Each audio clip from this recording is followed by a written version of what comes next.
How terrifying would a hero who becomes so desperate that he turns to darkness be? Despite having the power of a monster, he has never killed a single criminal. This is because when Seio became a hero, he promised his teammates that he would never take a life. So, instead of killing, he sent the world's most dangerous villain to prison to await execution. But on the day the villain was supposed to be executed, something unexpected happened. All the devices controlling superpowers in the prison were suddenly deactivated, causing all the inmates to regain their abilities.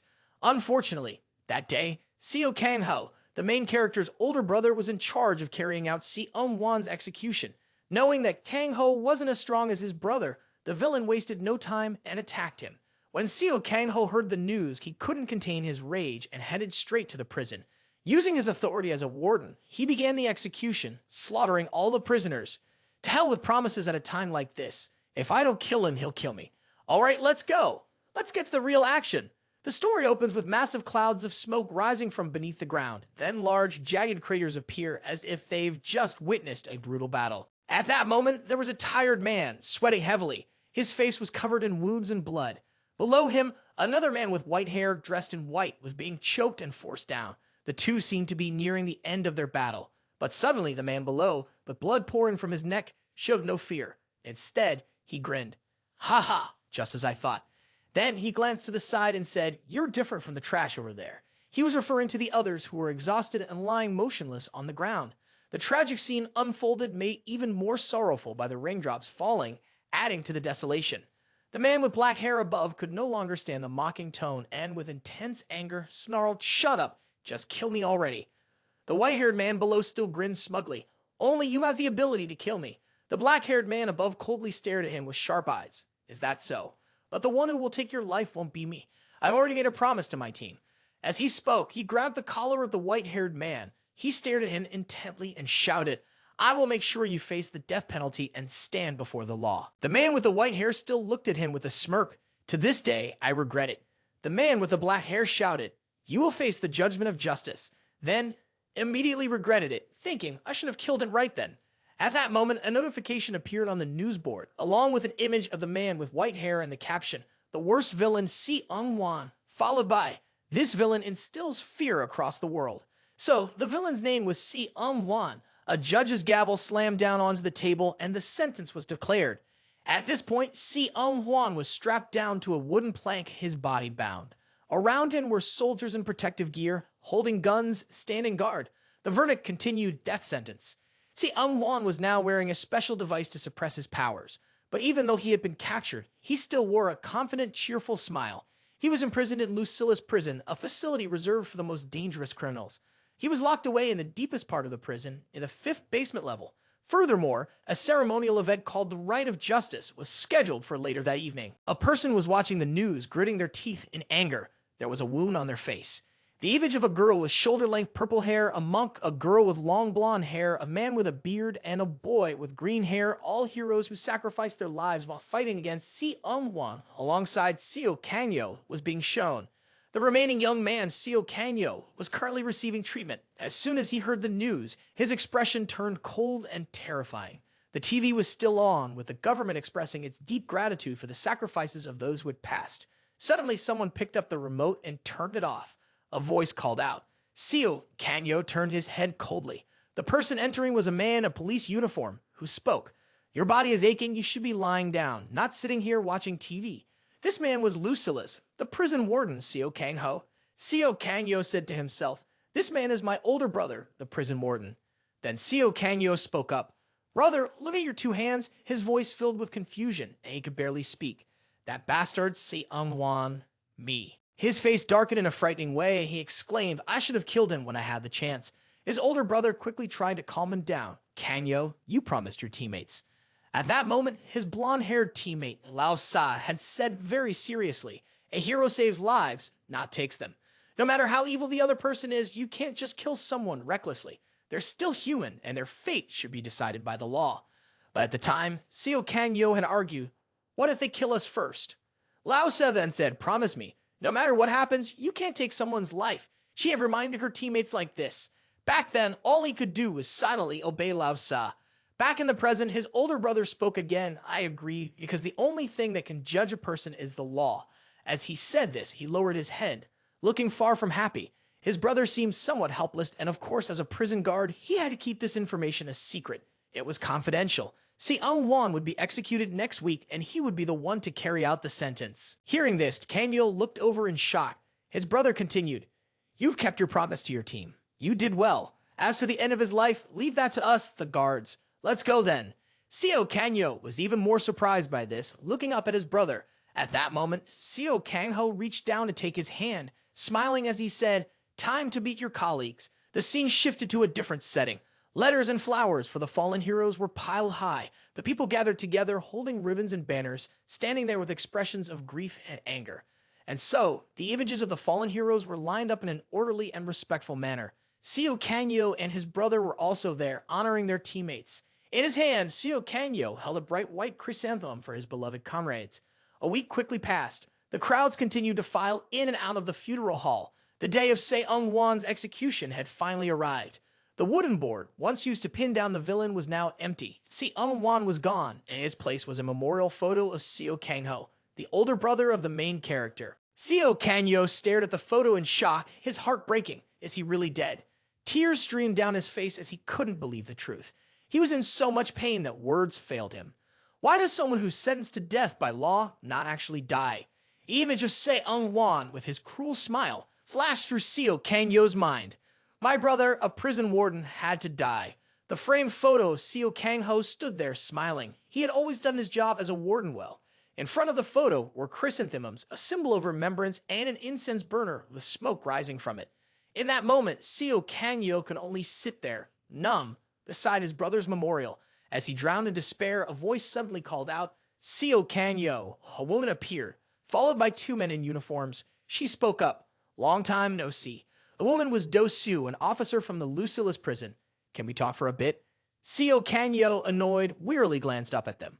One of them held a tablet with a video already playing. Seio Kangyo, irritated, asked, "What's this?" Do-Soo replied, "This is the video of Seong-won's execution, which happened today." The scene shifts to events playing out on the screen. Evenly spaced footsteps echo as Seong-won, tightly bound on a wooden board, is being escorted by several guards. Seio Kangho walks beside him, and Seong-won glances over, sneering as he says, "Hey, you look like him." He leans in closer and continues, "You really look like Seio Kangyo. Are you his brother?" Seio Kangho doesn't respond, glaring at him. Seong-won continues to mock him, asking again, "Are you a guard?" You two sure are different, huh?" "Ha ha, of the two of you. Who's the older one? Who's the younger?" Seio Kangho stays silent while Seong-won keeps staring at him, waiting. Suddenly, he calls out, "How does it feel to kill someone?" Seio Kangho, now visibly irritated, finally speaks. "What did you say?" Seong-won grins, a dirty smile on his face. "You're a guard, right? Isn't your job just like mine to kill people? How does it feel?" He seems to be trying to provoke Seio Kangho, but the latter remains quiet, brooding. Seong-won sneers again, throwing more venomous words his way. "Tao thai thay hoe teak." Kangho, feeling irritated, asked back, "Teak?" Seong-won flashed a crooked smile and said something vile that made everyone angry. To kill someone, just a light touch and they die. It's not even interesting. At that moment, Seio Kangho was truly provoked and shouted, "Aye." He pointed at him, gritting his teeth. "Even if I had to kill people who aren't inhuman like you, I'd still feel guilty. Even if I just touched you lightly, just pressed a button." But the truth was, he had always been haunted by nightmares. Every night, he'd wake up, pulling his hair in frustration, suffering. The nightmares left him exhausted, never allowing him a peaceful night's sleep. It was torture. The images of other criminals would appear, screaming, "You're just like me." Even before his death, the man had laughed maliciously and cursed Seio Kangho's work, saying, "You're just another murderer, no more, no less." By then, Seio Kangho had been completely triggered and said, "The prisoners I've executed have haunted me, even in my dreams." Seong-won gave that same sinister grin and asked, "So, what's keeping you going as a prison guard?" That question made Kangho reflect on his life. Everyone has their own job. I'm just doing mine as a warden." At this moment, before the sentence is carried out, Seio Kangho, sitting in front of Seong-won, asks, "Do you have anything else you want to say?" Seong-won casually responds, "Yeah, I just have one question." He laughs manically and asks, "It doesn't matter. Between the two of you, who's the older one?" The older brother then speaks into the intercom. "Begin the execution." 3, the warden prepares to press the button. 2, his fingers nearly touching it. See, Wan still wears that carefree expression, his mouth curled in a smile. His finger finally presses the button. Just as it's about to be fully pressed, a sudden flash of light flickers in the darkness. At that moment, the video on the tablet stops. Seio Kangyo is left speechless, unable to believe what he's seeing. Dosu speaks up right when the execution is about to begin. On the screen, black lines appear due to signal interference. At this point, inside Lucilus prison, the ceiling and the long, dim light bulb are visible, but they don't shine. The guards were in a panic, shouting, "What's going on?" Powers out, the prisoners. They quickly glanced at Si Wan, and one of them muttered, "Wait, does Si Wan also have a red button on his collar?" He laughed like a demon, grazing his finger and crushing the red button. A mysterious attack was set in motion. Si Wan yelled, "The only one who can kill me." Seio Kangho was in a state of pure panic. A massive explosion echoed from the prison cell. Everyone scrambled to hold on to each other and jump out. The electric lines on the ceiling began to crackle and pop, emitting bright sparks and thick smoke, which blocked the view. One of the guards struggled to shout into the radio, "Everyone, catch him. The alarm is still going off. We need backup." The condemned prisoner had unlocked the control panel. He quickly spoke as fast as he could. I'll say it again. The condemned prisoner, the control room. But at that moment, Si Wan appeared behind the guard, his eyes full of malice. Immediately, the guard's skin began to blister in fear. Painful screams echoed.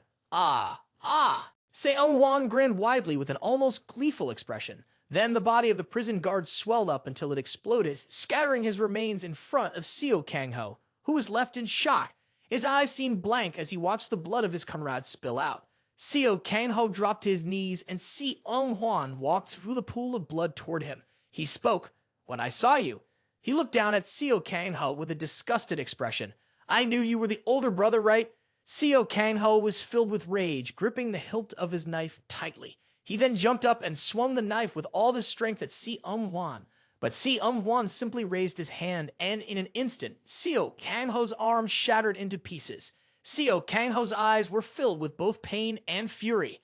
Unable to hold back, he collapsed, clutching his wound with his other hand. Si Wan's eyes widened, and he asked, "I was right, wasn't I?"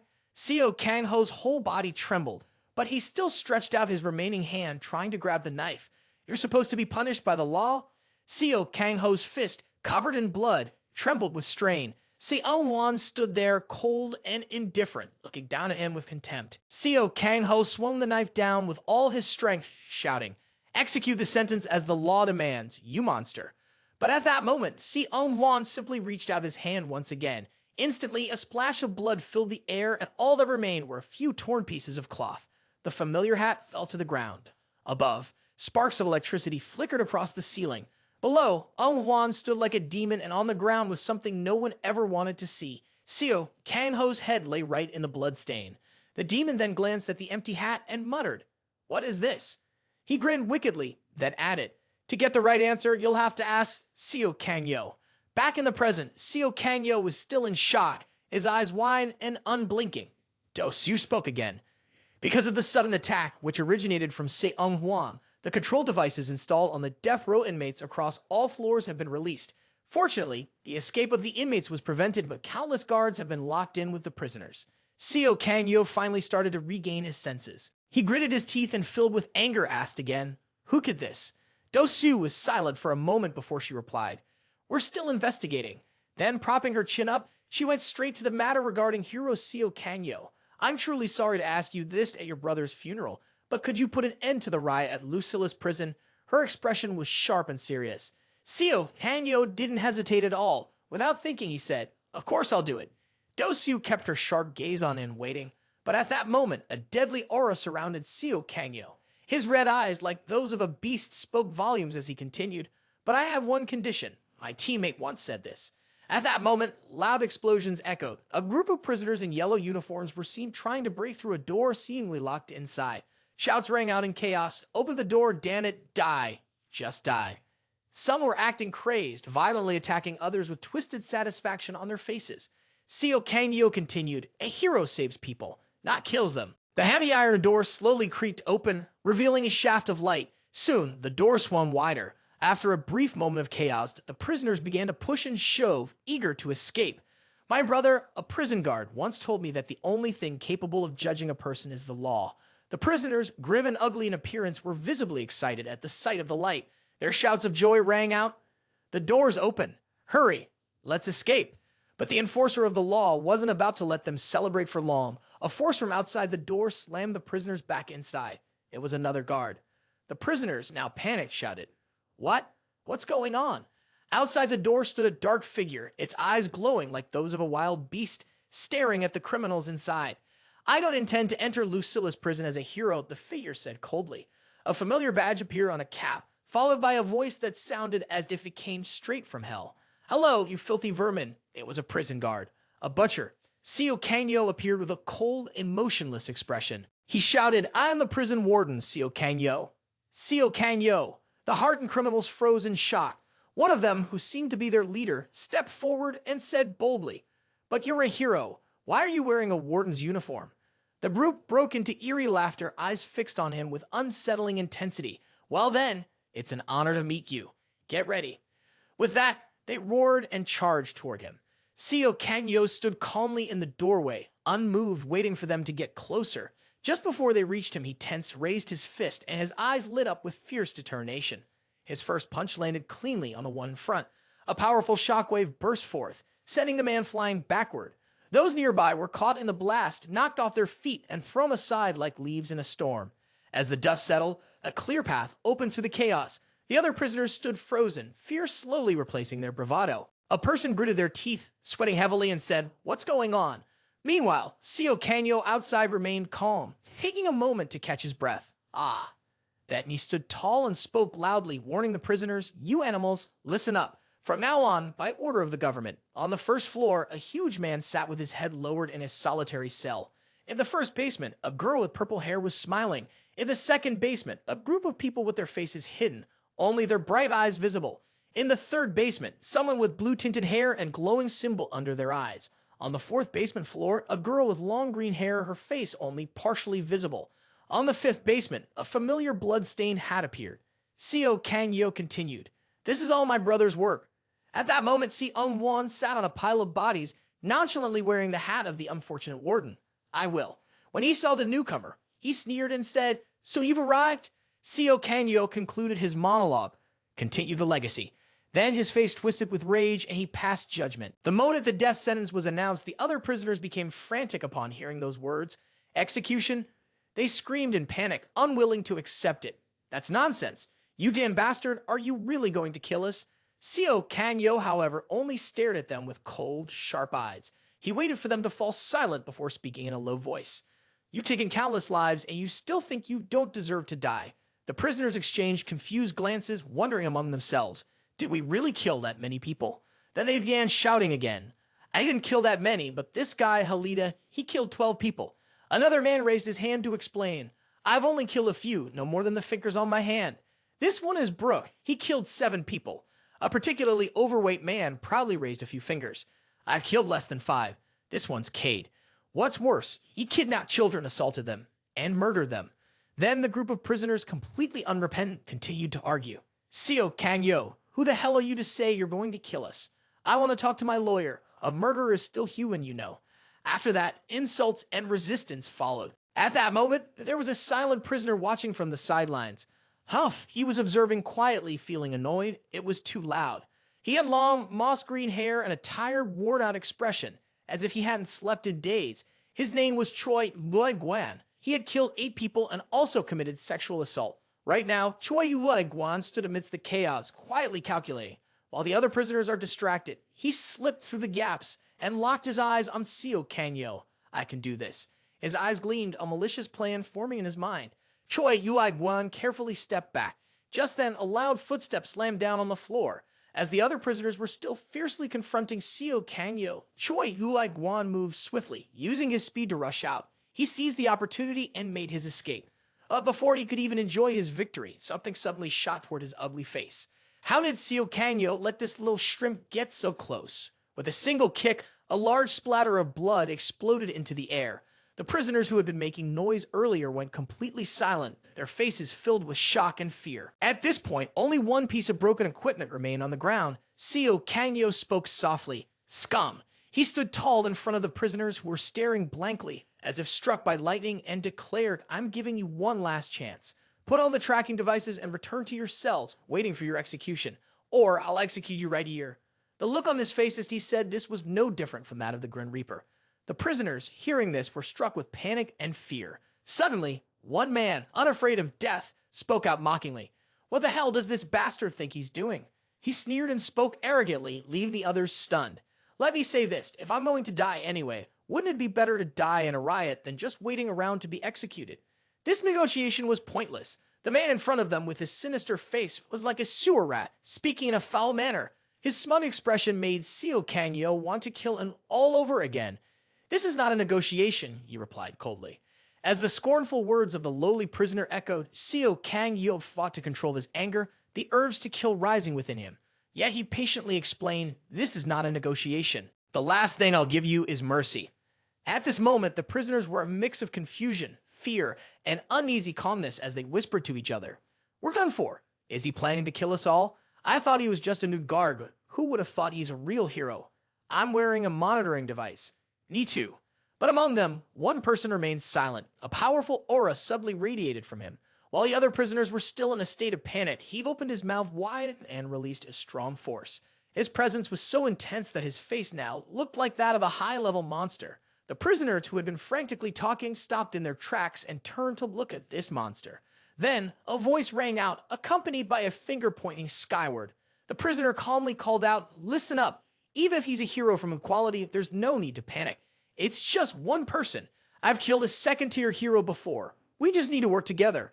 The man began to manipulate the weaker prisoners, convincing them to team up and attack Seio Kangyo. Another person, a bit worried, asked again, "Is that true?" Then, instead of the earlier confusion, they all showed malicious expressions and laughed, saying, "If that's the case, then let's go." The rat from earlier chimed in, "Exactly, there's nothing to be afraid of. Just kill him and regain our freedom." Seio Kangyo, now calm, looked at him with his bright red eyes and said, "Trash like you." Back to Dosu. She was sitting in a chair, speaking seriously. Lucilus prison divides its detention areas by danger level. On the first floor are those who have killed many people. Over 300 serial killers are held there. In the first basement, there are more than 100 regional-level criminals. In the second basement, over 30 city-level criminals. In the third basement, there are 10 national-level threats. In the fourth basement, there are 5 continental-level threats. And in the fifth basement, there are 3 people, including Seio, who pose a threat to the entire world. At that moment, Dosu commented, "That's a lot. Quite impressive. But the number of prisoners you'll have to deal with will be much fewer." She said this with a very serious expression. The prisoners on the second floor were drifting in a daze with golden rings of light locked around their heads. At that moment, 2 girls appeared, one with blue eyes, the other with red. They were speaking to the prisoners. "Confess your sins." On the 5th floor, a ceiling came into view. A girl was sitting in the corner of the room, and another approached her, calling out in surprise. It was Seio. He was holding a small, round, red object in his hand, something that looked like a piece of meat. He stood there, grinning at the girl sitting in the corner. They both disliked each other. Seio fiddled with the object in his hand, casually saying, "So, you're here?" The girl shot him a cold, sharp glare. Seio smirked wickedly, then started to calculate how much time he had to kill before Seio Kangyo arrived. Just then, the voice echoed through the space. There was something unusual about one prisoner on the first floor. Dosu provided some information and reminded Seio Kangyo to be cautious with this person. From the screen above, the image of the prisoner appeared, the same man from earlier, casually holding his prisoner board. His name was Hillison. Back at the present, he wore a completely indifferent expression, showing no sign of panic or fear. He had a skill that made it easy for others to be persuaded by his words. Seio Kangyo had now laid out the charges against him. "You attacked a hospital, injured 30 people, and killed 7. Including the second-tier hero, that makes 8.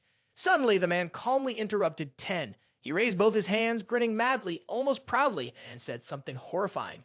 "I killed 10 people. That female hero was pregnant, with twins." Seio Kangyo's eyes became sharper after hearing those words. He stared at the man, exhaled, and then began speaking. "Ha, Commander." He spoke into the device pinned to his collar. "I think I'll need to use some strength. Is this prison secure?" The commander on the other side confirmed. "Nothing you do will make it collapse. I promise you." At this moment, Seio Kangyo's expression turned ice cold. He spoke, his voice chilling. "Then I don't need to hold back anymore." Hillison, unfazed by death, sneered and said, "You're just a fraud. He kept mocking both you and your teammates. You're supposed to be a hero of equality, but you can't do anything. To catch Si Wan, you were so desperate that you had to use your own colleagues as bait, right? He led the charge, a grotesque grin spreading across his face as he said, "We'll send you to join your fallen colleagues." Then, Hellison tilted his head back and unleashed his wild, rabid energy. The other prisoners, feeling the surge of power, started to get excited, their eyes filled with hope. One of them, grinning wickedly, shouted, "My body is full of power." Hillison, grinning like a monster, called out to everyone, "Attack." Without hesitation, the other prisoners rushed towards Seio Kanyo, determined to take him down with fierce conviction. At that moment, two streaks of dark energy shot towards Seio Kanyo, but before they could reach him, the prisoners leading the charge were torn apart, just like the ones before them. The dark power struck down all those reckless enough to rush in. Streams of blood shot up into the air. The prisoners gradually began to break apart. At that moment, a dark power slithered through them, causing panic as they cried out, "What's happening?" Soon after, the prisoners were torn to pieces by Seio Kanyo's power. Body parts fell to the ground like scattered straw, and a few lucky ones stood frozen in shock, unable to move. What the hell is this? Among them was Hillison. His usual arrogant, sneering expression had vanished, replaced with shock, disbelief, and fear. At that moment, a foot was lifted with immense force. It was none other than Seio Kanyo. His kick in midair released a dark aura, intertwining like a spider's web. Then Seio Kanyo doubled the strength, bringing his foot down with a crushing force. Red energy surged out even more fiercely. In an instant, his power reached its peak when his foot hit the ground, and the remaining prisoners were immediately sent straight to hell by that overwhelming force. The scene shifted to a beautiful sunset sky. The death and destruction that had just occurred now seemed like a nightmare. Someone was sitting alone in a dark room. There was a man sitting there, his head lowered, silent and motionless. Suddenly, the prisoner across from him raised his head, and his mouth was covered with cloth. Then, a voice was raised full of question and urgency. "Seio Kanyo!" On this side, a prisoner screamed, "Ah! Ah! Ah!" He was still being tortured by Seio Kanyo, prepared to meet his end, but he still couldn't stop himself from cursing. "Damn it!" His eyes widened in fear. Seio Kanyo was still jumping and charging forward, handling the remaining prisoners. They could only shrink back, trying to dodge. With eyes blazing, Seio Kanyo charged, his fist moving like a whirlwind of death. That punch turned into an immense force that came crashing down. Screams rang out, "Stop! Stop, please!" Blood sprayed into the air, and the word "death" echoed twice. As a result, his punch tore through every prisoner there like a net. That punch was like the claw of a giant beast. The prisoners were horrified as the blood-red force wrapped around them, and Hellison was no exception. The sharp power sliced his body in half. His face showed no sign of feeling any pain. Only moments later, his eyes widened in disbelief as he exclaimed, "No way." The aftermath of Seio Kanyo's purge left the remaining prisoners cut in half. Once Seio Kanyo withdrew his power, all that remained behind was a wasteland of bodies, as if the world had ended. Only then did Seio Kanyo speak. "Level 1 execution complete. Now let's head to the isolation cells." Behind him was a scene no one would ever want to witness in their life, but one that was well deserved by those individuals. How many had been killed? The number was impossible to count when faced with such a mountain of corpses. Dozens, even hundreds, of Seio Kanyo's deadly punches still seemed to burn with power. At that moment, he stood before two prisoners, one large and one small, both deeply confused. Seio Kanyo spoke again. "Choose. 1, wear the device. 2, die." His voice was cold, his eyes sharp.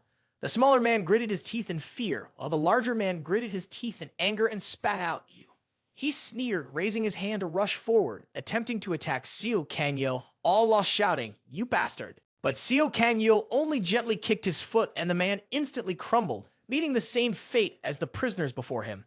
There were about 300 people on the first floor. The remaining small guy, seeing his friend die in the blink of an eye, was terrified. He quickly raised his hand and immediately surrendered. I'll wear it. I'll wear the device." Seio Kanyo told him. "Come and take it." The man stammered.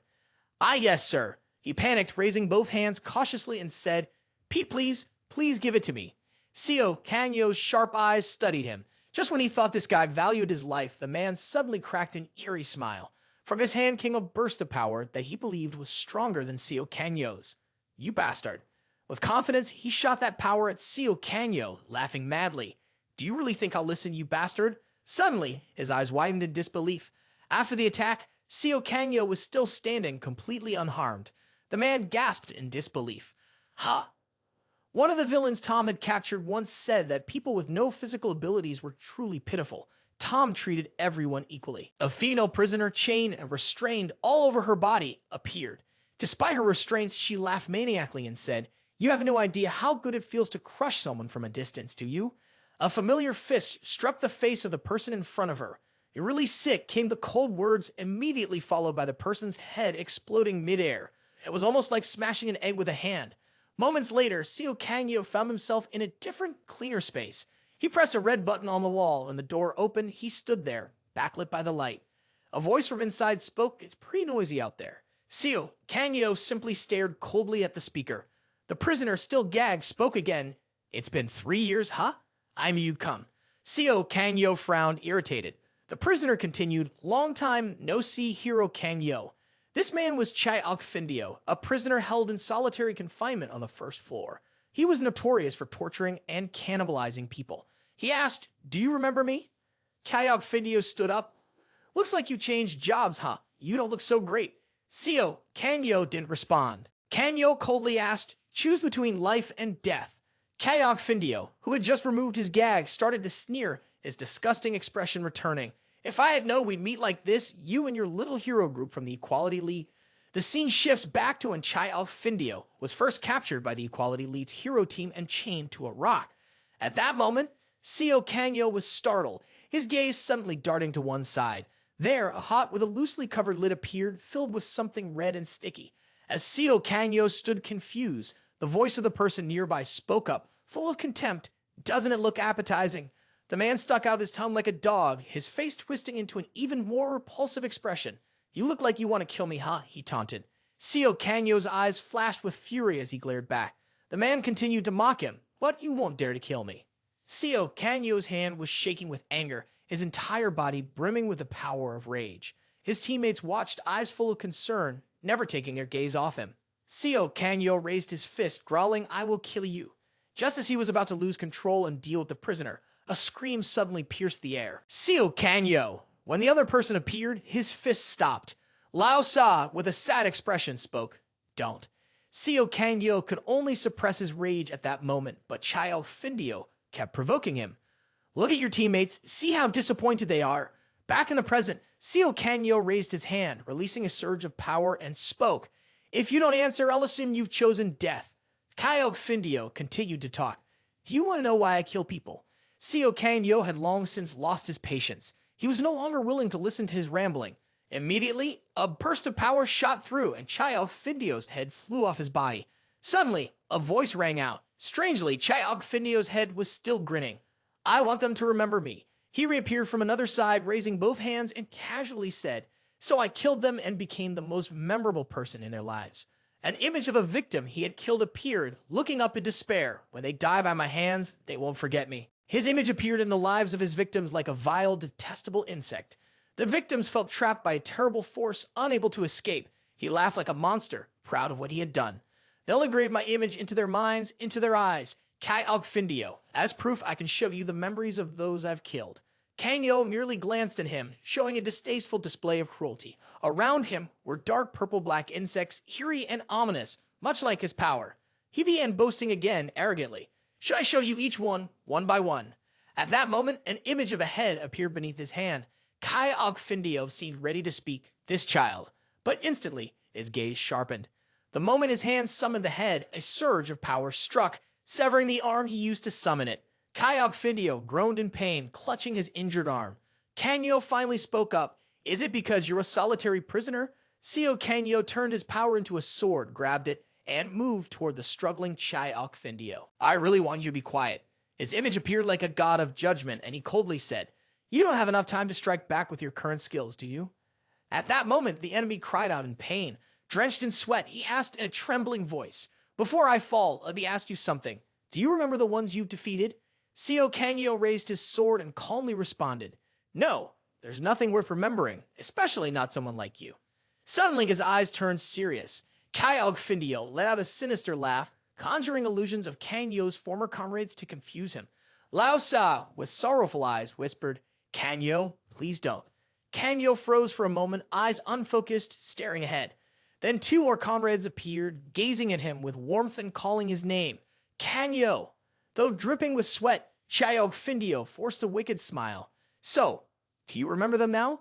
But Seio Kanyo quickly regained his composure. He raised his sword again, even as the voices continued, Kanyo, Seio, Kanyo. As Laosa's illusion still whispered to him, the decisive slash came down. A powerful swing from him cut through, severing the illusion. Instantly, that surge of power brought the space back to reality. Seio Kanyo's gaze was sharp like that of a god of death and hissed through the air. Can we stop with these petty games? Chiog Findio still wore a mocking grin, then continued with his rambling words. I never thought you'd actually cut down your own colleagues without hesitation. Seio Kanyo coldly responded. A fake is still a fake. At this, Chiog Findio furrowed his brows, confused. Seio Kanyo finished his statement. Just an illusion, right? Immediately after, Chiog Findio's body was cleaved by the strength of his sword. The prisoner collapsed to the ground. Seio Kanyo stood there, lowering his head as he spoke.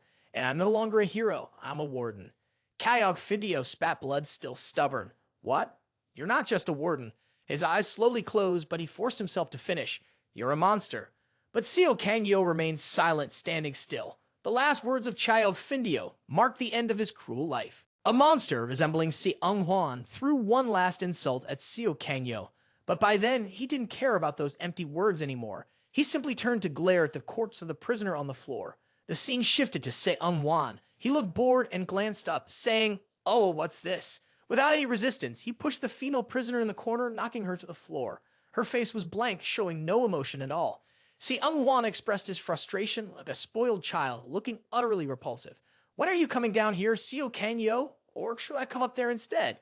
He was thinking about what to do after taking care of everyone inside. It was night now, and the moonlight peeked through the dark clouds. 3 people stood on the edge of a cliff, watching.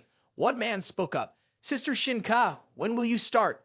The woman called Shina Ka smiled and replied, Has he shown up? Who is he? At that moment, Seio Kanyo appeared inside Lucilus prison. His expression was cold, and he exuded a deathly aura, as though a disaster was about to unfold. Shina Ka covered her face, a wide, excited smile spreading across her lips before she exclaimed, My dear husband, your husband. A man nearby, confused, glanced at the screen and asked, She's smiling so brightly. What do you mean? She turned back with a grin and responded, Yes, he's my husband. Another person smirked and asked, Isn't your husband Si Huan? A third person, Hannes, one of the 3, spoke up, That's right. Isn't that why you attacked me, to save him? The person on the other side continued, Hero. He's the least useful person for the development of humanity. Shina Ka replied calmly, He used to be a hero. But her expression twisted into madness as she shouted, No, I don't see any hero in him. There was silence after her words. Seio Kanyo, his face cold, remained alert, though still cautious. Hannah suggested, Then you should choose one. Hato added, That's right, polygamy is illegal. Shina Ka, deep in thought, murmured, I'm not sure if he's younger or older. This is really important, because they don't get along. The symbol in her pupil glowed. The one who survives is my destiny. She acted like she was playing a game. She wore a sinister expression, waiting eagerly. So, who is it? At that moment, a ceiling full of light bulbs appeared. Dosu showed up behind Kanyo's car and said, Good job, Warden Seio Kanyo. Her sharp gaze went down to the body of the prisoner, and she added, The first basement floor is cleared now. Then Dosu reminded him, The prisoner's strength will increase exponentially, so you should rest for a bit. Kanyo didn't let her finish and refused immediately, no. He turned and looked at her with an expression of anger, saying, I'll head down there right now. He opened the door. Dosu was briefly stunned, but then responded, Understood. Before you go down there, I need to ask something. In the lower floor, the second basement, there are still surviving guards sending signals. An image of weak guards standing among dangerous prisoners appeared. How many guards do you think are on each floor? A female guard gritted her teeth, holding a baton to defend herself. Kanyo immediately responded to Dosu's words. I don't know, but is there any way to bring them back to their families?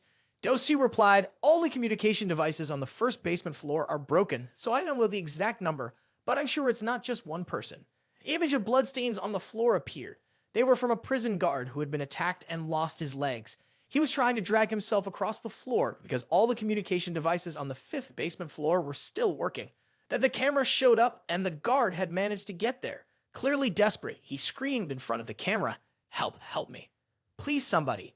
But just behind that poor guard, Si Huan and another prisoner appeared. His eyes were filled with malice as he raised his hand. Immediately, The guard's face swelled up, followed by a horrifying explosion, and blood sprayed out, clearly visible on the camera. See, Wan was grinning triumphantly, a smug smile on his face as he stared into the surveillance camera. "I'll show them up there this," he said with a laugh. In his hand, he was holding the grotesque, red, round object. Seio Kangyo adjusted his hat and said, "I'm going down." This caused everyone to panic. Dosi responded, "I'll open the door between the two basements." She then spoke into the radio, giving the order to allow access. At that moment, a slit of light appeared in the door. As Seio Kangyo waited for it to open, Dosiu added, "Once again, you must be careful. The strength difference between the prisoners in the two levels is like the difference between heaven and earth." As soon as she finished speaking, the door opened before his sharp eyes. Seio Kangyo's expression grew serious the moment it did. A group of violent prisoners rushed out, attacking him together. They were incredibly excited, pulling him in for their entertainment. Ah ha ha ha, the toys here. Whoever's fastest wins. Then colorful flashing lights exploded.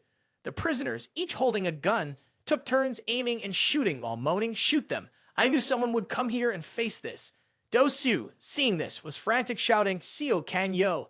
But her gaze quickly dropped when she heard the words, "Before worrying about others, you should worry about yourself first." A giant hand reached out in front of Dosiu. One of the prisoners grinned with amusement. Humph. Then, the disgusting hand stretched forward, successfully grabbing Dosiu by the neck and lifting him up.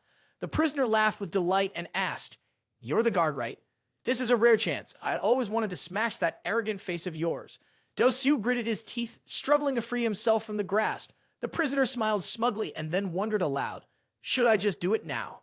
He turned back, still full of himself, and said, "Hey, idiots, he's the guard. Whoever gets them first is the one who..." But before he could finish his sentence, his eyes widened in shock.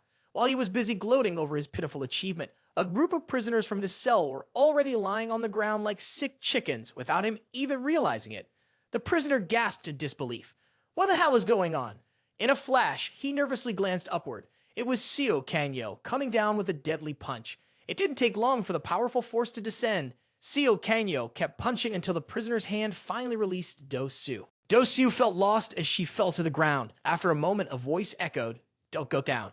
Seio Kangyo stood up, looked at her, and said, "Second basement." His gaze was sharp, a clear warning. "It's dangerous." Dosiu could only nod in agreement. Yes, I understand." Before he walked away, Dosiu reached out and called after him. Warden Seio Kangyo, Tom Tomoki, was caught on the first basement. The image of several people bound in chains appeared in her mind. Seio Kangyo didn't respond at first, but after a pause, he spoke, "I know." The scene shifted to the isolation room on the second floor. Inside, a few tough-looking prisoners were talking among themselves. "Did you hear that?" It sounded like a scream. "Did he succeed?" At that moment, a woman with an alluring figure and a mysterious expression spoke up. "Hey, you fools, do you really think he succeeded? Which one of us here could cause such chaos? I bet you'll never figure it out." This was Tomoki, the woman who had killed 28 heroes. Tomoki pointed to her own forehead, her expression one of arrogance as she continued. "Do you know why villains are always villains? It's because you're not smart enough. Former hero." At that moment, a harsh shout rang out. "You bitch." A tough-looking prisoner approached, gritting his teeth as he glared down at her, then asked, "Do you want me to kill you?" Tom Tomoki chuckled, then said, "Oh, kill me. You've only killed ordinary people. Ever killed anyone with a superpower?" The tough guy fell silent, not answering. She proudly pointed at herself and continued, "Not yet? Ever fought against them? If you don't know why I'm here, it's because I killed them." The prisoner suddenly radiated killing intent, growling, "I'll kill a superpowered person right now." But in the blink of an eye, she extended her claws and slashed a straight line from the top of the tough guy's head down his body. "Die." Immediately, a stream of fresh blood sprayed out, and Tom Tomoki's strange arm was covered in it. A cold, murderous aura surrounded her, and she said, "Who's the one getting killed now, you fool?" Everyone in the room was frozen in shock, unable to move. She proudly added, "When I was a hero, I captured countless villains. So I know how to catch people with superpowers. With that knowledge, I've killed countless heroes." Tom Tomoki stood in front of the split body she had created, grinning. "Now I'll teach my allies," she said. She even stuck out her tongue and licked the blood off her hand in disgust before adding, "I'll show you how to hunt someone with superpowers." At that moment, Seio Kagyo's image appeared on the dark screen. His sharp gaze locked onto the front, and she continued, and more importantly, her face twisted into a sinister smile, like a venomous snake, as she said, "I know Seio Kagyo's power." A voice of disbelief rang out, How do you know Seio Kanyo's power? Tomoki sat down on the back of a bent-over person, using them as a throne like a queen. Placing a hand on her chest, she replied confidently, I used to be a hero. I have reliable sources of information. A prisoner spoke up, even if you know, what can you do against him? He's a hero out of quality. An organization full of top-tier heroes, nothing like you, a third-grade hero. Tomoki, hearing this, put on a wicked grin and said, Huff. Then she began to explain, since Laosa became the president, there have been changes in the hero profession. First, the way heroes operate has changed. They're no longer allowed to kill prisoners at will. Second, they often organize training sessions between heroes. Finally, a hero ranking system from rank 1 to rank 5 has been abolished. Tomoki confidently replied, I brought this up because Seio Kanyo joined equality when the ranking system was under maintenance. Seio Kanyo was specially selected even though he had no notable achievements. In other words, he got in through favoritism. There's even a rumor that he's Laosa's lover. The prisoner hesitated a bit. Actually, I've never seen him fight, but the way he cleared the first floor in the blink of an eye, he must have at least rank 3 strength, which is above us. Tom laughed arrogantly. The first floor is full of pests. You guys could handle it too. The one with the spiked hair, Choi Mo Kang, had killed 1,738 people. The man with a long scar down his face is Kwon Yui. He's killed 1,983 people so far. Tom's voice rang out again. It's easy to do that. The guy with the round eyes, Hurian, has killed 2,270 people. And the one with the narrow eyes, Miju John, has killed 3,521 people. Right? A big, strong guy who still looks pretty young, Spick, has killed 6,435 people. The other prisoners were still confused. Tomoki continued, I'm not saying Seio Kanyo is weak, he's strong. But I'm very confident. I know his weakness, so I can team up and take him down. At this point, Spick asked, You know his weakness? She casually added, Hey, why do you all keep thinking about this? How long are you going to think? Make a decision, hurry up. The others were still hesitating, while Seio Kanyo was getting closer. He's almost here.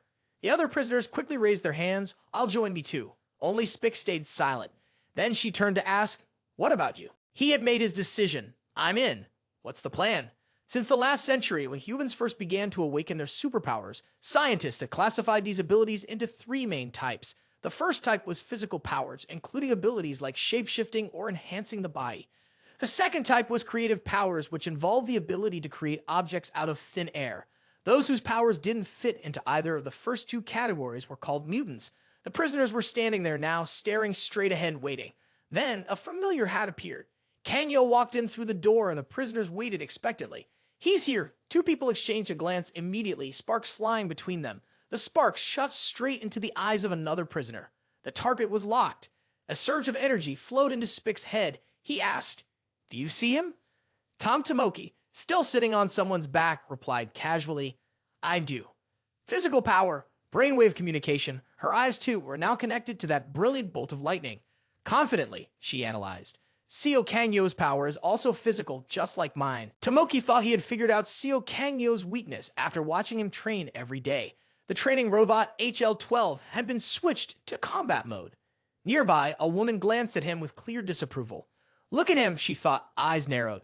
At that moment, Seio Kanyo was practicing against the towering robot, set to light combat mode. Elsewhere, he stood before a group of prisoners, calmly delivering his usual warning. Got your tracking devices on? Good. If you're ready for this, just say so.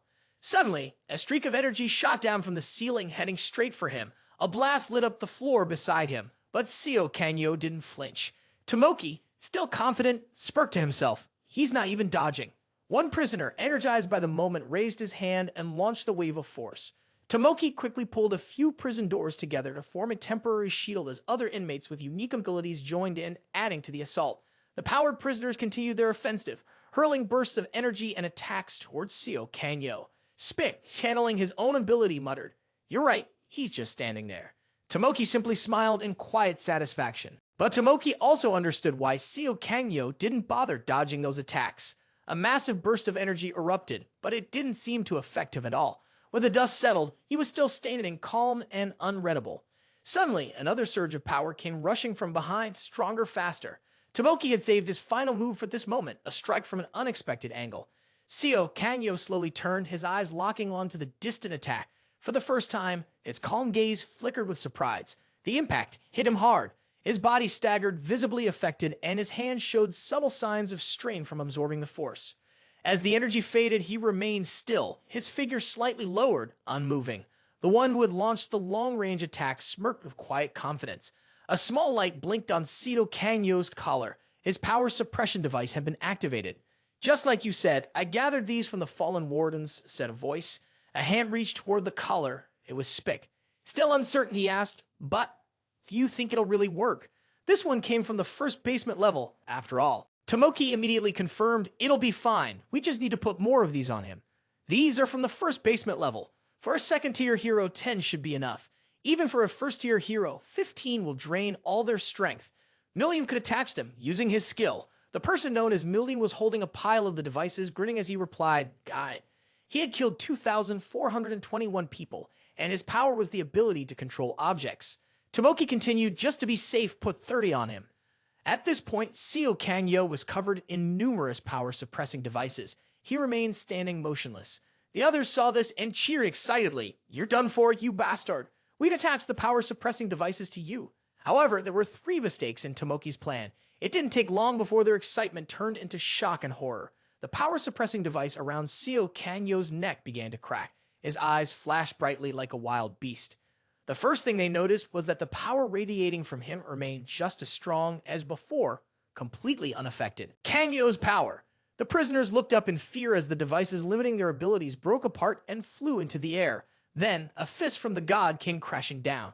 Seio Kangyo's punch shattered them, splitting them apart like the prisoners on the first level, much bigger than a top-tier hero. The prisoners were coughing up blood from the backlash, their power suppression helmets shattered to pieces. Spick gasped in shock. The suppression devices are all destroyed. Tomoki, having lost all the arrogance he had earlier, stared wide-eyed at the scene and muttered, "What the hell is going on?" Immediately, a scream of agony echoed through the air. "Ah! Ah!" The prisoners turned to flee before Seio Kangyo's gaze. "Damn it!" Tomoki shouted. "Activate Plan B. Tell him to start Plan B now." Spick quickly relayed the command. "Everyone, execute Plan B." Just then, a voice rang out, warning Seio Kangyo, "Stay where you are." An innocent prisoner was being strangled by a strange, otherworldly hand. The prisoner held the poor guard hostage, threatening Seio Kangyo. "If you move, I'll kill him." After that, the group of prisoners arrogantly brought up the guards to make things difficult for Kangyo, "If you want to save him." But at that moment, he simply raised his hand. Instantly, the prisoners were tightly seized by his power. The second mistake was the fresh blood that splattered into the air. The guard, panicked, glanced to the side. The prisoner's hands, now in pain, released their hold on the guard. Seio Kangyo, still calm, lightly pointed with one finger, yet the force that followed was completely opposite to the small gesture. Kangyo's ability was physical in nature, but the group of prisoners widened their eyes in shock and exclaimed, "How can this be?" Inside the cell, deadly streams of red blood appeared. Before they died, the prisoners were still in disbelief, struggling to finish their sentence. How could someone have this kind of power? The scene inside the cell was brutal. The prisoners were swiftly taken care of by Seio Kangyo with a single finger lying in a large pool of blood. The other guards had also been rescued. He could use abilities like a superpower. The third and final mistake, a few prisoners hiding in some corner were nervously whispering among themselves. "Damn it, what should we do now? Should we put on the tracking device?" At that moment, a prisoner reached out from the cell. He was sweating profusely, quickly saying, "I'll wear the tracking device, will you spare me?" But before he could finish, his pupils instantly shrank. A large burst of blood sprayed into the air. For him, those were the ones who regretted too late. Seio Kangyo had no patience for them and continued sweeping through the prison. His power spread through the air. Even those on the upper floors were terrified, awaiting the death that was coming from the hands of death itself. At that moment, Seio Kangyo muttered, "You're too late. These people will never be forgiven." The blue lightning-like power shattered. One prisoner, covered in sweat, was Spick. He couldn't believe what he was seeing and exclaimed, "Damn it." Then he turned to Tomoki, questioning, "What the hell is he? Everything's falling apart. Don't you have another plan?"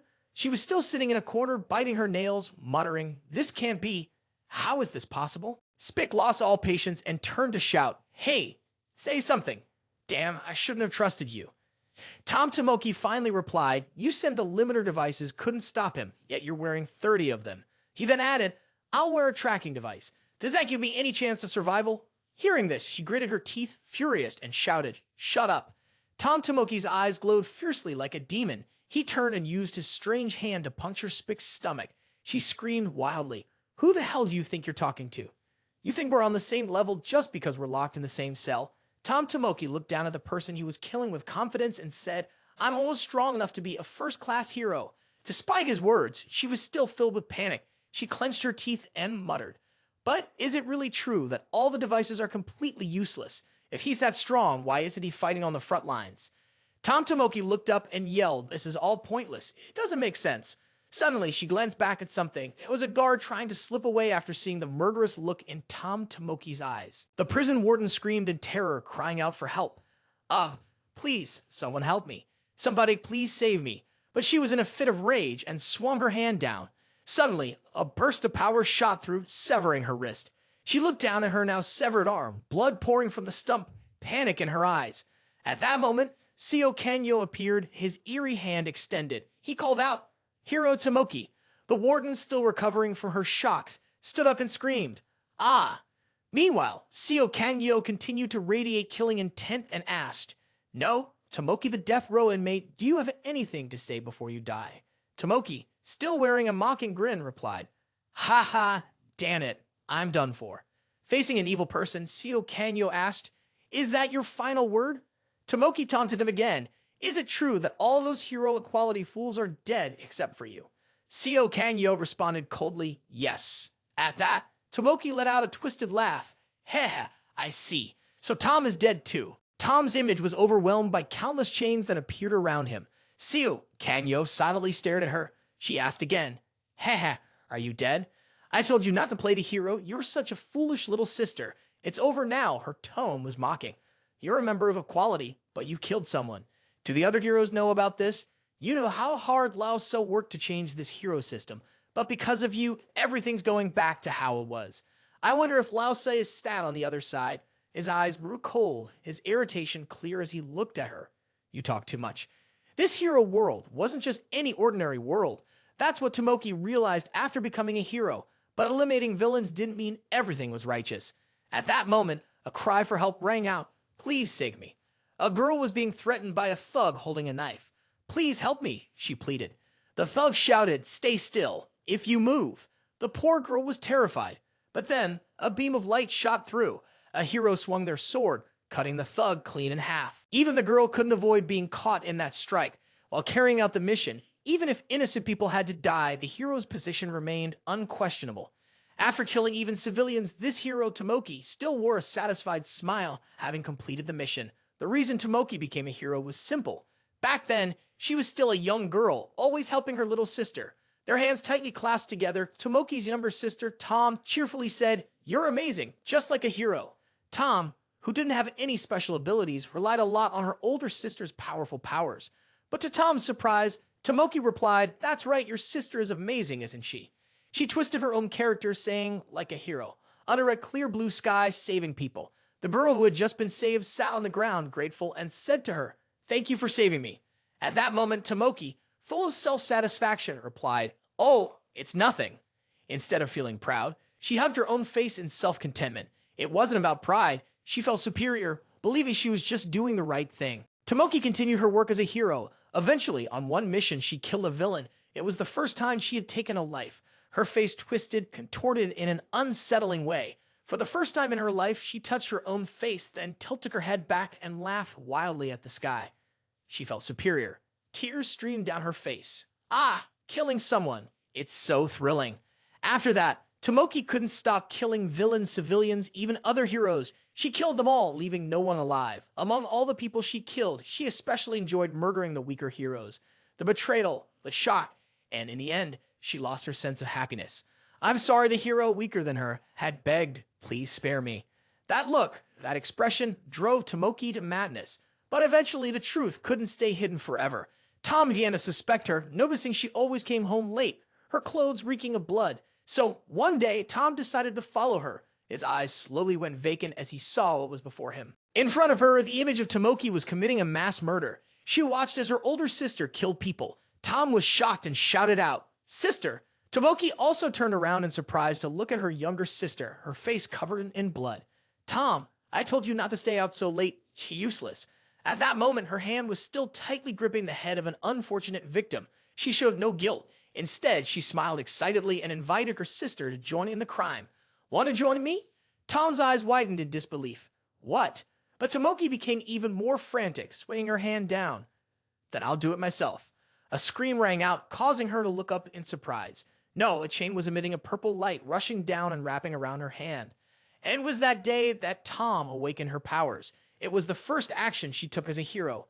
Tears streamed down Tom's face as she pointed and cried out, "Sister!" From that moment on, Tom became a hero, constantly chasing after the sister, who had turned into a villain. The image of Tom Tomoki appeared blinding, but he still wore a sinister smile. Finally, the villain Tom Tomoki, or Tom the Blinding, had captured his older sister and said, "You've been caught." Tom Tomoki then spoke, his voice filled with excitement. "So, you're not calling me brother anymore? That's really disappointing. My abilities are growing stronger, and it's such a shame that I have a summoning power and not a physical one. Those who don't have physical abilities are truly pitiful." Tom remained silent, staring at his sister. Tom Tomoki became even more unhinged, knowing they could only kill from a distance, never experiencing the extreme thrill of tearing someone's body apart up close. "You never understood me, did you?" Hearing those words, Tom spoke. "I've never had a sister like you." Back to the present, Tom Tomoki asked, "Did Tom die in agony?" Seio Kanyo coldly responded, "Tom." She recalled the image of when Tom fell during the fight with Si Eunwan. At that moment, when Seio Kanyo reached her, Tom had painfully gasped out, "It hurts so much." Tears streamed down the girl's face. "Save me, sister." Back in the prison cell, they watched. Kanyo said when she died, she was still calling your name. Tom Tomoki fell silent for a moment before speaking. "I shouldn't have asked. It just makes everything more painful." At that moment, a powerful force surged out. "I feel worse now." A sharp sword-like blade grew from her hand, and her entire body transformed, becoming even more terrifying. She then lunged forward. Seio Kanyo remained calm and stood still. Tom Tomoki charged at him, stabbing directly at his body. But suddenly, her eyes widened in shock when the tip of her blade only cut through air. Seio Kanyo had appeared behind her. Struggling, she gritted her teeth, trying to hold back the force. The two clashed head-on. Tom Tomoki's eyes flashed with determination. Immediately, she was sent flying backward by a kick from Seio Kanyo, creating a huge explosion. A massive cloud of dust billowed up. Seio Kanyo stood waiting in front of the smoke. As the light from above shone down, Tom Tomoki gritted her teeth and charged again. But Seio Kanyo simply delivered a light punch to her stomach. Tom Tomoki spat out a mouthful of blood, then collapsed to the ground, unable to keep standing any longer. Through clenched teeth, Tom Tomoki glared up at Seio Kanyo. Seio Kanyo, with his blood-red pupils, looked down at her and spoke. "Even as a criminal, I don't take pleasure in killing my own colleagues." It was then that she spoke, surprising him. "Then you can." She flashed a maniacal smile and said, "Will you spare me?" She knelt down to the ground, her voice pleading, "You're a hero. Don't you remember the promise you made to Laosa?" He coldly replied, "I'm no hero anymore." Tom Tomoki continued to beg, crying out, "Please, please don't kill me." In fear, she reached out and grabbed Seio Kanyo's foot. "I don't want to die. I don't want to die." He then said, "The state you're in now. This is the scene you've seen so many times before." The image of desperate, suffering victims begging for mercy appeared before them. "Please spare me. Please spare me." Seio Kanyo's sharp gaze fixed on her. "What did you do to those who begged you for mercy?" Tom Tomoki's face twisted into a crooked smile. "Ha ha, you bastard." Seio Kanyo didn't let her say another word. He raised his fist, pushing his strength even higher. Outside, dark clouds gathered, and the sound of Seio Kanyo's battle echoed through the prison. At that moment, Hannes and the others were standing nearby watching. An excited voice broke the silence. "Did you hear that explosion? That must be Seio Kanyo, right?" "Oh, what now?" Shina Ka seemed overly excited, making someone fall for her. The other prisoners looked confused and scared. What the hell is going on? Someone's scared. But for one person, the familiar had appeared. Si Eunwan cheerfully called out, "Seio Kanyo." He's making them even more excited. At that moment, Si Eunwan was beyond thrilled, speaking out loud in a way that confused the girl next to him. "This is bad. I need to get up there." As he spoke, he made a terrifying, devilish face and stretched out his hand. But suddenly, a burst of energy sent Si Eunwan flying to the side. His body slammed into the wall with a massive explosion. Its hat fell off as it made a loud noise. "Ah!" Si Eunwan stared in disbelief at the person in front of him and said, "This is surprising." A voice rang out, "Looks like you can't wait anymore." Someone stepped forward, surprising both Si-Eung-Wan and the female prisoner. It was an old prisoner with a wrinkled face. He spoke. "Want to play with me?" His name was Kingston. Si-Eung-Wan put his cap back on and chuckled. "Oh, you're scary." Kingston gave a strange, twisted smile and asked, "Scared?" Basement level 5, prisoner node 001. He was just an old man who liked playing with kids. At that moment, a panicked voice called out, "Sir, Dosu." Dosu stopped and asked, "What is it?"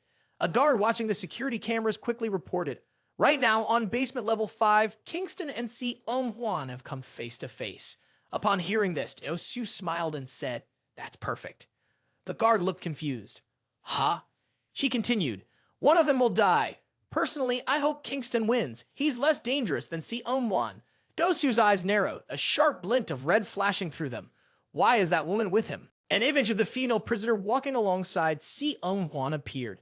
Back in the prison cell, Si-Eung-Wan spoke up. "Hey, old man, are you trying to mess with me?"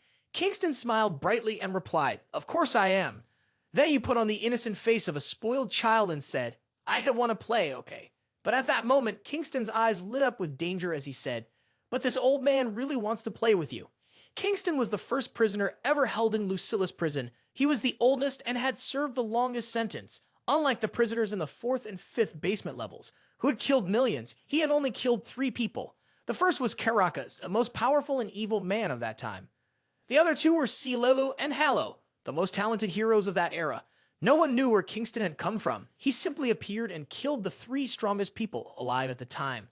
His face covered in blood, he had shouted, "I've killed everyone they called unbeatable. So now am I unbeatable?"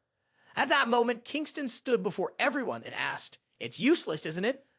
Then he let himself be captured by the government. When it came to threat level, he was considered the lowest. But he surrendered after killing only a few people. That was also around the time when the relationship between the government and the Hero Association was strained.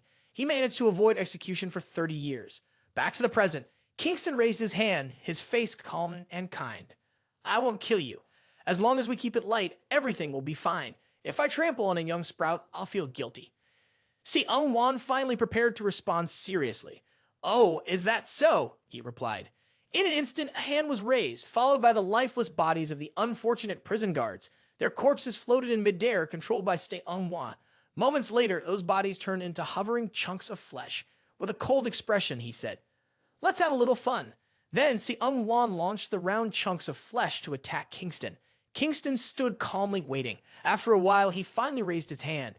With movements too fast to see, he swatted away the flying flesh. Each piece was caught, then pierced with a single finger, bursting it apart. Streams of energy kept sweeping through the air. Kingston's hands moved wildly in space. Moments later, the energy he summoned began to form a swirling vortex. Now, using both hands, Kingston channeled the power together. His eyes grew sharp, and with razor-like precision, his hand thrust forward. The cloth on his body fluttered as small, round lumps of flesh shot backward. Instantly, those lumps exploded, sending large bursts of blood into the air. Drops of blood fell to the ground. Si-Eung-Wan looked up in silence, watching the rain of blood. Kingston glanced upward and gave a sinister smile. When it was over, he stood up and spoke. "I thought you used telekinesis, but with an attack and defense like that, you're not using controlling power, are you? So what else do you have to fight with?" Eung-Wan replied, "I've thought about that too. I know. Fighting an old man is boring. What fun is there in killing someone who's already halfway to the grave?" Kingston looked briefly surprised, then narrowed his eyes and muttered, "You really are an arrogant child. I've met many like you before. It's like a frog sitting at the bottom of a well. Everyone thinks they're the strongest." His foot moved lightly across the ground. Then, as he stomped one foot down, deep cracks spread across the floor. Chunks of rock flew into the air, creating a rain of earth and debris. Kingston's arrogance could be felt through the rising dust. At that moment, shouts rang out. A panicked prison guard cried, "If this keeps up, the underground level is going to collapse." Dosu quickly spoke up, "Stop panicking. Whether it's a level 1 or level 2 hero's strength, it's not enough to destroy this prison. There are 20 reinforced layers. How could it possibly break? Everyone, calm down." Inside, Kingston's expression darkened. He said coldly, "You've been acting out. I'll fix that attitude of yours." Then he rushed forward. As the floor beneath him began to crumble, his figure suddenly vanished. Si-Eung-Wan was still standing there, watching everything unfold. Then he looked up, eyes wide in shock. Kingston had appeared above him, his foot aimed directly at Si-Eung-Wan's face. That foot was ready to strike. At that moment, a deafening explosion rang out, blinding everything in its path. The sky outside was still filled with thick, dark clouds. Inside, the prison guard was still screaming, "Oh, ah, ha, ha." Even Do-Soo had to raise his hand to shield himself from the shock. Outside, Seio Kangyo stood in silence. At that moment, Do-Soo quickly asked, "Is everything okay?" The guard was still in shock, unable to speak. "Commander, who won?" she asked anxiously. "It's not like that," the guard replied, his eyes wide with fear as Do-Soo stared at him sharply. Meanwhile, inside the dungeon, someone stood frozen in fear, staring at the cracked, shattered walls in front of them. The guard turned and answered Do-Soo. "The walls, they've all been breached." Do-Soo broke into a cold sweat. He gasped in disbelief. "We're done for." Inside, Si-Eung-Wan looked out at the broken walls and shouted, "Wow! It's like a human-shaped drill. How far did he go?" A voice suddenly asked, "Is this enough to get you interested?" The speaker looked down, then up again, and wondered aloud, "Should we follow him?" Just then, a group of people appeared and said, "Why would you even want to follow that old man?" That arrogant voice came from a familiar mouth. Shina Ka appeared along with her two subordinates. She sat on the floor, smiling as she said, "Isn't talking to me a lot more fun?" In the observation room, Do-Soo and a prison guard were both stunned when they saw this. "Ha! What?" they exclaimed. Si-Eung-Wan turned around and glared, asking, "What are you supposed to be?" Shina Ka answered, "Let's talk, and you'll find out who I am." Do-Soo looked more closely, then shouted in shock, "How did that woman end up on the 5th basement level?" The prison guard was still frozen in disbelief. "What is going on?" Back on the other side, Shina Ka looked up, but first, she pointed straight at the monitor and said, "Whoever's watching, get lost." The screen immediately went black. Do-Soo slammed his hand on the table in anger and clenched his teeth. "What the hell is this, damn it?" Meanwhile, our main character was still standing silently outside the door. Seio Kangyo spoke into the communicator and his collar. "Commander, the mission in basement level 1 and the isolation wing is complete. Please open the door to basement level 2. But at that moment, the voice on the other end suddenly cut off. Seio Kangyo, wait. Seio Kangyo was still standing there waiting. After a while, he began to feel uneasy and called out again. "Commander?" There was no reply this time. The connection cut off completely. Silence fell over the space once more. Maybe the signal was weak, but Seio Kangyo didn't wait any longer. He used both hands to force open the heavy door. Slowly, it creaked open, revealing a strange, eerie light. His expression turned sharp as he said, "She went down to the lower basement levels. When she took the stairs to the 2nd basement, it wasn't like the 1st floor or the 1st basement. Back there, I could smell blood before even entering. But here, there's no smell at all." Seio Kangyo pressed his lips together, alert. It was too clean. Everything felt eerily calm. No bodies. The flickering lights above still glowed faintly, but there wasn't a single soul in sight. He stepped inside. Suddenly, a scream rang out, grabbing his attention. "Ah! Ah!" A female prison guard came running out in a panic, shouting, "Don't come any closer."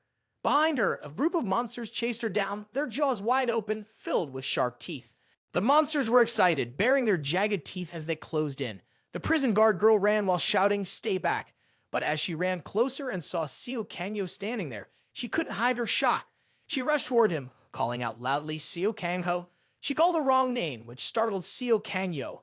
Just to clarify, Seio Kangho is the main character's older brother. The prison guard girl was desperate as the monsters chased her down. Ah! Ah! Suddenly, a wave of energy rushed past her, destroying the group of monsters. She collapsed to the ground, sitting next to the monsters' lifeless bodies. Huh? What? Next to her was Seio Kangyo's fist, radiating an intense and deadly aura. Only then did he speak. "Are you okay?" The girl probably hadn't heard about the main character's brother's death yet, and she was filled with worry. She ran towards Seio Kangyo and hugged him, calling out, "Kangho." When she looked up at him, her face lit up with relief and joy. "Weren't you supposed to be on the 5th basement level? And hey, what was that just now? Do you have superpowers? That was amazing. But wait, have you been hiding them this whole time?" Seio Kangyo quickly pushed her away and said, "I." His eyes were sharp as he said, "I'm Kangho's younger brother." The girl gasped in surprise and exclaimed, "Oh, the hero Seio Kangyo." Then she asked, puzzled, "Why are you wearing a prison guard's uniform?" "No, wait, why are you even here?" He replied, "So, you're my brother's coworker." Kangyo then warned her, "This place is very dangerous." Suddenly, she said, I'm honestly disappointed to hear you say that, young master." This left him stunned. After a moment, he asked, "Who are you?" The girl placed a hand on her chest and smiled as she answered, "Is this our first time meeting? Technically, I should be the one to say hello first." She then extended her hand and added with a cheerful tone, "I'm your sister-in-law. You really look a lot like your brother. Did you know that?" Seio Kanyo was speechless. He stood there, completely shocked. At that moment, in the solitary confinement room on the second basement level, a voice called out, "Meow." Someone spoke in a low, grim tone. "It seems a stranger has entered." The girl called Meow replied with a dangerous expression, "Yes, he has, brother." Inside, a mix of people and monsters were locked up. This time, the stranger had committed many crimes. The man named Meow caught something and said, "He killed my dog." The prisoner called Mio, with a careless expression, replied, "Is that so? Then what's coming next for him will be hell." The scene shifts to Seio Kanyo. At that moment, the woman spoke, "I've only seen you in photos or videos." She smiled brightly and introduced herself, "But seeing you in person is so much better. I'm Warden Hong Di from Lucilus prison, Warden Hong Di." Seio Kanyo immediately replied, "I heard he had a girlfriend, but other than that, I don't know anything else." Hong Di smiled and scratched her head. "Well, actually," she paused, then suddenly pointed two fingers at her stomach. Hong Di held her stomach with both hands and with a joyful expression said, "Inside here is the child who will call you uncle." Seio Kanyo's eyes widened in shock. He couldn't believe it and said, "What?" Still smiling, she answered, "Can't see it yet. Less than a month ago. I only found out recently too. And because this is related to Si On-wan, that's why I didn't want to reveal it too soon." After a moment of shock, he exclaimed, "Is what you said true?" Hong Di, looking just as confused, asked in return, "Yes, it is. Is there something wrong?" Seio Kanyo quickly looked away and replied, "No, nothing." She continued, "What are you doing here, Kanyo? Did you come to stop the riot? But you're also wearing a prison guard's uniform." "I'm Seio Kanyo," he answered. "I've been assigned as a special warden to carry out executions of inmates at Lucilus prison." Hong Di was stunned. "What?" She said, disbelief in her voice. "You're the executioner? But why would you?" Still unsettled, she asked, "Was this the warden's order?" Seio Kanyo explained, "It seems they didn't inform everyone, so I'll give you a quick summary." After he finished telling her what had happened, Hong Di was completely shocked. "An electromagnetic pulse attack? Who would?" Seio Kanyo replied, "They're still investigating it."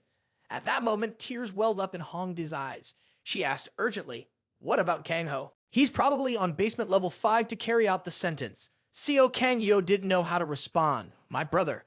Kangho kept staring at Hong Di as she stood there, holding her stomach, tears falling from her eyes. Seio Kanyo couldn't bring himself to say anything. He just closed his eyes, feeling helpless. Then he changed the subject. A distress signal came from basement level 5. Hong Di let out a sigh of relief. "Ah, thank goodness." Seeing her reaction, Seio Kanyo lowered his head and stayed silent. Then he said, "It's too dangerous here. You should go upstairs. I'll take you there." "No, I can't," Hong Di replied. "If you want to go down to the lower levels, you'll need me." He looked at her in surprise. "Why?" Hong Di explained, "When I look at a target, I can read their memories. My special ability is called empathy tracing." Then she waved her hands and added quickly, "Ah, don't worry. I haven't read your memories, Kanyo. I don't use my power carelessly." Seio Kanyo could only stare at the girl standing in front of him. Hong Di continued, "I use this ability to help with psychological treatment for the prisoners, and I use it to determine whether what they did truly counts as a crime," she said. Seio Kanyo asked, "But how is your ability useful to me?" She explained, "Right now, in the isolation room on basement level 2, Miao and Mio are in control. They're two brothers with a special summoning ability. Their power gives them strength. The monsters they summon can turn people into puppets by stabbing them in the heart. At the moment, every prisoner on basement level 2 is one of their puppets." Seio Kanyo, surprised, spoke up, "I already know a bit about their ability. They're disciples of Mago." An image of Mago appeared in his mind. "I already knew that information, so go back upstairs," Seio Kanyo said as he pointed upward. Then he quickly added, "Some of the puppet fighters under those brothers' control are actually prison guards." He heard this and pressed his lips together in silence. Hong's expression grew more serious than ever. "Among those puppet fighters, you won't be able to tell who's a prisoner and who's a guard. But with my ability to read memories, I can tell them apart." Seio Kanyo immediately replied, "If they've already become puppets, doesn't that mean they're as good as dead? What's the point of telling them apart anymore?" Hong Di quickly explained, "No, that's not true. They're still alive. When those two brothers stop using their powers, they'll return to normal. I'm sure of one thing, they definitely won't give up their powers on their own." Still, Hongdi remained determined. She placed her hand over her chest and said confidently, I can persuade them. He warned her with concern, in your current condition, it's too dangerous. Suddenly, Hongdi said, before I became a mother, I was, and still am, a prison guard, so I have to carry out my duty. In that moment, the image of Seio Kangyo's older brother, seemed to appear within her. Seio Kangyo pressed his lips together, silently watching Hongdi. Then he reached out his hand and said, all right then. Just then, waves of Seio Kangyo's power surrounded Hongdi, startling her. The energy lifted her off the ground, leaving her in awe. Ah! Then she asked, what is this? Seio Kangyo looked up and answered, my power. It will protect you from danger. Hongdi called out in a panic, wait, won't that be really bad for you? This doesn't feel right. At that moment, they were still walking toward their target. Suddenly, Hongdi let out a sharp cry. Ah! In front of them stood strange figures, puppets of some kind. It was hard to tell whether they were guards or prisoners. Their bodies looked like solid stone, with golden rings attached to their heads, clearly controlling them. Hongdi quickly explained, that's my brother's ability. Mio, please remember, he's already captured many guards. Seio Kangyo stared ahead and asked, which ones are the guards? Give me a moment. Hongdi replied and closed her eyes. When she opened them, her pupils were glowing. Her gaze swept across the line of puppets, scanning each one carefully. She murmured, then came to a decision. The two at the back are guards. We need to defeat them first, then gather them into a group. Suddenly, Hongdi looked down at her hands in shock. Oh, huh? She was now hidden behind Seio Kangyo's protective circle. She called out anxiously. Ah, I can't see anything. Kangyo, what is this? Hongdi kept shouting from within, but her voice had started to fade, becoming harder and harder to hear. Kangyo stood in silence, then spoke. The difference between them is this. Streams of his power flowed across the floor. The one still alive. Then his energy struck the identical puppets, are the jailers. At that moment, his power wrapped tightly around two of the puppets.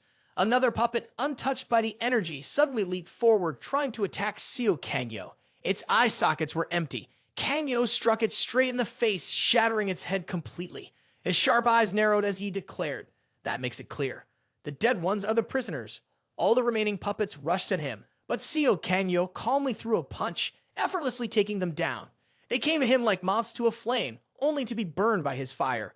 His eyes grew fiercer. With a single punch, he cut through the prisoner puppets in an instant.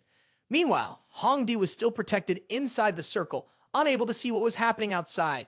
Then, a glowing sphere appeared, showing the image of Seio Kangyo tearing through the prisoner puppets. The Mao and Mio siblings watched it closely together. Mio's younger sister spoke up, brother, do you think this outsider is stronger than master? Mio hesitated a little. Well, then his sister seemed to remember something and asked again, what about that woman? Miao stayed silent. When she didn't hear a reply, she called out, brother.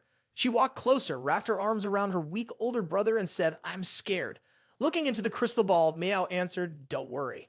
All around them, countless puppets appeared. They wrapped their arms around his sister to comfort her. If that's all there is, then he can't kill us. A sharp image of Seio Kangyo appeared. Meanwhile, Hongdi was trying to shout. She couldn't stand not being able to see anything, so she asked loudly, why did you lock me in here? Seio Kangyo stood there in silence, then calmly replied, did I surprise you? Sorry, I should have warned you first. Hongdi immediately asked, why did this happen? Can you explain so there's no misunderstanding? He said, I pushed the prison guards aside. As for the prisoners, they've all been executed. She gasped in shock. Are they dead? She asked in shock. But did the execution device stay on the 5th floor basement? Seio Kangyo answered quietly, I executed them myself. Hongdi gasped. What? You mean you personally executed them, Kangyo? Kangyo looked up and asked, is it our problem? She hesitated a bit before asking, who made this decision? His gaze was sharp as he answered plainly, I did. Hongdi was stunned. Did the warden approve? He replied, yes. Suddenly she was speechless. What are you planning to do? Hongda bit her lip and asked. Seio Kangyo looked at her confused. She pressed on Kangyo, is everything all right? He replied coldly, as a warden, I'm just doing what needs to be done. There's no problem. But Hongdi disagreed. As a warden, we're not supposed to kill him. Our job is to rehabilitate prisoners to make them better. How can we be wardens if we do this? Kangyo couldn't take it anymore and cut her off. That's enough. I'm sick of hearing such idealistic talk. A hero's job is to save people, not kill them. Only the law has the right to judge others. His face was clearly filled with anger as he said, I know exactly what the outcome is when you chase after those ideals. Someone has been brutally killed by a wild beast that doesn't reason. Honestly, whether I'm a jailer or a hero doesn't matter. I'm just doing what I should have done a long time ago. That is, executing those beasts who have given up on being human. Hong Gang fell silent, then said, Kangyo, in the end, they're still human. He was so angry he couldn't even speak. Stop talking so much. Hong Gang looked down in shock. Then in his fury he shouted, how can you think like that? You say you're human. From the second basement level down, there are criminals who've killed hundreds of thousands of innocent people. They all deserve to die. In the past, there were people who died unjustly, and there's been a lot of debate about the death penalty. But after capable and righteous people appeared, there were no more wrongful executions or unjust suffering. You know this, right? But Hongdi still argued for her point. However, they all have their own stories. Kangyo felt frustrated. Oh, their stories? She continued, especially about Mio and Mio. Seio Kangyo interrupted, do you think everyone in this world has their own story? Don't the victims they kill have their own stories too? In the end, Hongdi looked down, feeling lost. Seio Kangyo made his decision. They will either die by my hands or face the death penalty. It doesn't really make a difference, does it? Hongdi responded, the death penalty doesn't equal a massacre. Honestly, I was getting pretty angry dealing with a saint like her. Hongda needs to understand what real pain is like when someone she loves gets killed by a prisoner. At this point, Seio Kangyo lost his patience and shouted, enough! Stop talking! He raised his hand and gave a serious warning. This ends here. If you keep acting like this, I'll send you upstairs. Hongdi, I'll handle this my way. Hongdai broke out in a cold sweat and fell silent. At this moment, everything inside the prison felt hazy and unclear. Seio Kangyo was still walking, with Hongdi being guided along behind him by the protective circle of light around him. The red control rings appeared, and with them, puppets that seemed stronger than before. Seio Kangyo spoke up, which one of them is the warden? Hongdi quickly replied, the three at the back. Got it. After saying that, he stretched out his hand toward the puppets. Hongdi, still clearly confused, looked down and suddenly exclaimed, Kanho would be so sad. Maybe she should tell a holy woman that if she knew her lover was dead, she'd be even more heartbroken. Seio Kangyo was getting ready to attack the puppets when, upon hearing those words, his gaze seemed to dull. He froze, allowing the puppets to strike down with their weapons. At that moment, a surge of power slashed at his neck. Seio Kangyo's expression darkened with rage, the weapon's tip cracking. The haunting voice echoed in his mind once more. Kangho would be so sad if he knew. His eyes widened as if they might tear apart. The bright light shone despite the puppets slamming into him, but there were no wounds. Kangyo felt his ears ringing. He could feel the frustration and anger building up inside him, and with that, he threw a deadly punch. As the words about others' ideals echoed in his mind, Seio Kangyo became even more frantic, as if wanting to release all his suppressed rage. His teammate's image appeared, followed by a strong punch. Then his brother's face flashed before him. At that moment, Seio Kangyo no longer wanted to hold back his fury. Hongdi was horrified as she watched the scene unfold. Immediately, one puppet was sliced down by waves of power, and soon after, other puppets charged toward him. What good are words, really? Is this misfortune or fortune? The bright red energy orbs were released in a spiral. Still, Kangyo's frustration fueled them. The orbs hovered in the air under his control. The orbs flew directly toward the prison puppets. Then the puppets turned into a swirling red mass, their strength slightly reduced. Explosions erupted in the air. A painful scream echoed. Ugh!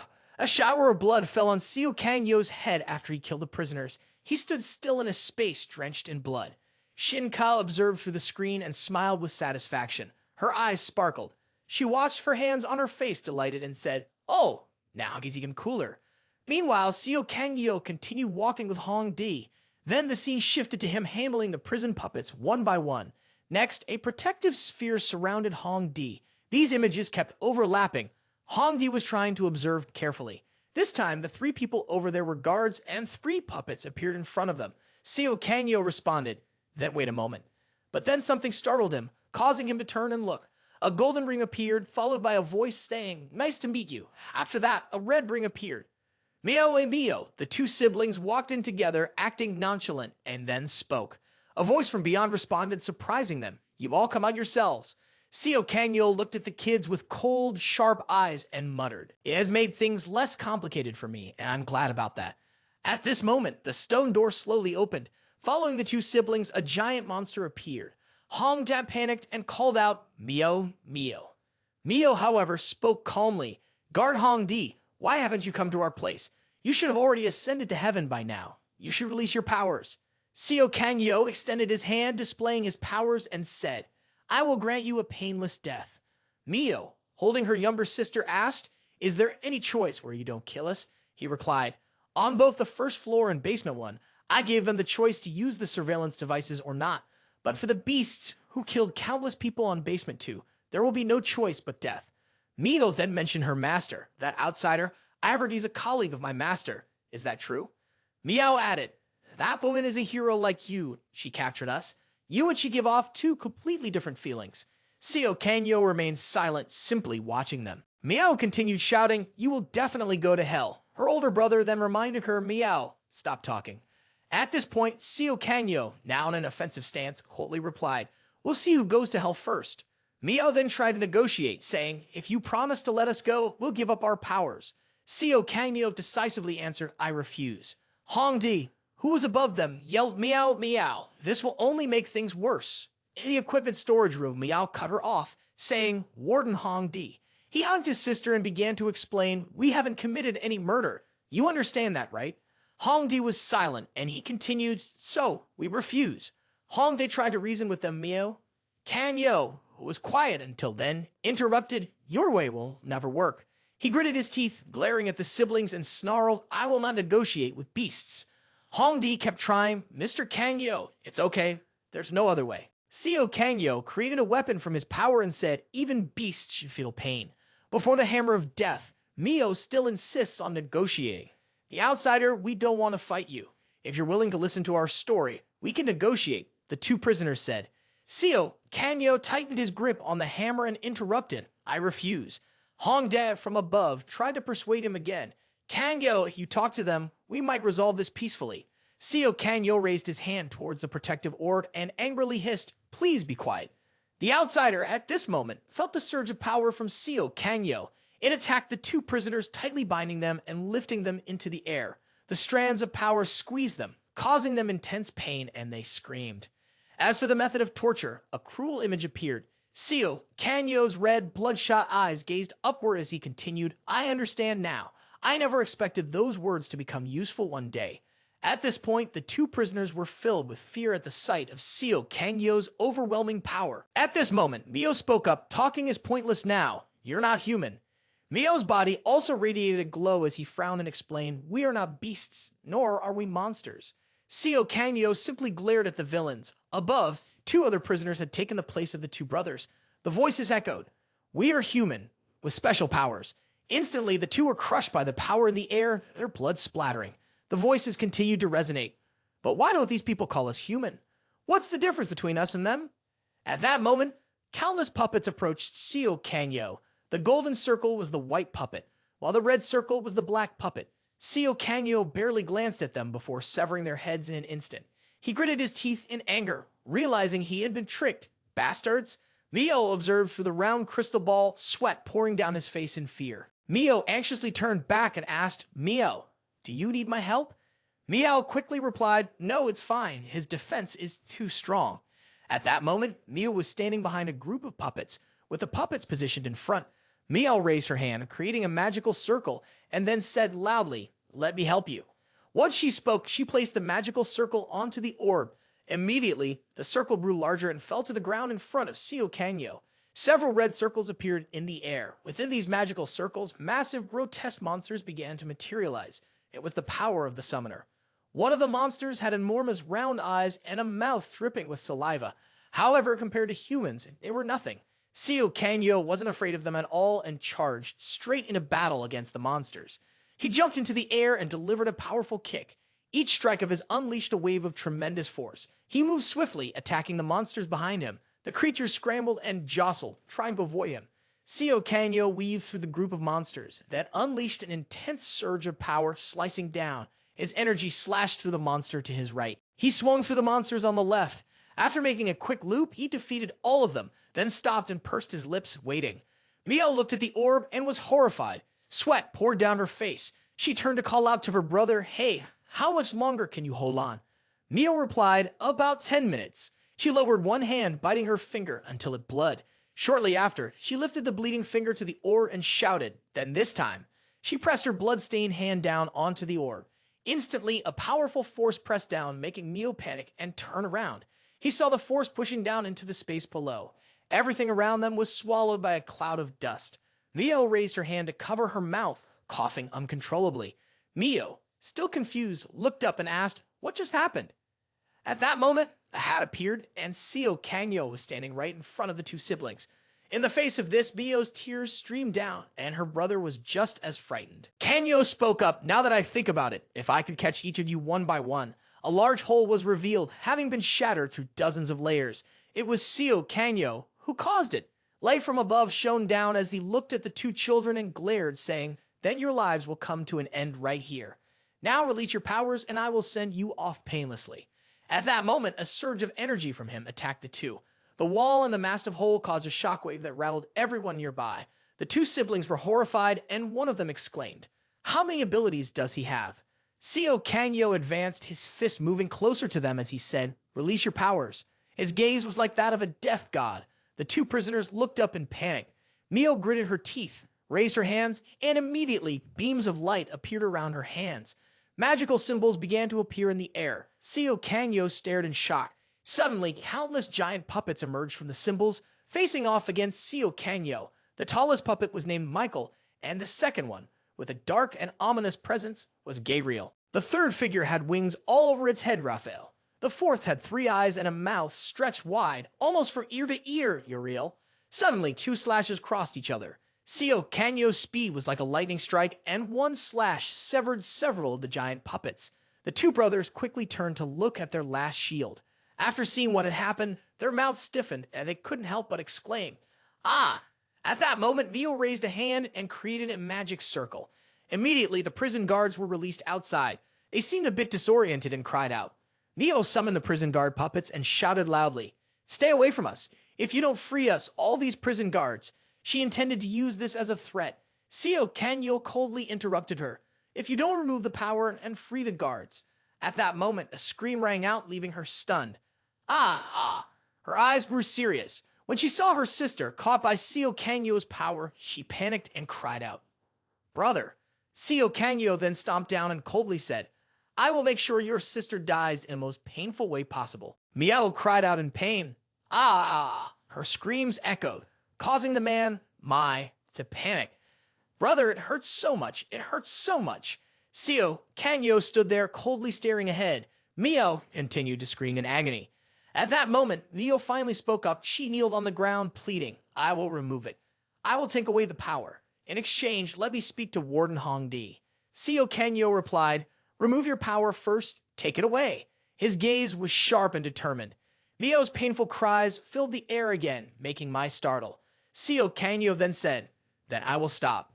After a moment, a beam of light descended. The two siblings were now kneeling, their hands reaching out to each other. A little later, the wardens who had been controlled regained consciousness and cried out, "Ah!"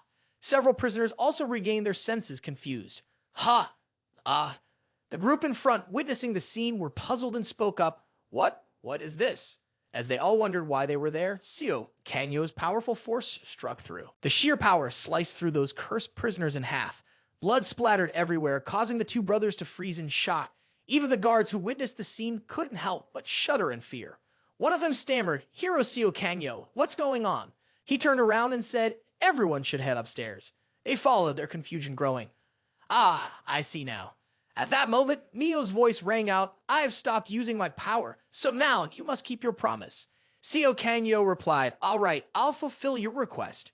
While the two brothers were still in shock, he added, "But first, we should move somewhere else." Between them lay a pile of dismembered prisoner bodies, a horrifying sight. Pregnant women should definitely not witness this scene. Meanwhile, in a somewhat safer spot, Hongdi was still sitting inside her protective circle, trying to call out. Once she could see the outside again, she looked down and asked, "What happened?"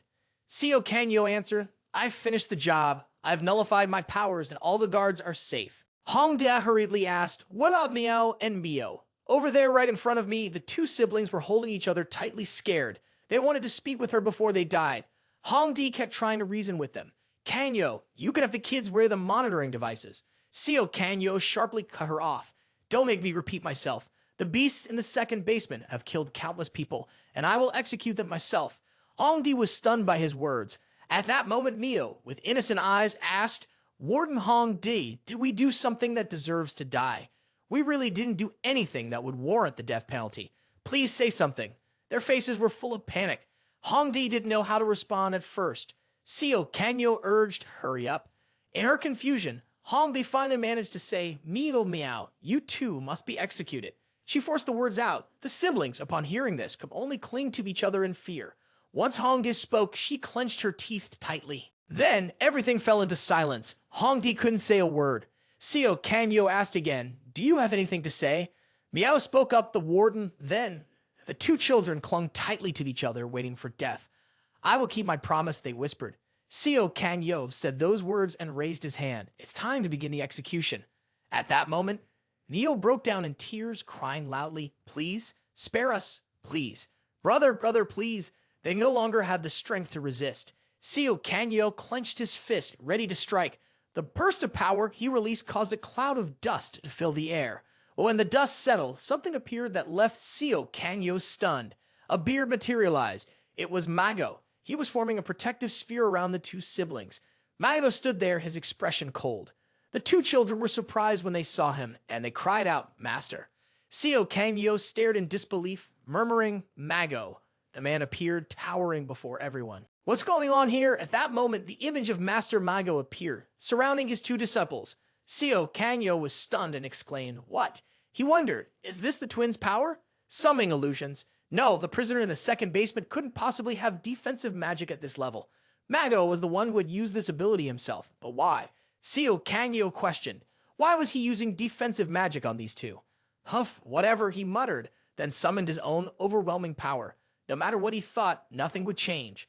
The two siblings remained terrified, clinging to each other. Seio Kanyo's fist struck, shattering the shield. Pieces of it fell to the ground.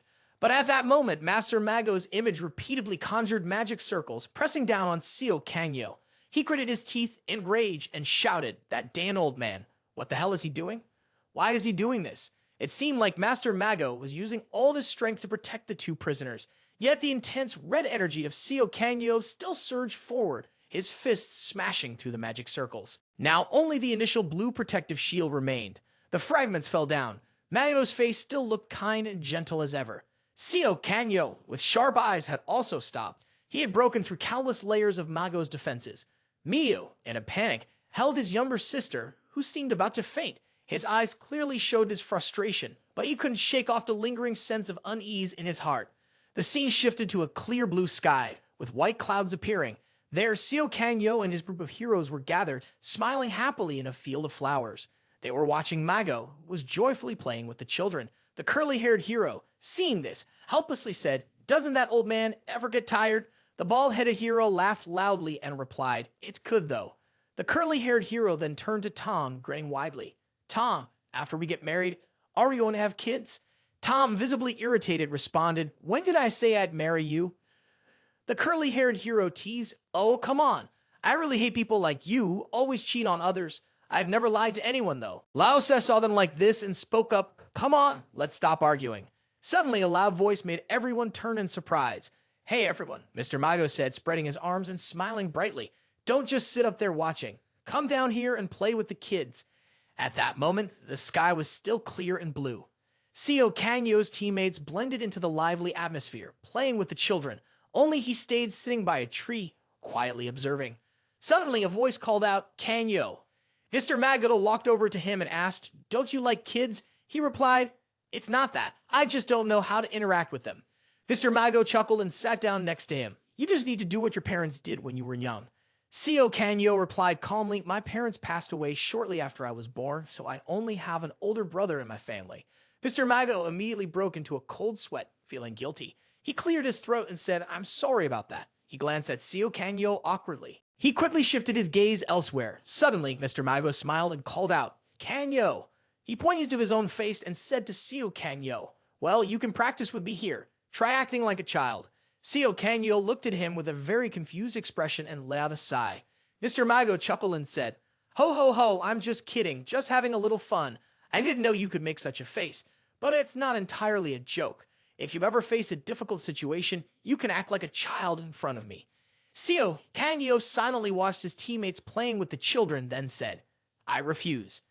At that moment, the sky darkened with clouds and rain began to fall. Seong appeared, raising his hand, covered in blood. Seio Kangyo stood there, frozen under the cold rain. He glanced down, seeing his two teammates, one with curly hair and Ta, holding each other tightly, waiting for death. Seio Kangyo looked away and saw Laosa and the monk both having stopped breathing. Blood droplets continued to fall. Tears of anger streamed down Kangyo's face as he remained lost in despair. Just then, a voice called out, Seio Kangyo. Even as he was dying, Mr. Mago still managed to comfort him. It's okay, it's okay. Even though I can't open my eyes anymore, everything will be fine. At that moment, fragments of time returned to the present. Seio Kangyo punched through the magical circles, shattering them. With only Mago's final layer of defense remaining, Mio had already passed out, leaving only Miao, who was still frantically looking around in panic. The shield protecting Mr. Mago began to fade away. He closed his eyes and smiled gently. Seio Kangyo could only watch helplessly, then extended his own power. He released Hong Di, causing her to panic and tremble. After safely setting her down on the ground, he called out, Can you read the memories of powers? Hong Di quickly responded, I can do that. Seio Kangyo pointed upwards and said, Then read the memories of that power for me. I need to know what that old man was thinking when he did this. Hong Di looked at Mr. Mago of the protective magic circle, confused, and asked, What? What is that? Is that Mr. Mago the hero? A moment later, she revealed the memories tied to that power. In her hands, Mr. Mago and two condemned prisoners were laughing and getting along. This is the memory contained in the power of Mr. Mago, the hero. Seio Kangyo sat down on the ground, clearly uncomfortable, and said, It looks really unpleasant. Hong Di immediately disagreed. I think it's cute. He then asked, Why are the memories of these murderers here too? She explained, That's because he used his power on them. Seio Kangyo looked at Hong Di, making her quickly say, I didn't mean to put them here. Seio Kangyo responded, I'm telling you this so you don't misunderstand. No matter what the situation with these murderers is, I will still execute them. The three people on Hong Di's hands huddled together in fear after hearing that. She then replied, I understand. All right, then. After speaking, Hong Di dropped all three of them down below. At that moment, a large candle holder hung from the ceiling, its light casting a soft glow down. Soon, iron cages were brought out. One person struck a hammer on the floor, then spoke. Ladies and gentlemen, we will now begin the auction of individuals with special abilities. At that point, a person dressed in torn clothes gripped the iron bars, staring out. They looked exhausted, deeply suffering, as if they were living in hell, their fate seemingly filled with nothing good. At the same time, Mao and Mio, the two siblings, were locked in a cage together. They had blank expressions, staring out without any emotion. At 6 years old, this was an auction for people with special abilities, a form of entertainment for wealthy collectors. Deep beneath the city was a secret auction house. Mao and Mio had been sold here by their own father. The most valuable individuals were those with extraordinary abilities, especially those with shape-shifting powers. The most common ability was summoning, so those individuals were the cheapest. Because of this, Mao and Mio hid their true abilities. For a long time, no one had bid on the two children. While they were waiting to be discarded, suddenly a person entered and opened the iron cage of the two siblings, saying, Come out, someone wants to buy you too. It was a man and a woman. As soon as the woman saw the two kids, she spoke with interest. Oh, is it these kids? Do they summon both angels and demons? The man then asked, Is that why you want to buy them? I asked because there are no returns here. The woman laughed softly and replied, Oh, I'm just curious. He became irritated and asked again, What do you mean? She put on a crazy expression and said, I wonder what would happen if you mixed angels with demons. The two siblings were both frightened and confused by this. She continued, Maybe you're too young to understand, but you'll figure it out soon. As she spoke, she looked at them with a wicked glare. Her eyes were wide open, as if under some kind of spell. Suddenly, a surge of energy shot down from the ceiling, making both of them look up in panic. At that moment, a blazing lava ball was falling straight down toward them, leaving the two of them stunned.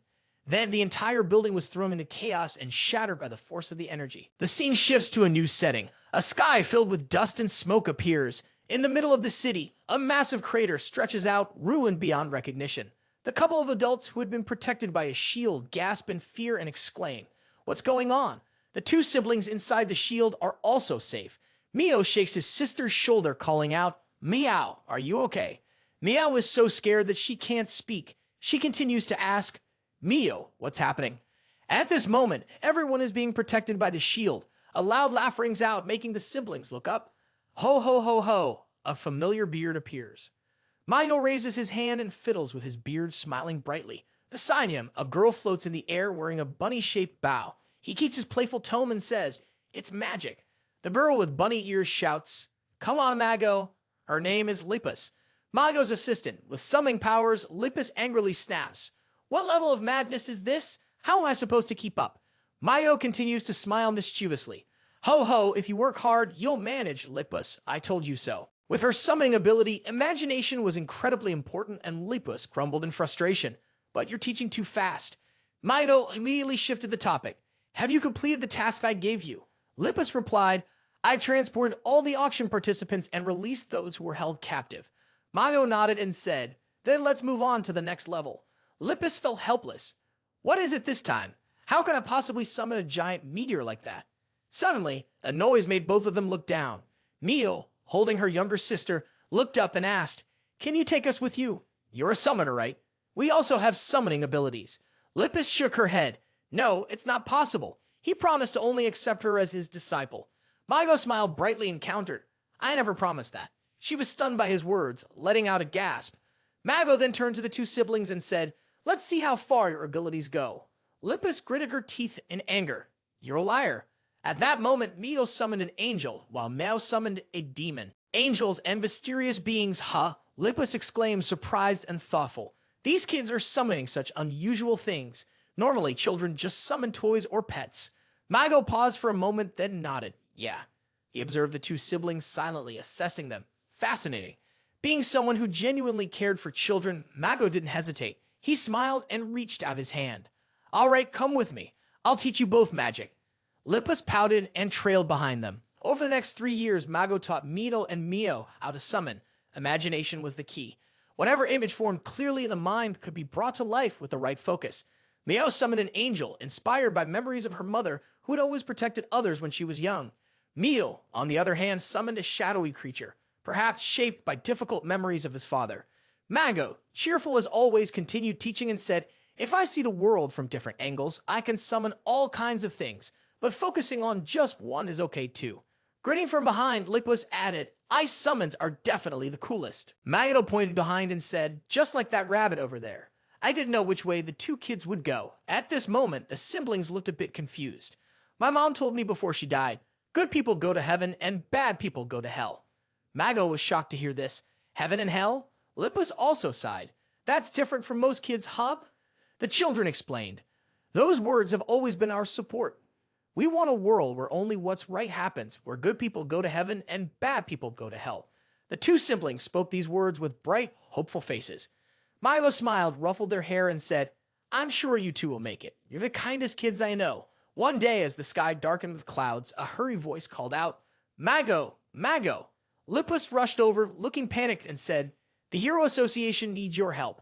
Mago was stunned. What? His face then showed a rare look of anger. They ignored my suggestion, and now they want my help. Lucilus was still in a state of confusion. Oa has appeared in Finland. A glowing image of a person on their face and neck has appeared, emitting a bright light. When Mr. Mago heard this, he was startled and exclaimed, What did you say? We need to gather the heroes right away. What are they doing? Lucilus replied, I don't know either. Mago held his head in exhaustion and muttered, My God. He stood there silently for a long time before speaking again. Bring Miao and Bio here. After meeting and talking, the two siblings were in shock. You have to go, Miao cried, clinging tightly to Mago. No, please don't go. Mito, being stronger, asked, When will you come back? Mago, feeling helpless, closed his eyes tightly and responded, The enemy is tough. It'll probably take at least a few years before I can come back. Mio asked quietly, Can we come with you? He shook his head and explained, No, you can't. The enemy is too dangerous. I can't let you two come with me. I don't want you to go. Mago could only look down at his newly adopted grandchildren with a pained heart. Mia, tears streaming down her face, cried out, I don't want to be abandoned again. Lucilus scolded softly, Abandoned? You two aren't objects. At this moment, Mago gently called out, Mio, Mio, this is my farewell gift to you. The symbol of my powers is on your clothes, so when you reach the shelter, someone will take care of you. As he spoke, he transferred his energy to the two siblings. Mago closed his eyes, speaking kindly. One day we'll meet again, But little did he know, this would be the last time. The two children could only huddle together and cry. He didn't forget to remind them, when that day comes, you both need to grow up and be good people. However, after parting ways with Mago, Miao and Mio didn't go to the shelter, as they would have to meet strangers. Instead, they went far away, training their powers on their own. What kind of ability do I need to have to become a good person when I meet Mago again? Miao thought, releasing a golden aura. What is good and what is evil? The images of an angel and a demon appeared before her. Mio, on the other hand, emitted a red aura symbolizing a demon. What should I do with my powers? 2 years later, Miao and Mio decided to define good and evil for themselves and return home. Good people go to heaven, while bad people must go to hell. In this place, they began to create their own heaven and hell shaped by their own imagination. This was utopia. The expressions on the twins' faces showed clear excitement. In just 1 month, Miao and Mio turned the entire city into their own paradise. They watched the town's residents summon their angels and demons, then supervise the people, deciding who would ascend to heaven and who would descend to hell. The standards for these decisions were set by the twins themselves. They were based on things they had heard from their mother when they were little, things that humans were never allowed to do: stealing, littering, causing public disturbances, lying, betraying friends. For them, deep in their childhood memories, those things were obsessions that would never fade. Even for those who met the standards, the demons would still be summoned, and then one twin would laugh and say to the other, "I've been watching her. She has lived a proper life." The woman clutched her child tightly, trembling with fear, and said, "Please, please help us." The twin replied, "Don't be afraid. This isn't the end." With that, the twin commanded the demon to pierce through the bodies of the helpless mother and child. It proudly said she will have a beautiful dream in paradise. The mother could only cry out in pain and despair, "Ah, ah," while it stood there, hands clasped in satisfaction, saying, "Forever." Unaware of the commotion from the land of the twins, a large building appeared, attracting the attention of the Hero Association. A man with a weary expression exclaimed, "Let's start the meeting now." "This is Authority, the president of the Hero Association." At that moment, Authority spoke again. "I already made the announcement, so why is everyone upset?" In front of him were only 3 young people, lounging in their chairs. A blonde girl replied, "Well, I guess they're on vacation or something like that." She was Seio Benju, a 3rd-tier hero. One of the guys chewing on some candy spoke up, "Please open up that pile of information and let's see what it's about." His name was Custa, also a 3rd-tier hero. At this point, a few light bulbs flickered, casting weak light on the room. After going through the information, both Custa and Seio Benju were stunned and exclaimed, "What is this?" Custa exclaimed, "The first level is already this tough. It's truly one of a kind." Seio Benju sighed in frustration and added, Damn it. I want to level up. I want to reach that level." The chairman of Authority then asked, "Level 3, huh? Would you like to give it a try?" Seio Benju responded with a tired tone, "It won't make a difference, Chairman." She then glanced at the information showing the images of the 2 siblings. "But why did you choose this small village? The difficulty level is 1. It doesn't really help much with the hero's performance," she continued. The chairman explained, "Well, I picked this place because these kids are rated as level 1 villains." Custa asked how old they were. The chairman replied, "About 10 years old." The young man was shocked. At such a young age, they've already taken over the whole village. Seio Benju added, "Once they level up a second time, they could become level 2 or 3 villains. Should we prepare for anything before dealing with them?" Custa inquired. Seio Benju smiled. "At least it'll take them more than 5 years to develop further, so there's no need to prepare too much." Custa, hearing this, exclaimed, "It's that long." Authority spoke up at this point, adding a few more details. "These 2 are Mago's disciples." Custa, stunned, repeated, "Mago." Meanwhile, Seio Benju helplessly muttered, "Ah, I knew it." Then the debate between the 2 young men began again. Should we tell Mago about this? One person in the group suggested he went to Finland to capture a wet. Once he's done, just have him return. At this, Authority sat quietly, listening to the discussion. Suddenly, a beautifully manicured hand was raised. The person who had been silent until now unexpectedly raised their hand and asked, "Can I leave?" This was K2, a level 3 hero. She wore a mask, and her hair was held up with numerous clips. Her eyes sparkled with heart-shaped pupils. The scene shifted to a golden-hued sunset, with a soft rolling of a wheel on the ground. K2 arrived and stopped her bike to observe. She was riding a pink motorcycle, stylish and bold. At that moment, she placed both hands on her helmet, took it off, and looked around, exclaiming, "Wow." Countless golden and red rings floated in the air, shining brightly under the sunlight. K2 couldn't help but exclaim, "What a magnificent sight." She didn't know that she was being watched through a crystal ball. On the other side, the 2 brothers were closely monitoring her every move. Miao, feeling uneasy, spoke up. Brother, there's a stranger. Mia just replied with a quiet, Meanwhile, K2 was still focused, her heart-shaped pupils locked on the scene in front of her. The sunset bathed the sky in its bright colors. K2 even took out her phone to snap a picture of the puppets. As she took the shot, she murmured, "Oh, this is such a unique power. Could it be brainwashing? Or are they just in a deep sleep? I don't think they're dead." What's that? Suddenly, something made her cautious, causing her to turn around. The demons and angels from before had transformed into the two brothers. To K2's surprise, Meow spoke again. "Stranger, why are you here?" The two children stared at her with skeptical expressions. K2, seeing them, rubbed her hands together excitedly, her eyes sparkling in awe as she continued, "Oh wow, those are some amazing powers. What else can you do? Is there anything else even more impressive?" Meow replied unhappily, "You should answer our question." K2 continued, but this time she raised her hand toward the shimmering red and gold rings floating in the air and spoke again. "Do you know about these? In the end, you have many disciples who are summoners, don't you?" The two siblings were confused by this and looked at K2. She then raised a question. "Did your summoner students learn from you?" Mio, panicked, asked back, "Who are you?" Both of them were sweating nervously, waiting for an answer. "I'm your senior," K2 replied. She then made a strange face and stuck out her tongue, saying, "Remember that." Mio stepped in front to shield her younger sister and said, "We don't have any seniors except Lipus." K2 laughed and said, "Your master erased my name from the disciple list." Seeing their brows furrow, she continued, "I think you've been too focused on some sharp objects."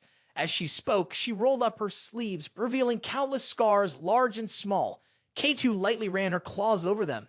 "And your master told you that you needed to learn more defensive magic to protect yourself. Too bad you didn't like that, so you ignored his advice." "He doesn't care about you anymore," she said. The two of us were left completely confused after hearing that. Suddenly, K2 spoke up. "How embarrassing."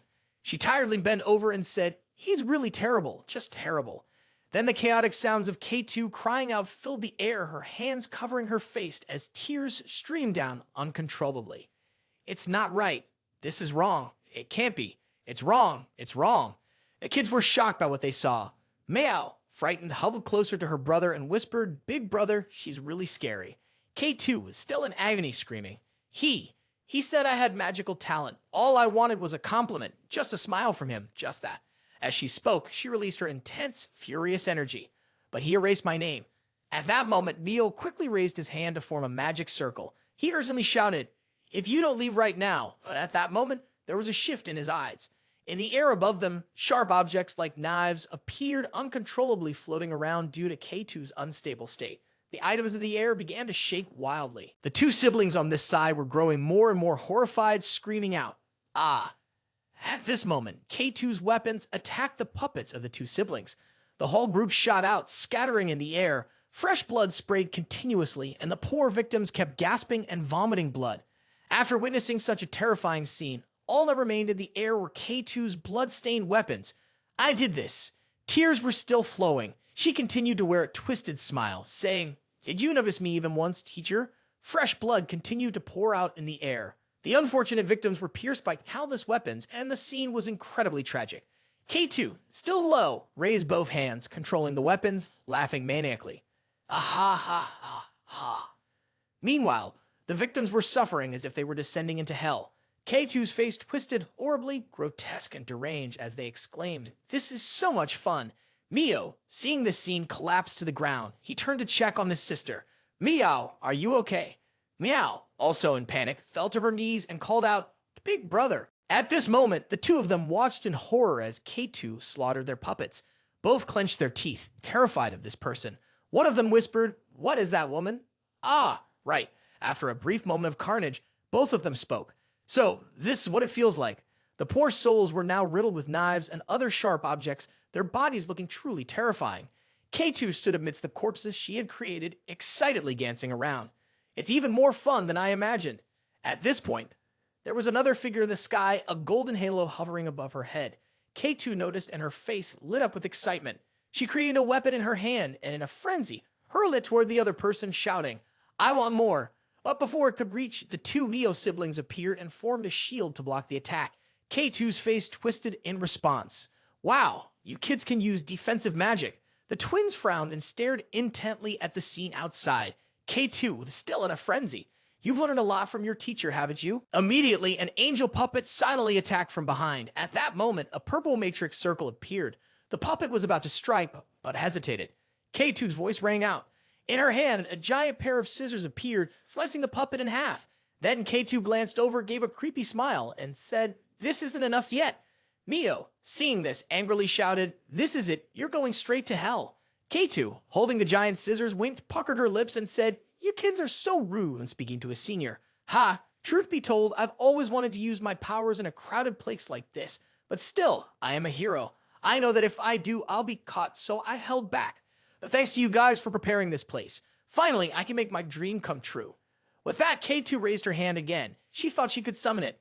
At that moment, K2's expression changed. She gritted her teeth, sweating profusely. Then, unable to hold back any longer, screams rang out, "Ah!" The twins were once again thrown into a state of panic. K2's mouth was wide open as she screamed louder, "Ah!" At that moment, a giant utility knife began to appear. The knife emerged from a tear in the sky, looking incredibly terrifying. Blood was dripping from K2's eyes, nose, and mouth, but she still managed to smile in satisfaction. "Haha, here it is." Imagination was the most important thing for a summoner. The countless lives she had taken had amplified her imagination, making her powers even stronger. The massive utility knife now hovered above K2, summoned by her command. "Ah, this is the first time I've summoned something this huge," K2 shouted, her voice filled with excitement. "It's so big, so cool." She grinned maniacally. But then K2 stopped. Her crazed expression vanished, replaced by a cold, detached look. She stretched out her hand, saying, "It's all thanks to you guys. Well, goodbye." But suddenly, something monstrous grabbed her whole body, leaving only her outstretched hand behind. Meow was stunned, unable to process what had just happened. But this time, Meow had summoned a demonic monster that devoured K2. In its hand was a red matrix circle. This was also true for Meow. At that moment, her eyes leaked 2 streams of blood tears. Her face twisted in pain, gritting her teeth. She muttered, "Demon." She scolded others without realizing she should reflect on herself. When looking at K2, Meow only saw a terrifying demon. That scene amplified the power of the little girl. At that moment, Vio turned to call his younger sister, Mio. Meow stiffened, replying, "Brother." Her shocked expression stood before the monster she had summoned, which made anyone who saw it feel disgusted. She then asked, "Did I just kill someone?" Under a sky slowly turning red, a voice answered, "No." The giant monster, with its bulging eyes, still stood there. Mio hugged his sister, comforting her. That wasn't a person, it was a demon. Soon, a year passed. Meo and Mio had built an even greater paradise for themselves. In the sky, numerous red and golden circles glowed brightly, and at the Hero Association, once again, they were recognized as villains. In the second basement of the Lucilus prison, a trembling finger flipped through the information about the 2 demons. Mago, with a disbelieving expression, exclaimed, "Mio and Mio." The chairman spoke up, "They are your disciples, aren't they?" Mago, still in shock as he looked at his disciples' records, asked, "How did things end up like this?" The chairman added, "We're quite curious ourselves." After a moment, Mago stood up, turned away, and said, "Let me go there." The chairman suddenly grabbed him. "Huh? You can't go." Mago, confused, asked, "What?" The chairman, looking tense, responded, "I can't let you handle this." "What do you mean?" Mago asked. The chairman explained, "Clearly, I told you to go kill Awit and return. But you didn't follow my orders, right? Instead, you captured her and handed her over to the government. If that's the case, then I can't follow your request either." At that moment, Mago completely lost his composure and shouted, "Talking like this isn't going to solve anything. I'm leaving." The chairman of the authority slammed his hand on the table and snapped, "I told you straight out, you're not leaving." With that, he impact cracked the table.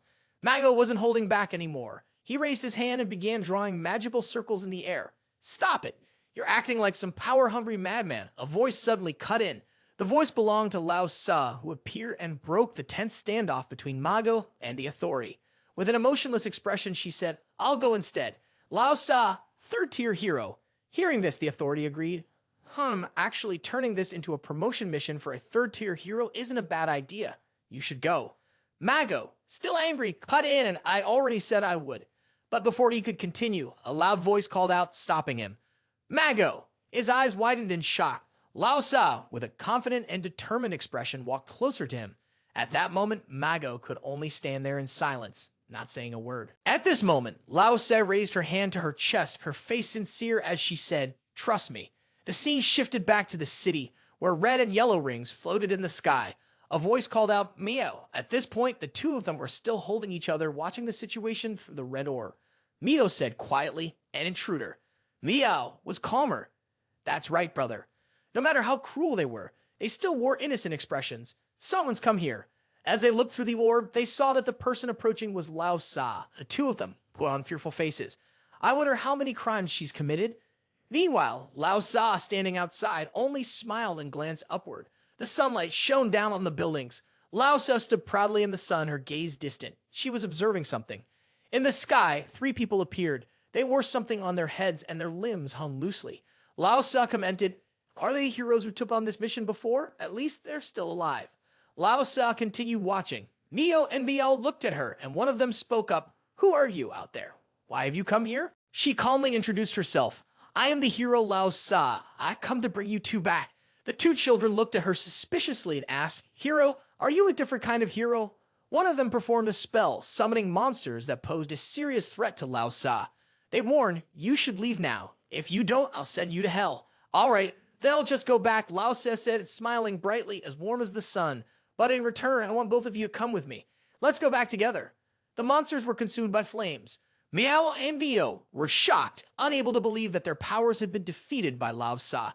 She stood tall, even as the fire raged around her. She walked over to them, looked them in the eyes, and spoke. You 2 are children with kind hearts. I don't feel any malice in your attacks. Her expression shifted as she spoke. It's truly sad. If the people who came here were truly heroes, things wouldn't have gotten this bad. She slowly approached them. The 2 children hugged each other, feeling helpless. Isn't it strange? You think what you're doing is right, but so many people are here to stop you. Don't come any closer. Facing their panicked gaze, Laosa spoke softly. Don't be afraid, I won't hurt either of you. She continued, but what you've done is wrong. Your teacher is very upset. The 2 children's eyes widened when they heard about their teacher. They whispered to each other, Teacher Mago, is he back? Meow, don't believe this lie. Laosa spoke firmly, I'm not lying. She reached out her hand toward them with a smile. Release your powers and come back to me. It's time to go back to Teacher Mago. The 2 children stared at her in shock. They reached out and touched her hand, feeling a warmth they couldn't describe coming from Laosa. The sun began to set. Laosa gently held both their hands and walked with them. The children gasped in amazement as they witnessed something, but Laosa remained calm and said, I knew it. Mago stood facing them. I knew you would follow me. The children quickly rushed into Mago's arms, and he opened them wide to embrace them. Teacher, Meow, Mio. The 2 children were overwhelmed with emotions, tears, and runny noses as they spoke with him. Master, actually, our abilities are a kind of supernatural power. Mom told us we have to keep it a secret from others. He was surprised to hear Mio and Meow speak like this. Master, you only take summoners as your students, right? We're sorry for lying to you. He asked again, Mio, do I only accept summoners as students? Who told you that? A pink-haired hero. She said she was your apprentice. Mago suddenly remembered that person, shocked by the information he had just heard. Apprentice of mine? Mio, I have never taken anyone in as an apprentice besides the 2 of you and Lepus. His explanation left the 2 children stunned. I only met her once at the guild and gave her some advice. Really? They had reunited after 3 years. They shared what happened during that time. The 2 kids talked about their efforts to grow up into good children and how they had been misunderstood by others. Up until now, Meo and Mio still didn't fully understand it. Mago stood quietly, watching the 2 children sleeping peacefully on the grass. Laosa spoke from behind. Are you done talking to those 2 kids? He looked at her seriously, pleading. Could you entrust them to me? Laosa didn't answer, but instead brought up something related. Even though they hadn't killed anyone in the village yet, they had taken thousands of people hostage and even killed a hero. It would be very hard for them to avoid the death sentence in court. Mago hurriedly said, they've just gone astray because they're too young. They've unlocked their abilities. If you trust them to me, I'll help them understand that what they've done is wrong. It's a mistake. He can't do this. He continued pleading. Laosa, you said that they're just kids. Laosa lowered her gaze. Mago, I can't agree with you. The government has changed the law to allow the execution of children who aren't yet of legal age, and the law is the law. Besides, the work of a hero isn't to reform criminals. However, Laosa continued, I sympathize with you. Right now, the world has too many problems. So, Mago, she went on, offering, from now on, would you be willing to work with me? He was confused, but what does that have to do with the 2 children? She continued, her expression serious. It will change the world. Mago widened his eyes at her statement. He spoke up. I have one condition. He pointed at the 2 children. Until they come of age, don't let them die. Please allow me to use my abilities on them. Laosa agreed. All right. With Laosa's approval, Mago quickly used his power. Until they grow up, neither of them will die. We will change this world before they grow up. The scene shifted to a man in a military uniform, wearing a hat. He was silent as a woman approached him. Gangyu. He turned his gaze toward the sound. A woman with brownish blonde hair continued. I've heard many people talk about you. Laosa smiled and extended her hand. Do you want to change the world with me? He slowly stood up after breaking free from his memories. Mago was showing him images of the two children, Miao and Mio. They say we just judge everyone based on our own rules. Isn't the law just a set of rules made by people in this world? Gangyu still didn't respond. The two others continued. What difference is there between us? The girl finally spoke up. Gangyu, Kanho, and I were tasked with helping rehabilitate these two children. She nervously explained as red beams of light surrounded her. I'm not saying they haven't done anything wrong. They need to understand that what they did was wrong first. Gangyu surrounded her with a red sphere, preventing her from finishing her words. He moved forward. Red beams of light snaked from the ceiling to the floor. Mio clung to Miao, terrified. He looked at his hand. The two others were in a panic. Please spare us. Gangyu remained cold. As he got closer, Mio and Miao begged louder. Please, please, we beg you. We know we were wrong. He clenched his fist. The two screamed. Mom, Mom, please. Sniffle. Teacher. Gangyu's fist came down. A shockwave hit the area. The red beam still hadn't been retracted. Gangyu slammed his fist into the ground, just a short distance away from where the two people, Mai and Mao, were. Their eyes were filled with fear, and tears and snot streamed down their faces. Gangyu cursed, "You bastard." He gritted his teeth so hard they almost bled. His eyes turned red, his hands and face were covered in veins. This is really annoying, he muttered. Gangyu had thought about this a lot, and all those thoughts now swirled into a chaotic mess in his mind. He opened his eyes wide, staring intensely as those thoughts mocked him within his own head. Three figures appeared before him, their laughter ringing out, sharp and piercing. Gangyu knelt on one knee, observing the scene in front of him. Why do you have to think so much? The girl with black hair smiled. That look doesn't suit you. You're even better looking in real life than in the pictures. Gangyu widened his eyes. The girl with the black hair beamed brightly. Hello, my husband. Your bride has arrived. She eagerly introduced herself. I'm so happy to meet you. My name is...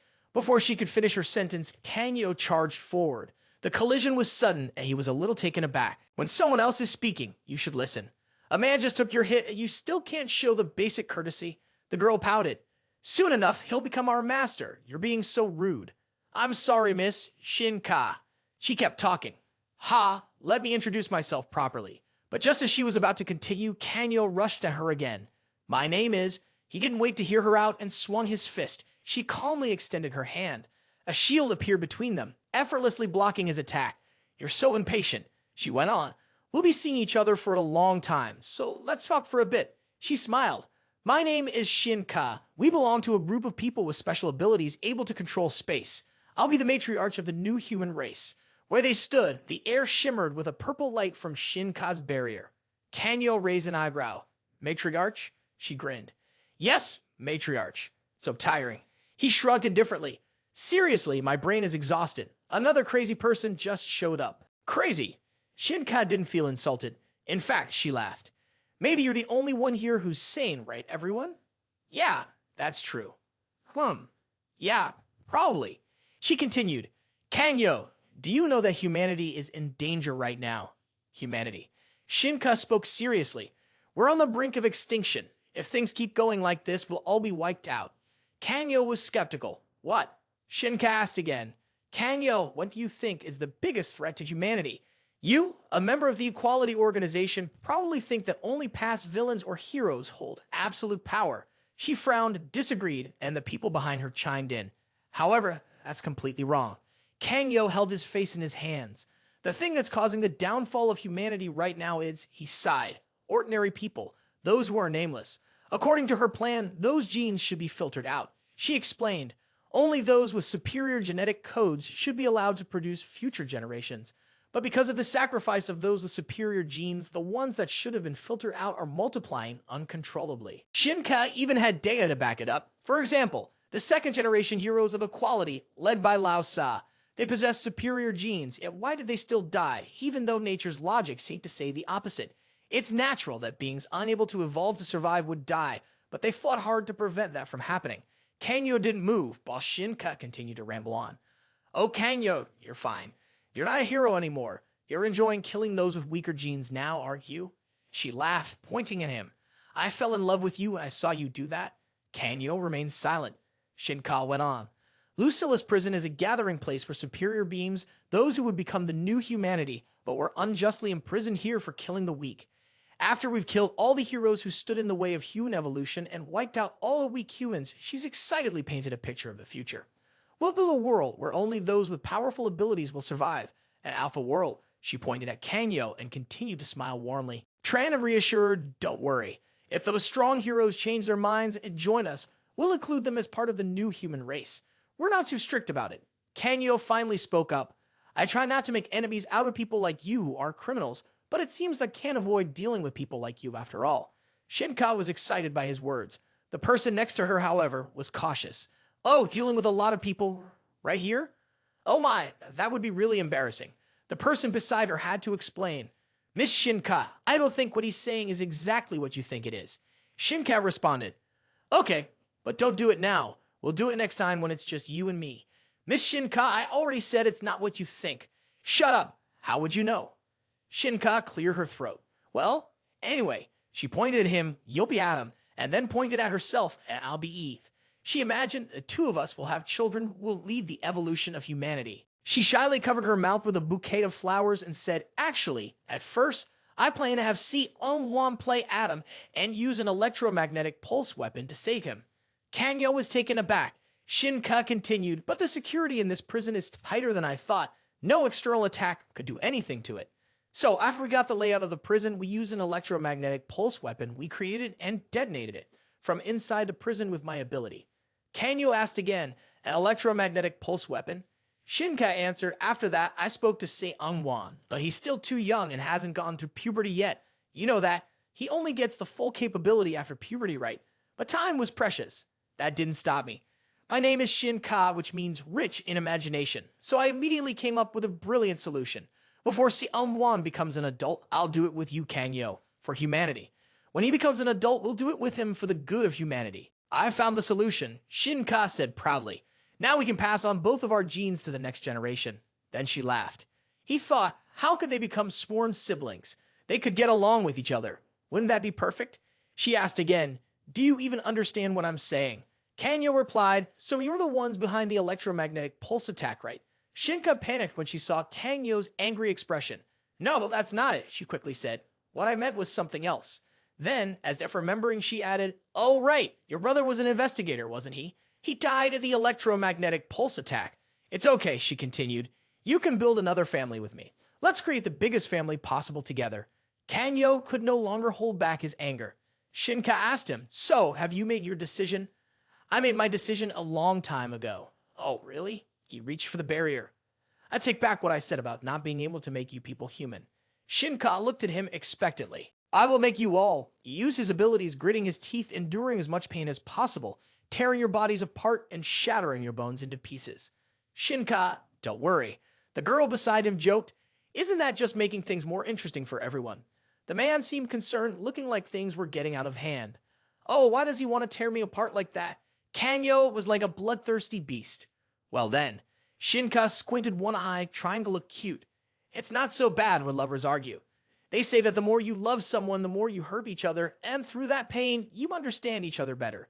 Gangyu, enraged, slowly started tearing through Shina Ka's barrier. She seemed pleased. Yeah, you're really into it. The man beside them grew more cautious. This is very dangerous. His power was almost about to reach her. Suddenly, a portal opened. Gangyu froze for a moment, falling into it. 1 second. The words called to him. She waved, smiling at him from the exit. Let's finish this outside. She didn't forget to remind him. Calm down first, then come. Then the portal vanished. Gangyu was left in this empty space. He continued to use his powers. Gangyu's gone crazy. A column of energy shot up from the center, piercing the sky. His power erupted, making Shina Ka and the others wary. Gangyu had broken free. Shina Ka stared at him in surprise. Wow, his strength couldn't be stopped. It cut through space itself.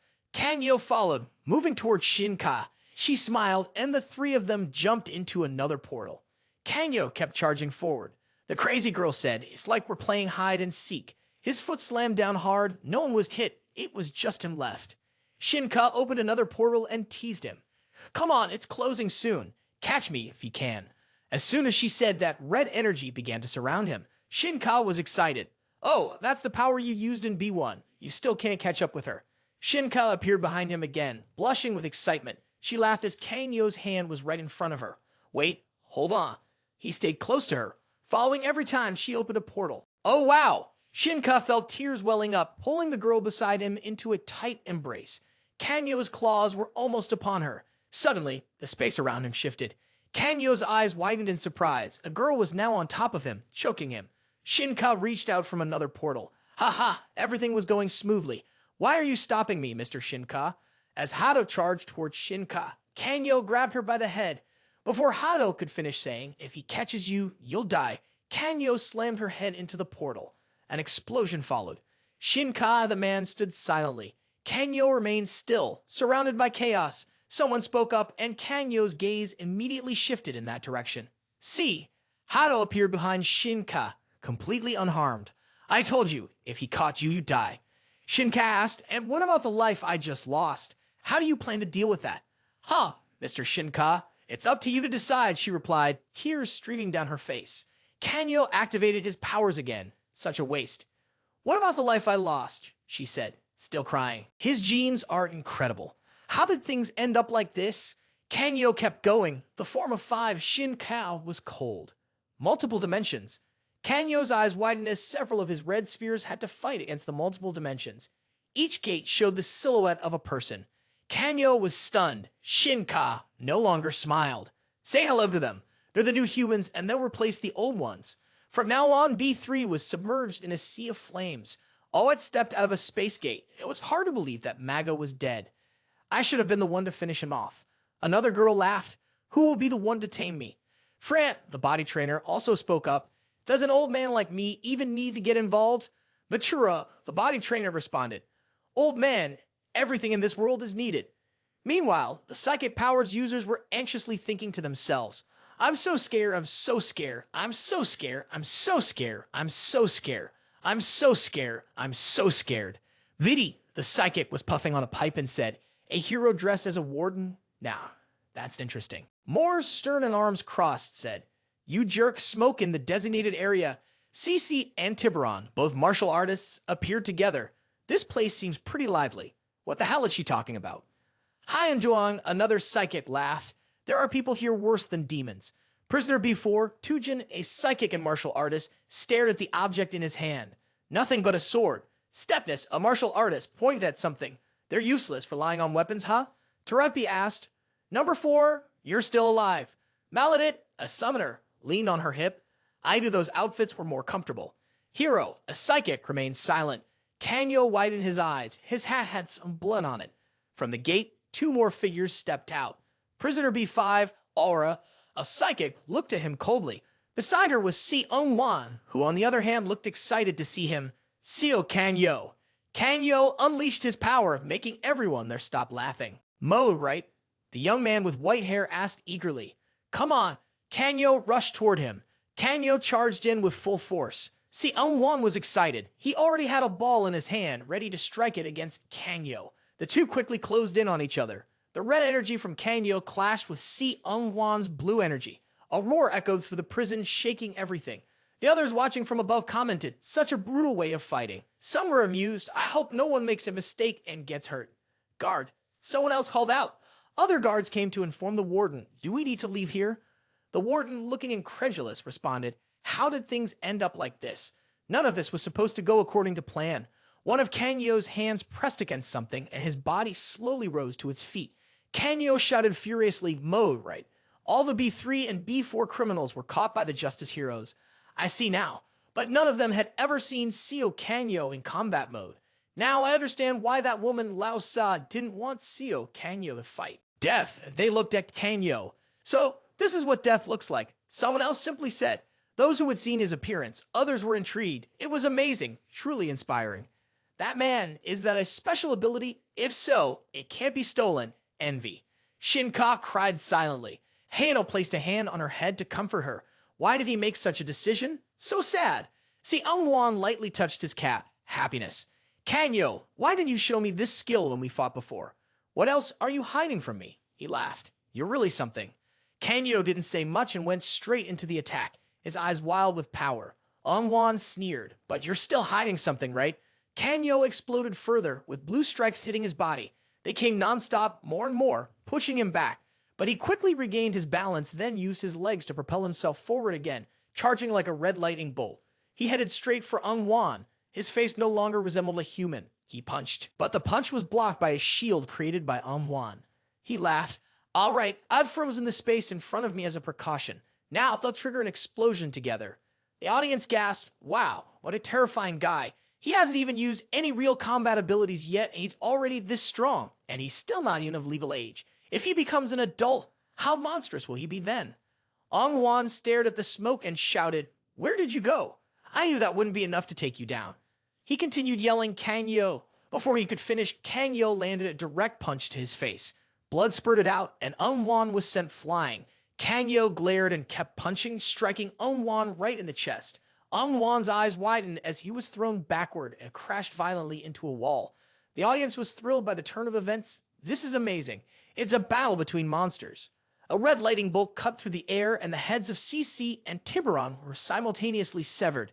Kangyo swiftly moved past them and headed towards the summoner. He landed another blow before something unexpected happened. Because OF had cast a defensive spell, Mago's defense magic was impressive. Too bad he died too soon.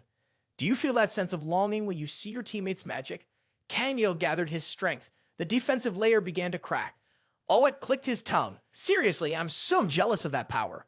The defense shattered. Another person stepped in, kicking Kangyo hard. He flew back and slammed into the wall, smoke rising from where he hit. Hero stood back, observing. A look of recognition flashed across his face as he saw Kangyo, like a demon rising from hell. Kangyo stood up, his eyes burning with killing intent.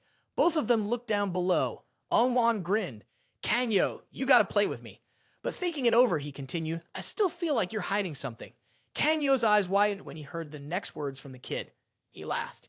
You're holding back because of the warden, huh? So soft. That's not gonna work. He laughed again, raising his hand. I'm gonna make a playground just for the two of us. His fingers closed. The clouds quickly covered the moon, and in the blink of an eye, the entire night sky above this prison was filled. The ground and rocks shifted, and Do-Su and the others couldn't believe it. They were quickly affected, losing control. What's happening this time? The others looked on in surprise. A space was being distorted by Wan. Am I seeing things? From now on, everyone, go ahead and play.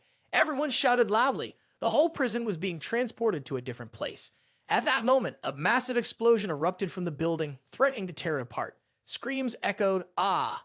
Do-Su and the guards were in a panic. Red waves of energy spread toward everyone. Just before being completely trapped by the force, Do-Su managed to scream, what is this again? At that moment, red orbs began to form, created by Seio Kangyo's power. The orbs grew tighter and tighter. Before another huge explosion could go off, he pushed the orbs away to protect everyone. At that point, a hand reached out. Wan, still holding a piece of meat in one hand, smiled excitedly. This place is pretty solid, he said. Suddenly, one of his eyes widened. Seio Kangyo, all in red, with eyes blazing, was throwing a punch. But at that very moment, someone created a shield circle to protect Wan. It turned out to be Shina Ka. She was standing on the upper floor, extending her hand. Shina Ka spoke. You shouldn't interfere with someone who's using their skill, right? She tossed her hair back arrogantly and said to her followers, let's go, it's too dusty here. Meanwhile, Totsujin remained silent, looking up. Suddenly, she bent down and touched a stone. The stone absorbed her energy, causing it to glow. Shina Ka saw this and her eyes widened in shock. Ha! The stone, charged with Totsujin's energy, grew even brighter. Shina Ka's excitement grew with it. At that moment, a sharp sword materialized. Totsujin, with a cold expression, grasped the newly formed sword. Shina Ka asked, what are you doing? But Totsujin didn't answer. She just swung the sword through the air, cutting multiple times in the sky, leaving everyone around her stunned. When Shina Ka saw this scene, her face lit up with excitement. Well, well, she said, then turned toward the portal and sneered, why waste energy like this? We can just take this route out. All right, let's get out of here. Everyone gather up. The scene shifted to outside the city where the people had gathered in one spot, staring in shock at the strange phenomenon above them. Before their eyes stood Seio Kangyo, a man glowing bright red like a burning coal, with two piercing eyes shining intensely. The crowd gasped, "What is this?" Suddenly, a magical circle appeared beneath Seio Kangyo. In the blink of an eye, he vanished, leaving the crowd stunned and frozen in place for a few seconds. What just happened? Was that a villain? A moment later, Seio Kangyo reappeared in a different location, surrounded by huge clouds of smoke. The smoke grew thicker and thicker, obscuring parts of his body. Soon, all that could be seen were his glowing eyes like those of a dark god. And then something that looked like a mountain began to form beneath him. As it became clearer, it was revealed to be an enormous sphere. Standing beneath it was Seio Kangyo, calmly waiting. At this moment, a hand appeared again. The rough, jagged orb was created by Manhwa to confront Seio Kangyo. From within the orb, beams of light shot out in every direction. Manhwa grinned wickedly. Oh! Instantly, the orb exploded. After a moment, smoke began to spread. The blast from Manhwa had caused a huge crater to form in the ground. He then displayed a strange expression, a self-satisfied smile spreading across his face as he landed on the ground. On the other side, Seio Kangyo was still sitting, propping himself up with one hand against the earth. At this point, the side of his face was nearly back to normal. The energy from the blast was slowly dissipating from his body. On the other side, the enormous crater was still there, and the group of Shina Ka stood, observing. Shina Ka, excited, cheered. "Don't anyone get in their way. For now, we just watch." The reason the prisoners B3 and B4 obeyed Shina Ka was that, although they weren't the type to easily follow someone else's orders, they had their own reasons. "Hello, I'm Shina Ka. I'll help you achieve your desires." Desire. Every time she spoke to men, and she would put on her most seductive act. Shina Ka used the desires of the prisoners, a feeling that everyone in humanity shares, to create an image of the earth. Whether old or young, she successfully invited all the prisoners to join her world. But there were still some exceptions. At that moment, Oet coldly asked, "What if I refuse?" Shina Ka replied, "If you refuse, it would be quite unfortunate. You die, among other reasons." Manhwa's laughter echoed. "Ha ha ha." He laughed heartily as though he had just heard a joke. A new kind of humanity, huh? After wiping his eyes from laughing too much, he added, "You want to marry Seio Kangyo for reasons like that, and then marry me? You're quite interesting." Naturally thick-skinned, Shina Ka clapped her hands and laughed along. "I'm glad you think so." But then, Manhwa said, "Still, there's one problem. I think fighting Seio Kangyo would be more fun than anything you could offer." He wore a sinister grin. "Manhwa?" Shina Ka put on a kind expression and gently reminded him, "If you only chase after that short-term pleasure, you'll become a dopamine addict. You need to think long-term. If you kill Kangyo, what else will bring you joy?" Manhwa just kept smiling confidently and said, "It's fine. Anyway, I'm going to die. I'm okay with it because I'll die while still enjoying myself." Shina Ka put on a sad expression and said some truly disgusting words. "What if we could have a child from Kangyo and then another one with you? Watching them grow up could bring you pleasure, and when you become an adult, you'd be even stronger than you are now. That way, you'd get even more enjoyment from fighting Kangyo. Think about the long-term benefits. If you join me, you'll be able to enjoy yourself until you die." She kept brainwashing the young Manhwa. He fell silent for a moment, as if deep in thought, while the woman with the shameless face stared at him, her expression thrilled, as though she found someone just as crazy and twisted as herself. Manhwa couldn't help but smile, a thrill of excitement crossing his face. He then spoke up, "All right, go ahead and try. It sounds fun." She heard this and happily cheered. "Oh, great, you've made a smart decision." Suddenly, Manhwa became cold. "But I had to lug you. How are we supposed to get married in the future?" he said. Shina Ka stepped closer to Manhwa and said, "It'll be fine." She pressed her limp grapefruit-like cheek against Manhwa's face, confidently stating, "You'll fall in love with me eventually, I'm sure of it." Later, the scene shifted. Manhwa looked genuinely panicked, an expression rarely seen on his face. He had just taken a blow from Seio Kangyo, who had struck him in the stomach before pulling back. Manhwa was thrown backwards, spitting out a mouthful of blood.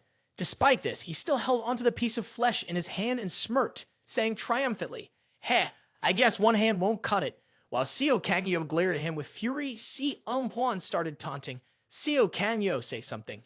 You really plan to stay quiet forever, or is it that you can't speak in that state? Do you know what this is?" At this moment, Seio Kangyo still looked at him with a gaze full of hatred. The man noticed that he didn't answer, casually extended the round object in his hand and said, "This is your brother." Hearing that, Seio Kangyo's eyes grew even more furious. No matter how many times Manhwa died, it wouldn't be enough to make up for his crimes. In that instant, rage and pain completely consumed his rationality. He screamed, Seio Kangyo turned into a wild beast, charging at his enemy. But Seio remained calm, continuing to taunt, "Oh, so you can still speak."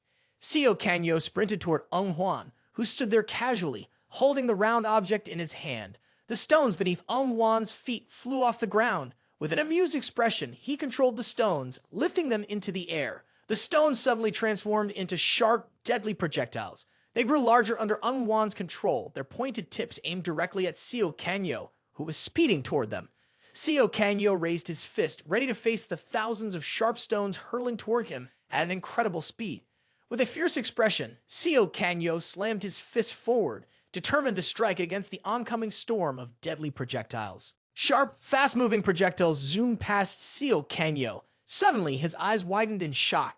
A series of explosions shook the ground, sending dirt and rocks flying in all directions. Seio Kangyo stood on the earth, his massive hands pressing down firmly. He stared in disbelief at what was coming toward him. A massive object was speeding toward him.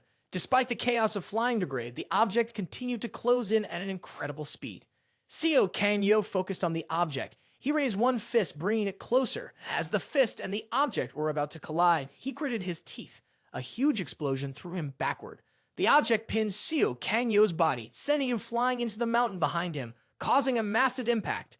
Huan's hands remained steady as he controlled the object. Through the cloud of dust at the mountain's peak, the object remained undamaged, still hovering in the air. Huan grabbed the object, laughing maniacally as he stepped forward. He raised it high, sneering, "You can't attack this, can you?" Seio Kangyo struggled to stand after the collision. Huan continued, "I just came up with a brilliant idea." Huan looked at the object innocently and asked, "If I eat this, does that mean you won't be able to attack me?" Seio Kangyo was surprised by the question. Huan added, "But it's too big. I can't swallow it all." As he spoke, he pressed lightly on the object. "I'll just compress it a bit." Suddenly, a surge of energy erupted from the ground. Seio Kangyo quickly reacted, knocking Huan down to prevent something worse from happening. Huan's eyes widened in shock as he coughed slightly. A loud explosion followed, throwing the area into chaos. Seio Kangyo kept Huan pinned to the ground. He tightened his fist, aimed carefully, and launched a strong strike. The force of the blows sent shockwaves through the area. Stepness, Hiro, and Totsujin stood nearby, watching the scene unfold calmly. Just as Seio Kangyo's anger peaked, two hands suddenly grabbed his arms. Despite his injuries, Huan reached up and held on to Kangyo. Suddenly, a beam of blue light radiated from the two people. Seio Kangyo's eyes widened in shock as he stared at the person in front of him. Huan smiled, showing no sign of pain, and looked calmly at Seio Kangyo. A surge of power shot up high, drawing the attention of everyone watching. Hana raised his hand to shield his face, following the flow of power with his gaze. Meanwhile, Shina Ka let out strange sounds. Shina Ka clasped her hands together in front of her chest. Her eyes wide, she exclaimed, "It's so beautiful." Shina Ka continued, "What a shame. If only those two could reconcile. That would be great." Hado responded to Shina Ka, "That will never happen." Hannes, standing beside, agreed, "I think so too." Hannes looked down and added, "Besides, it seems like this battle is about to end." Huan struggled to rise, his gaze falling on Seio Kangyo, motionless on the ground. Huan, covered in blood and injuries, lifted his eyes and looked ahead. Seio Kangyo trembled, using his hands to push himself up. In Seio Kangyo's eyes, pure fury was unmistakably visible. Seio Kangyo suddenly stood up, while Huan remained on the ground. Huan's eyes widened and streams of power began to appear.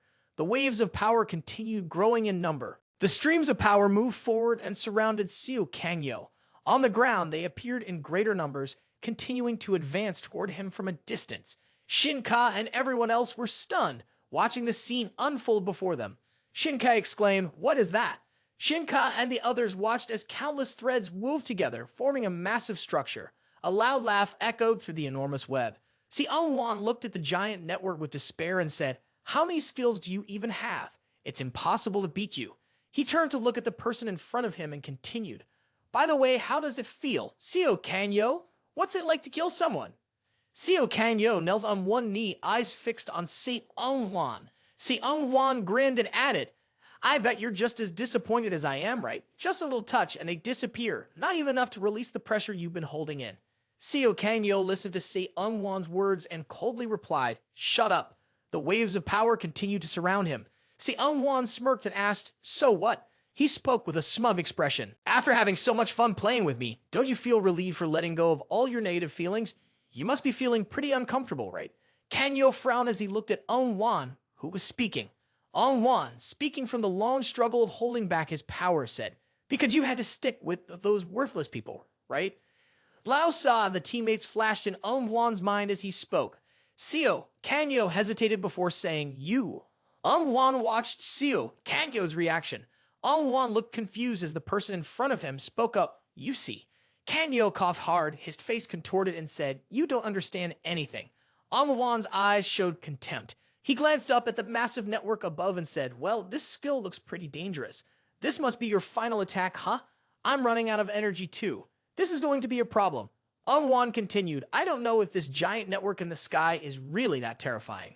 Wan looked up, clearly enjoying the moment, then added, if I listened to Shina Ka and became an adult, could I defeat you? He said this while still staring at the network above. Seio, Kangyo firmly declared, that will never happen, because you'll have to die here. Shina Ka, hearing this, was shocked and silent. The network began rising into the sky, covering the entire sky. Shina Ka panicked and asked, huh? What's happening inside there? She reached out, her power swirling around her hand. A purple circle pierced through the network. Shina Ka, in a panic, controlled the circle while shouting, say, Wan.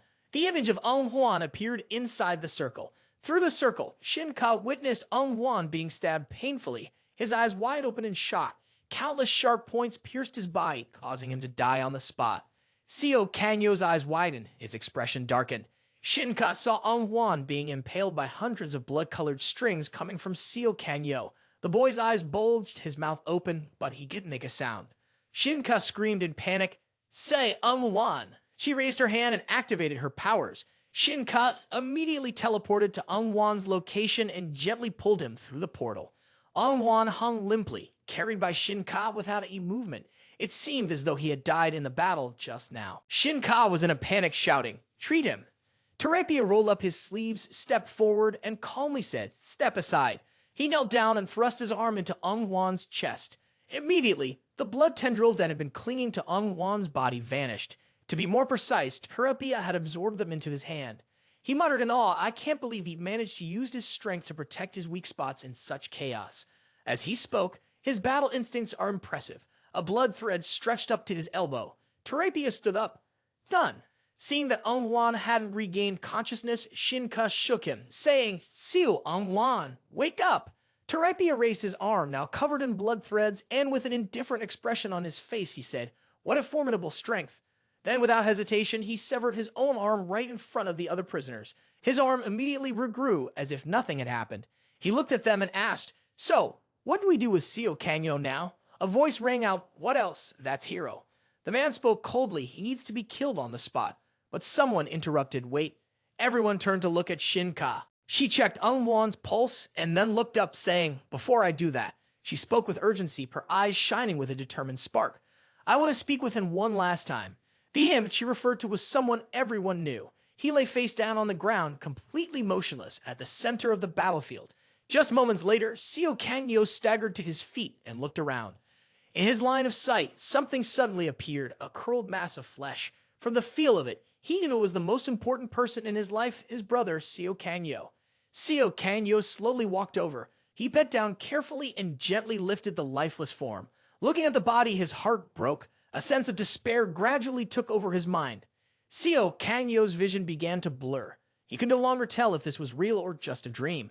If it were only a dream, how wonderful that would be. His brother would still be alive. Suddenly, a portal opened right in front of him. Shina Ka stepped out and said, Kangyo. She pleaded, her tone filled with obvious concern. It's not too late. The life wasn't like a dream. Despite his exhaustion, Seio Kangyo was fully aware that the person in front of him was an enemy. Seio Kangyo used his ultimate move, his hatred for her clear, as he prepared to strike. Shina Ka hesitated, looking confused. I really don't understand what's going on, she said. A flash of light struck. Seio Kangyo immediately felt his powers suppressed. He looked frustrated. A criminal aligned with Shina Ka had cast a complex spell. It seemed like negotiations were off the table now. Oet coldly said, we need to kill him before he recovers any of his remaining energy. He turned to his colleagues and asked, anyone opposed? They all responded in unison, agreed. Friet, with a tone of pity, said, I feel sorry for that young man. Custa weakly added, I'm afraid of killing someone, but I think I'm more afraid of him staying alive. Matura laughed, clearly enjoying herself. Returning to Mother Earth isn't so bad.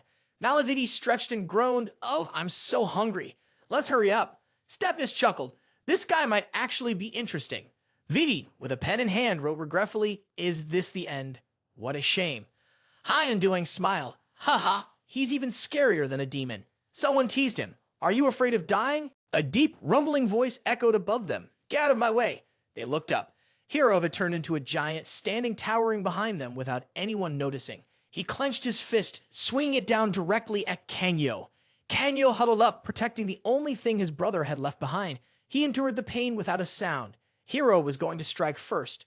Kevin Duan clenched his fist, summoning the Killin. All had also joined in. The criminals from B3 and B4 began launching attacks on Gangyu. The sharp smell of burning smoke filled the air.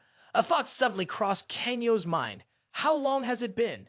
He exhaled slowly after enduring the brutal torture from the criminals.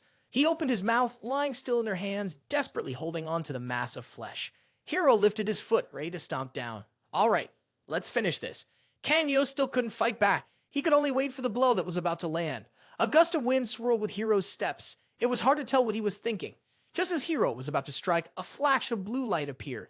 A hand reached out, using power to block the blow. Huan had woken up, though no one knew when. Shina Ka turned to him and said, didn't you once tell me that I'd get stronger as I grew up? Hearing her voice, Shina Ka was surprised and turned to look at Huan. His criminal associates also turned to look at him. Huan cheerfully asked, did you know? Under the gaze of his associates, he continued, for the first time in my life, I have a dream to strive for. With excitement in his voice and his eyes shining like stars, he said, I want to defeat Seio Gangyu. Shina Ka was shocked, speechless. Huan continued, so, don't kill him. I'll be the one to finish him off. Awit furrowed his brow, glaring, and said, enough nonsense, we need to kill him now. Shina Ka interrupted him, saying, everyone. Seeing Awit's confused look, she added, let's go home. Her voice rang out clearly, didn't everyone promise to listen to me? Hearing her words, everyone fell silent, no one objected. Let's go home. The dust continued to blow, and the light peeked through the clouds. Shina Ka opened the portal for them to pass through. She smiled at Huan and asked, do you want us to help you? Huan picked up the hat and said, it's fine. He put the hat on, glanced behind him, and saw Seio Gangyu still lying there, motionless as if lifeless. Huan left a final message, next time we meet, I'll win. Then he disappeared through the gate. The news reported the electric weapon attack at Lucilus prison. 8 B3 criminals, 5 B4 criminals, and 3 B5 criminals had escaped. What would happen next? From above, an old man had been watching everything unfold. He laughed with excitement. Ho, ho, ho, ho. Kingston smiled to himself, thinking the world is about to get lively, just as Kingston had predicted in the near future. Shina Ka would completely upend the world. A red star, wearing a diaper, giggled and said, Mio, mio, mio, mio, you look surprised. What? Really? It continued chattering. Mio, mio, mio, mio, mio, mio.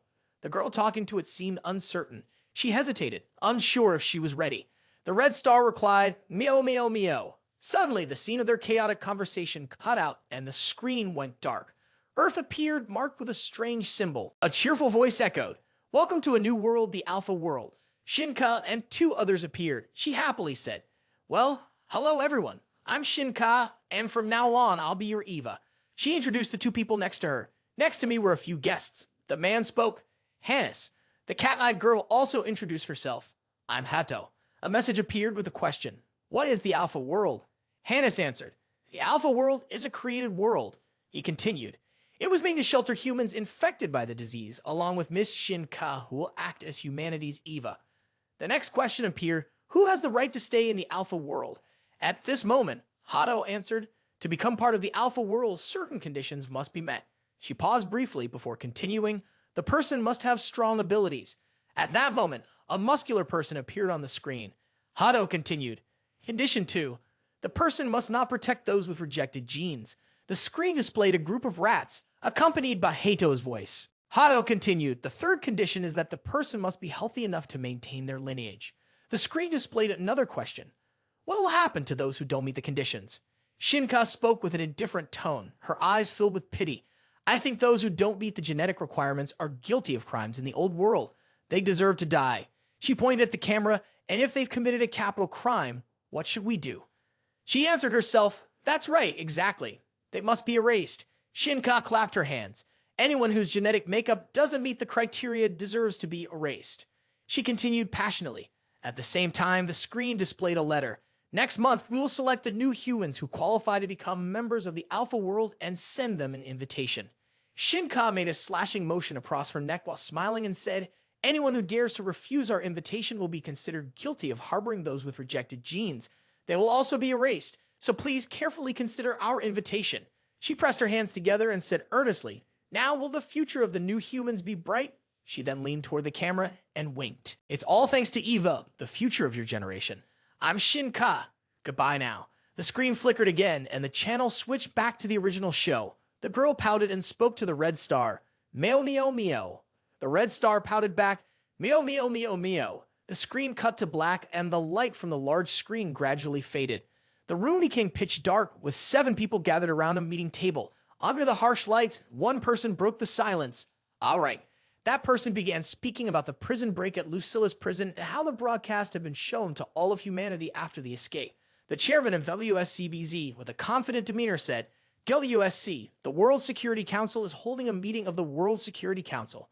Shina Ka's image and details appeared on the screen. Someone muttered, Shina Ka, the one who attacked with electronic pulses, right? Is she on the list of villains? We asked the Heroes Association. They said no, said the man with glasses. This is a problem. Unbelievable. Just as the Justice Heroes have barely been lost, something else comes up. The woman beside him said, how should we handle this? A voice interrupted. Before they could address the issue, the person questioned, let's first face a few problems directly. The 2 leaders of the peace party stood up, slamming their hands on the table. The prison warden, Lucilus, had taken it upon herself to execute the prisoners. She did whatever she wanted, never reporting to her superiors. He frowned. Since when does one person have the authority to send someone to death? This has caused chaos and deep concern. Someone spoke up, we're in a dire situation, and you're still going on about this. What's going on? The person replied, the warden simply made the best decision she could given the circumstances. Authority, the president of the Heroes Association for 2 terms, and the current leader of the World Party spoke up, if it were me, I would have done the same. And responded, even if the situation is urgent, she could have at least taken the time to report the matter, couldn't she? Authority quickly defended her. Not even a second can be wasted. That's probably why she chose to find Seio Kangyo. I can understand that action, he glanced at the person beside him. Do you have any opinions? Everyone waited, looking at the old man who sat silently beside them. Elgido, the Minister of Justice. After a pause, Elgido spoke. While I don't agree with giving one person the right to execute another at their discretion, I completely understand given the special circumstances. At that moment, Botto, the Fire Prevention Committee member, chimed in. It's definitely a tough decision.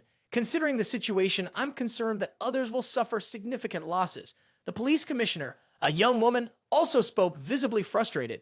Aren't we already suffering losses ever since the overall security went to hell and after the broadcast when we had a moment to rest? Deputy Defense Minister Gazit, calmly puffing on a cigarette, replied, is it time we admit we're in the middle of a war, or are we still just dealing with prison break? Authority slammed his fist on the table, fuming. I say those prisoners deserve to die. He angrily pointed at Elgido and Gazet. We've put ourselves in this situation. Isn't it because you two have stubbornly held on to those old verdicts? It's not me.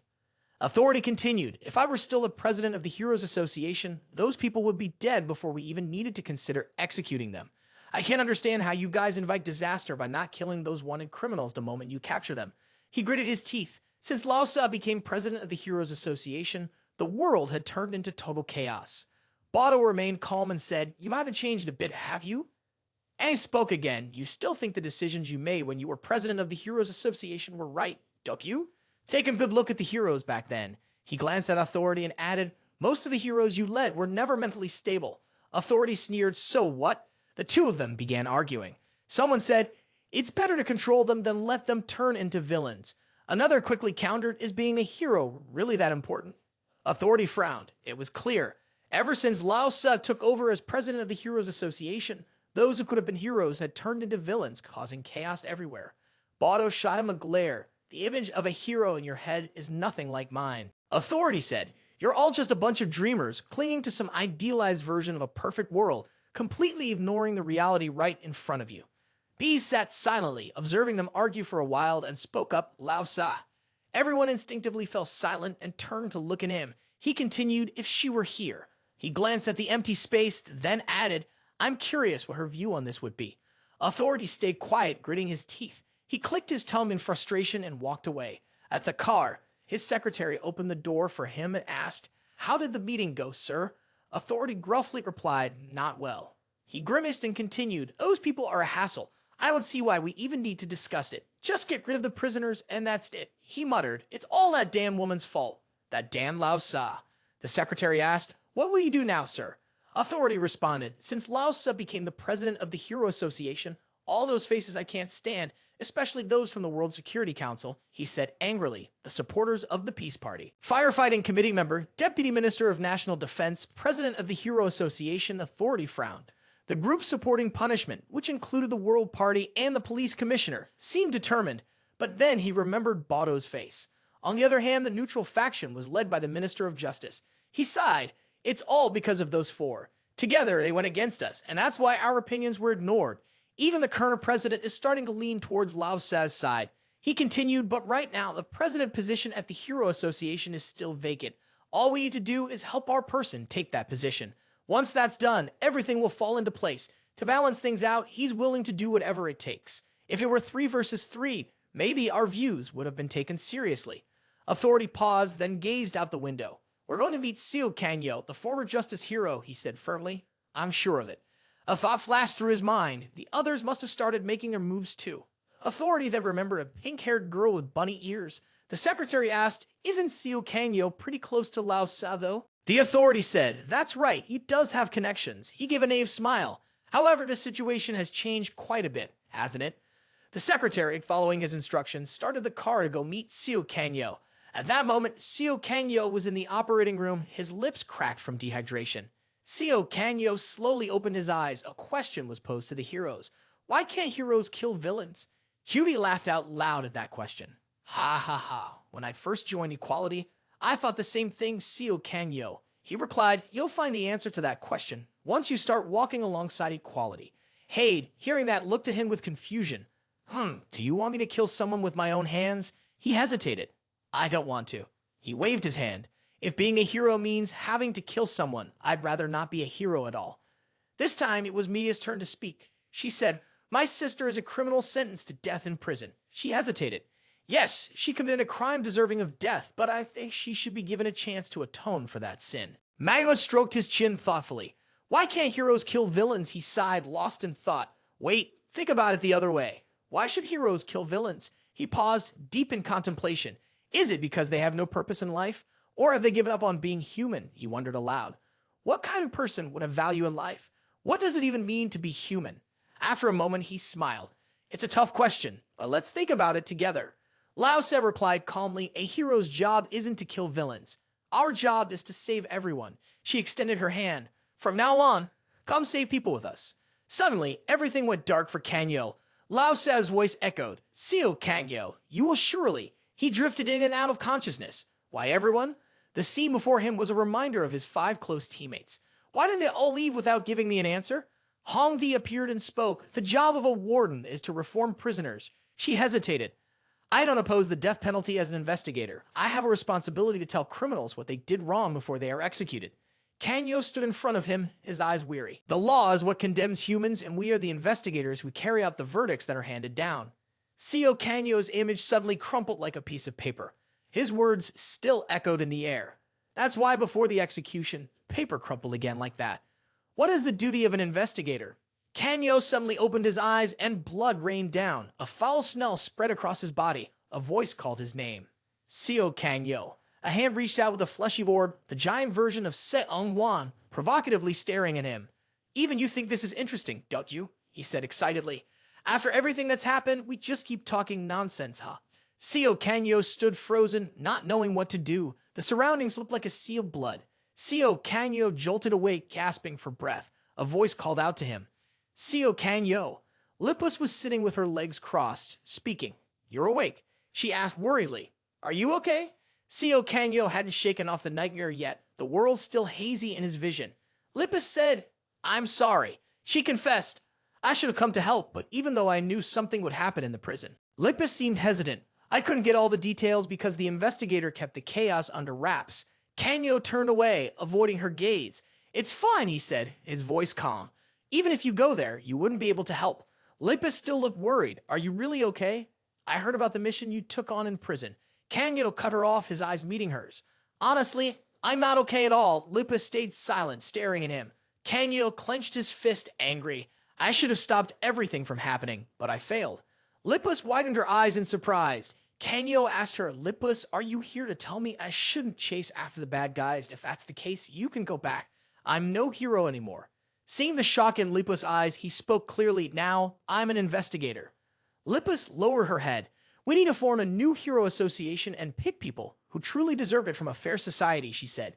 Right now, I'm temporarily serving as the president of the Hero Association, but with the changes ahead, we'll need a real leader, a hero, to guide us. Lippus looked straight into Kanyo's eyes and said, So, we're thinking about choosing you, a former hero of equality, as the president of the Heroes Association. Kanyo interrupted, I've already told you. He glared at her and added, I'm not a hero anymore. Heroes should only do what's necessary for heroes. Kanyo said, Once I recover, I'll go out and do what I need to do. Lippus stood up. Kanyo. Then, with a disruptive voice, she spoke again. Hero Kanyo, you're right. Authority stood in front of the hospital bed, hands in his pockets, looking down on Kanyo with a smug expression. He chuckled and said, Oh, so you're investigator Kanyo, huh? Lippus was surprised. Authority? He slowly stepped forward. You've worked hard executing criminals on your own, but you won't have to do that anymore. Authority confidently stated, I'll soon become the president of the Heroes Association, and I'm planning to have the heroes execute the criminals. Lippus was shocked. What? Kanyo became alert. Are you the representative of the world faction? What are you talking about? Authority replied, I'll soon step down from that position. He continued to be able to participate in the election for the president of the Hero Association. Authority adjusted his suit and looked at Seio Kanyo. I came here to talk to you and ask if you would be interested in becoming the president of the Hero Association. But now, that's no longer necessary. Just consider today as my visit to greet you. He turned and headed toward the door. I hope you'll recover soon and be discharged from the hospital. Lippus, just wait and see. Lippus frowned. Do you really think someone will vote for you? Authority clicked his tongue, a smug smile on his face. We'll have to wait and see, won't we? Lippus eagerly turned to Seio Kanyo. Kanyo? He simply closed his eyes and said, I'm tired. He looked at Lippus. You can go now. Lippus was left speechless, unable to respond. A while later, Authority was in his car. As he looked out the window at the passing scenery, he muttered, just as I thought. He paused for a moment, then spoke thoughtfully. Everyone is so busy. Many people, including me and Lippus, have turned to Seio Kanyo. He continued to think out loud. Since the emergence of supernatural powers, things have been very tough. Organizations, the military, and the police have all become overly dependent on individuals with powers. Authority thought about the WSC. The World Security Council would probably soon discuss Kanyo's execution of criminals and whether he should be granted the authority to do so. He continued, under the current law, Kanyo's actions are wrong. The secretary, curious, asked, So what are you going to do about it? Authority clicked his tongue, a thought popping into his head. If that's what the law dictates. During the party meeting, Annie slammed her hand on the table and spoke up. We need to punish the prison investigator from Lucilus. Elgido countered, Wasn't that a special situation? She replied, Even if one of my subordinates did that, I would overlook it. Anne was about to argue back, but someone cut in, blah, blah, blah, ma'am. Authority said, You haven't given any information on what we can do or any solutions. All you've mentioned are ideal situations that are meaningless. Annie frowned, ideal situations. I've already provided a solution. What else do you want? Then, pointing to those sitting at the table, he added, Firefighters, military, police. The girl raised her hand and said, I will never agree to this. He continued, including the cooperation of the Heroes Association and the arrest of criminals. We will make them face the judgment of a law. Authority shouted, Is this your solution? Annie calmly replied, Yes, it is. Authority immediately pointed at him. Are you out of your mind? At that moment, Biz spoke up, Authority. He too was tired of the situation. So you have a solution? Authority asked. Vote, he replied. Everyone was stunned. Vote? Authority continued. Let the countries vote on whether investigator Seio Kanyo, who is serious about this matter, should have the right to execute or not. If we need to, we'll change the law.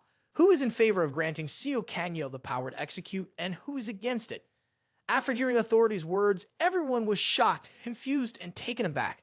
Vote, they thought. Authority said, That's right. Instead of us arguing here like this, a vote will be much clearer. He looked at everyone. Aren't you all working for the people? Annie immediately protested. Things like this are very dangerous if we go with the majority. Authority pointed a finger at him. Are you disrespecting the people now? Seeing Anna's inability to argue, Authority felt pleased. I see it clearly now. He's provoking you. You're avoiding it because you think you'll lose, right? With that, he glanced to the left. Am I right? Everyone turned to look at the highest authority in the room, the chairman. He closed his eyes, thought for a few minutes, then said, All right, let's hold a vote. The emotions of those present were mixed. Some were happy. Others were worried. 2 weeks later, a girl with blue hair stepped up to announce the voting results. Everyone eagerly leaned in to listen. 88% in favor, 12% against. The supporters had a clear majority. Authority grinned with satisfaction. This was to be expected. The girl continued, according to the supporters, listen carefully. This situation should be treated as a declaration of war, and the enemy must be destroyed. There's no need to apply the law to them, as they are beasts who have forsaken their humanity. The expression on Authority's face lit up with excitement. Furthermore, because these issues arose while pursuing an ideal, the power to make decisions should be given to all the heroes, not just Seio Kangyo. Her voice remained calm, though the opposing side had a different view. She said that Seio Kangyo's current state made it difficult for him to make a rational decision. Granting him the power to decide was quite dangerous. Everyone fell silent, lost in thought. If the power to decide was given to one individual, it could lead to the same problems as previous heroes. If someone valued their own judgment over the law, society itself could collapse. Finally, she emphasized, this is the opinion of the opposing side, and spoke up first. We can accept this outcome to satisfy everyone. Authority slammed his fist on the table. Damn it, his face twisted in frustration. Satisfy everyone. The result is already overwhelmingly clear. There's nothing left to debate. Baze reminded him, calm down. He took a deep breath and said calmly, call Seio Kangyo here. In the office, the golden light of the sunset poured in. Baze stood in front of it, his silhouette framed by the fading light, and said, It's been a while, hasn't it? He spoke to the young man standing confidently before him. Seio Kangyo. Baze continued, Have you heard the news? Seio Kangyo replied, Yes, I have. Baze asked again, So, what's your decision? Seio Kangyo answered, First, based on the results of the vote, I will execute all of them with my own hands. Baze said, I have one more question. He looked at him, waiting for a reaction. What will you do if the vote turns out differently than it is now? Seio Kangyo furrowed his brow, his red eyes shining brightly. Then I'll kill them all and turn myself in. Baze thought for a moment, then raised his head and said, One more thing. Baze thought about the former hero. If Laosa were here, what do you think she would do? Seio Kangyo seemed surprised. He paused for a moment, and Bez's eyes were expectantly fixed on him. Seio Kangyo spoke. He clenched his fist. It'd be clearer if you asked Laosa directly. Baze sighed. Yeah, maybe you're right. He looked directly into Kangyo's eyes. The last question. If you finish handling this situation, Seio Kangyo said, preparing to leave. He turned back and looked at the man. Will you return as a hero? After hearing this, he left, leaving only one last comment. I'm not sure about that yet. The meeting had just ended, and a press quickly caught wind of the story, blasting headlines about Seio Kangyo. A special law concerning him was passed in front of a sea of reporters with cameras pointed their way. Bez spoke up, World President Bez. His voice was calm as he stated, the death penalty has been authorized for Warden Seio Kangyo to deal with the recent prison break incidents. His gaze was firm as he spoke about the recent events at Lucilus prison and efforts to prevent upcoming terrorist attacks. Authority watched the screen intently. All right, let's start from here, step by step. I think we can bring it all back to how it was before. Lupus sat on the grass, also watching the news. She stayed silent, her eyes glued to the screen. Everywhere, Bez's speech was being broadcast. A person, holding an urn, had tears streaming down their face. Lupus slumped in the cold seats, tears falling nonstop. Kangho. Elsewhere, a familiar voice rang out again. So that's what happened? In that case, we need to start preparing right now. Shina Ka turned around and asked, Is everything ready? The group of criminals stood waiting in anticipation. Shina Ka added, The executioners. See, Huan smiled, unscathed. Not long ago, in Spain and Portugal, a massive blue vortex had appeared, bringing with it an invitation letter. It was said to be from the world government, and everyone looked up to the sky in shock. Everyone froze. A gigantic blue vortex appeared in the sky. Inside the vortex, a second green magical circle emerged. Loud noises came from it, but no one knew what it was. In just moments, a terrifying explosion wiped out everyone in the area. The blast had created a massive hole in the ground. A cheerful voice echoed, Whoa. The group of criminals stepped out of Shina Ka's portal, stretching. "It's hot," said the girl holding an umbrella, speaking to Alwet, who had just rushed to the spot moments earlier. "That crazy guy," Moores muttered unhappily. "What if someone actually received the invitation? Why did you attack so recklessly?" Alwet seemed annoyed. If they died from something as simple as that, they didn't deserve the invitation anyway. Immediately after, the image of Shina Ka appeared on screens worldwide. She said hello, her face still beamed with the same cheerful expression as always. "Hello everyone, I'm Shina Ka." She pointed at the camera. From now on, those in the World Security Council also sat quietly, watching attentively. Shina Ka spoke clearly. The execution of those with defective genes. As soon as Shina Ka's words echoed, the criminals slowly made their way into the major cities. They were eager to prepare for the destruction they were about to bring. Seio put on his hat, his gaze full of resolve. In the meeting room of the World Security Council, the secretary spoke up. "In this incident, based on the documents provided by the Hero Association, the one with tattoos under the eyes and neck is Alwet from the summoning system. He is a villain who was once captured by the Justice Hero Mago. He has the ability to steal and transfer the summoning powers of his opponents, marking them onto his body. As soon as he raises his hand, he can create a massive explosion." Looking at the devastation before him, Alwet felt no remorse. "They're too weak. He had the ability to copy the summoning powers of his opponents, and he stared at his hand in disdain. I should have stolen Mago's combat system abilities instead." Next, there was the girl with the cat ears. Ho belongs to the physical system. She is a villain who was once captured by the hero of justice, Yudi. She has the ability to transform into a fox spirit, and in the blink of an eye, she can kill hundreds of people. Ho sighed, saying, "Ah." Her face was covered in blood. "Where can I find someone who can subdue me now?"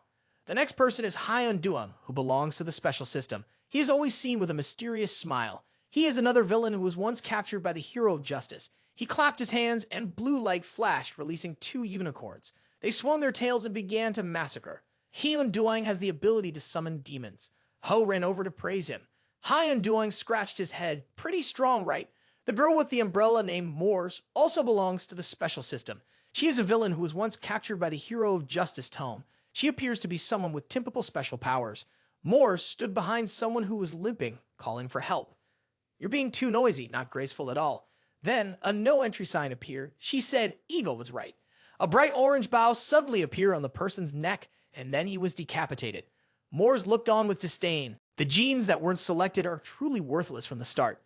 The secretary gave her conclusion. Her power was incredibly complex. She continued, "The Heroes Association has quickly mobilized forces near Portugal to handle the situation." Authority frowned. "Ha! They won't be of any use. You never wanted to kill it in the first place." Bees spoke up. "It's all right." In that case, he turned to Bado.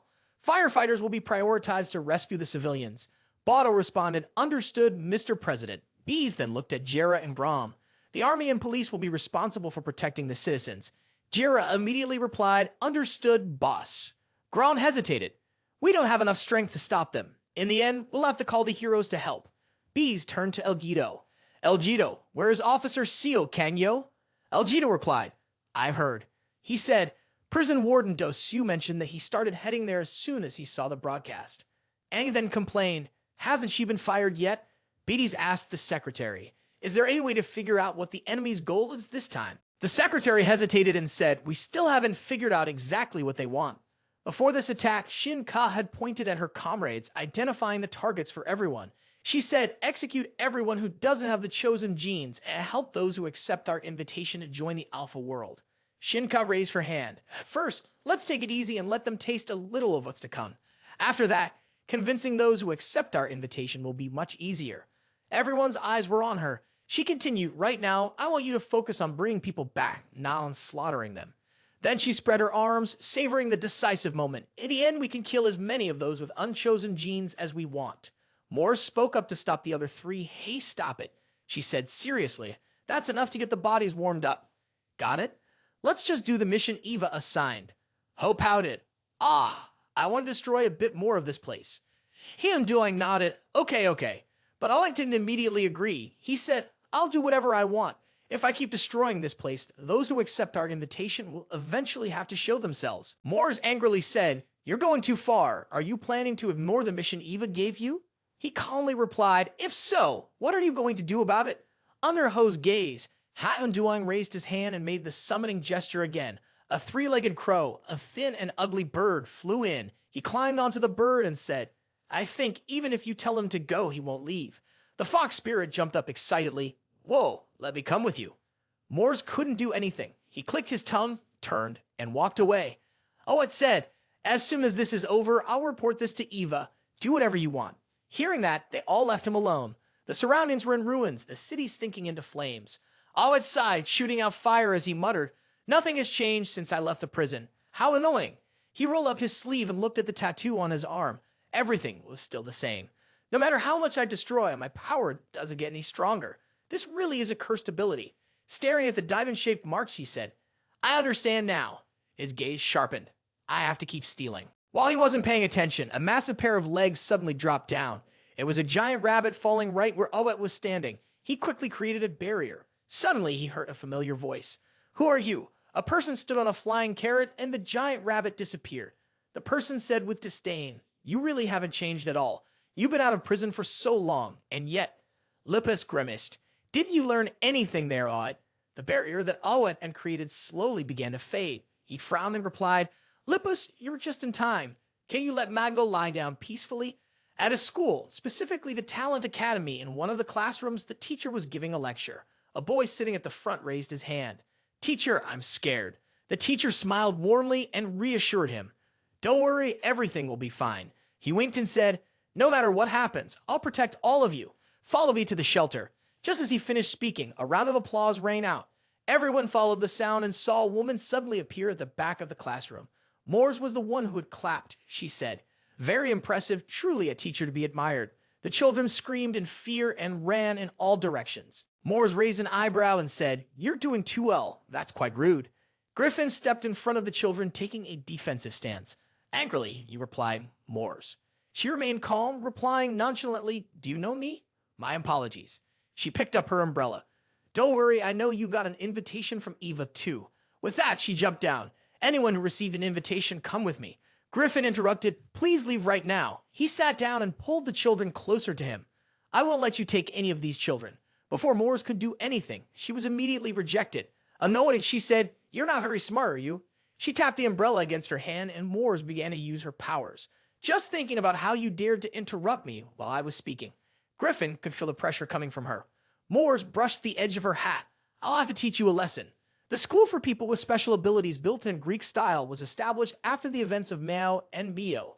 Its purpose was to educate children with special powers. Under the guidance of Laosa and Mago, this special school was set up all around the world. Here, the children were taught by heroic teachers how to adapt to society. And another purpose is to control one's abilities when carrying special powers. Mors tossed her hat high into the air. Law domain. The hat instantly grew large and descended, trapping them inside. The children screamed in fear. Griffin, surprised, asked, What is that?" Mors slammed her umbrella. "Hush," she ordered. "Be quiet." As soon as she spoke, a no-entry symbol appeared on the children's mouths, which then turned into masks covering their faces. They tried to pull them off, but couldn't. Mors chuckled coldly. Finally, some peace and quiet. Mors' special ability, known as Law, activates when she deems her opponents inferior. It limits them or even causes harm. "If I see any more of your foolish behavior, I'll send you on your way." Griffin eyed her warily. She made strange things appear, including several eyes. Mors scowled, a typical ability of the strong bullying the weak. She then said, "The three of you received the special invitation. Step forward." The three children stepped forward cautiously, facing the terrifying gazes. Mors pulled out a piece of paper. "Let's see. All of you are from special categories. Special abilities have a wide range of uses. From now on, you will work together to build the world of the Queen." After saying that, she turned to the children with their mouths covered and said, "Answer me." The barrier was removed. A boy, looking worried, asked, "Is the Queen the woman who appeared on TV?" Mors smiled brightly and replied, "Exactly." She continued, "She is a beautiful woman with perfect ideals." The boy immediately responded, "Then I don't want to." All eyes turned toward him. Mors frowned. "Huh?" The boy went on. "Didn't she say she would eliminate everyone without abilities?" He continued, "There are many of my friends who don't have abilities. I would never hurt my friends." The cat-faced girl beside him also spoke up. "I feel the same way. My parents don't have abilities either. They haven't done anything wrong." The demon-faced girl next to her stammered, I feel the same." The children kept questioning Mors. They also remembered what their teacher had taught them, that discrimination and hating others was wrong. The teacher had also said that those who try to solve everything their way using powers instead of words are the real bad people. You evil person, let us go. Moors was silent for a moment before asking, "Don't like it?" The kids replied, "That's right, we don't like it." She immediately created a no entry sign at their feet. Then go die. A bright orange bow appeared around their necks. Suddenly, Moor's eyes widened. Griffin, who was standing behind, spat out blood. A green light radiated from his body, and instead of the kids, blood poured from his neck. Griffin was breathing heavily. So now I realize his ability is to absorb all shockwaves that affect special targets, also known as a bodyguard. Moors giggled softly. Ha, so that's it. Now I understand why Shina Ka sent you the invitation. Such a perfect ability for a bodyguard position, allowing Shina Ka to move freely. A bodyguard is essential. Killing you would be a waste of your talents. Griffin, holding back the pain, said, "Moors, we know all about you." Before he could continue, she raised her hand to stop him. "Stop." She scowled. "Did you hear that from Tom? It's quite rude to spread a lady's past." Griffin shot her an angry look. Moors continued, "I'm not here to talk about my past." She said, "I am here on the Queen's orders to choose those worthy of entering the Alpha world." Moors glared at Griffin. "Give up the children and I will spare your life." Griffin immediately replied, "No, I can't do that." Hearing his response, she looked confused. "Why not? Are any of them your own children?" Griffin answered no. Moors tilted her head, waiting for more. "Then why?" Griffin's face showed determination as he said, "Because I'm a teacher." Griffin was a member of the Hero Association and also a teacher at the school for people with special abilities.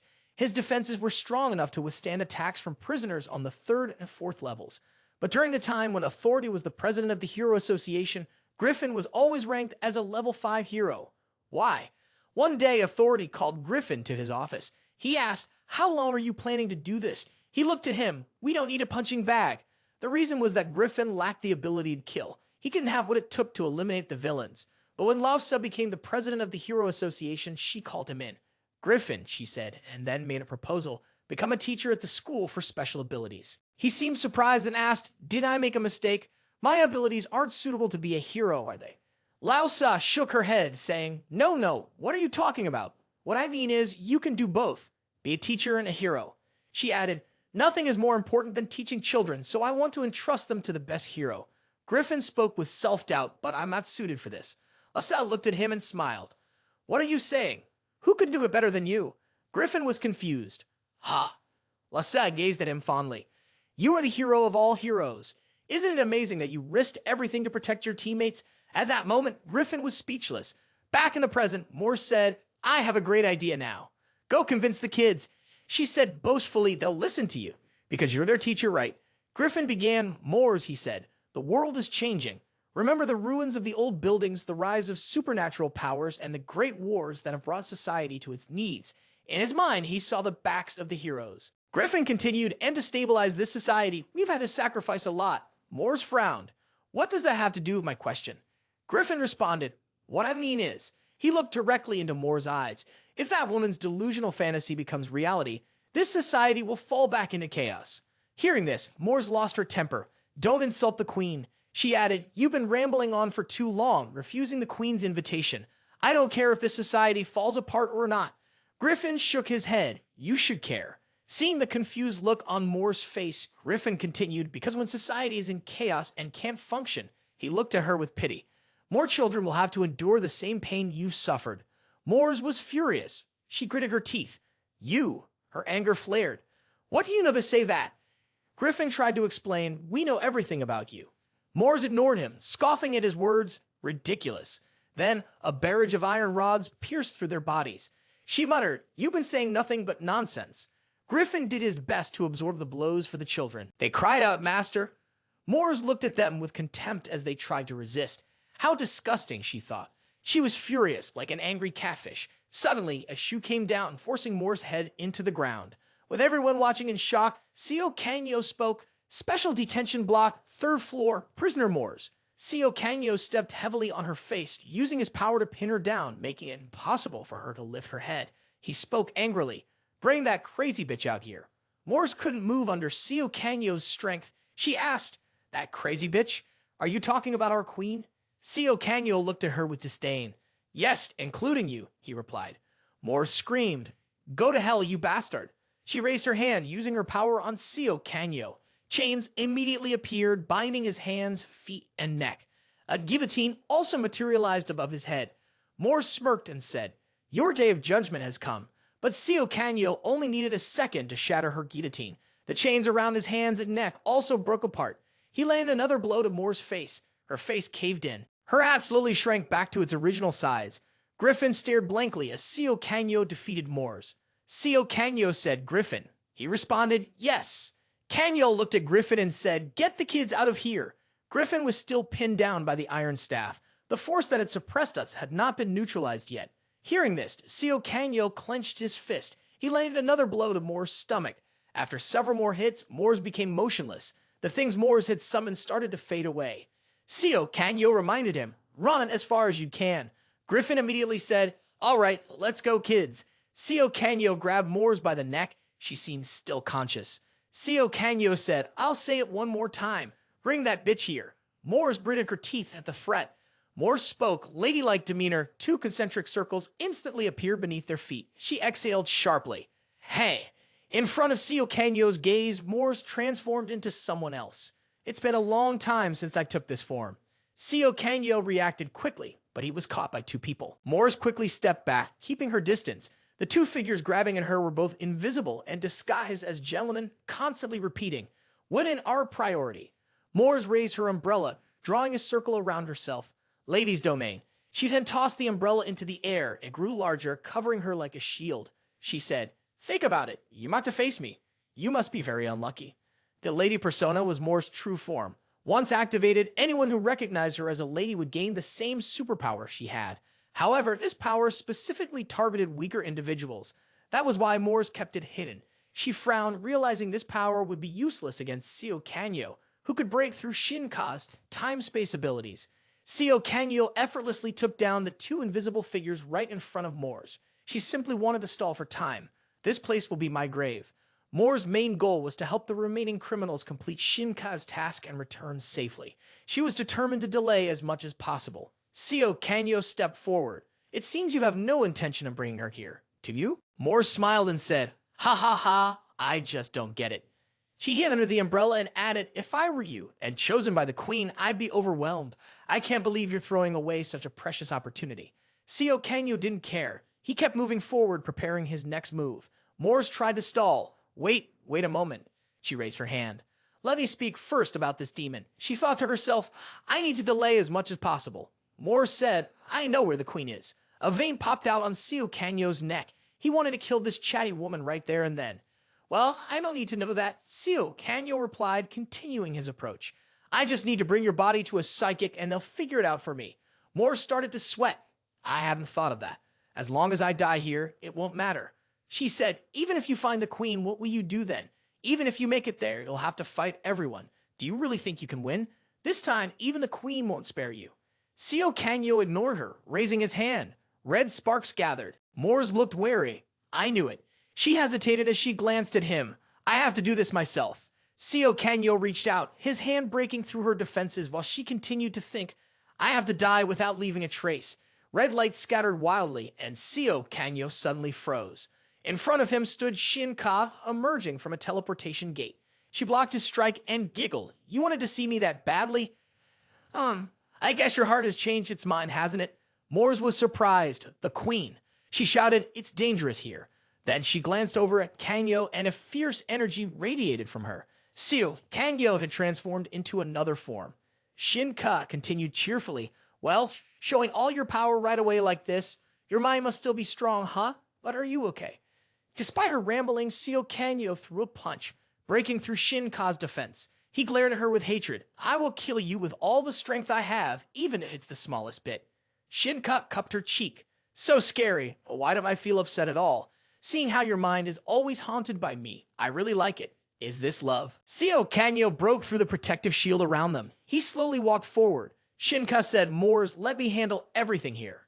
You go take care of those who rejected our offer, all right?"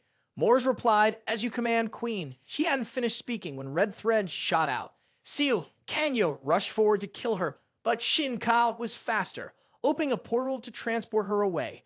Shina Ka looked surprised when a voice called out from behind the children, "I'm a little late."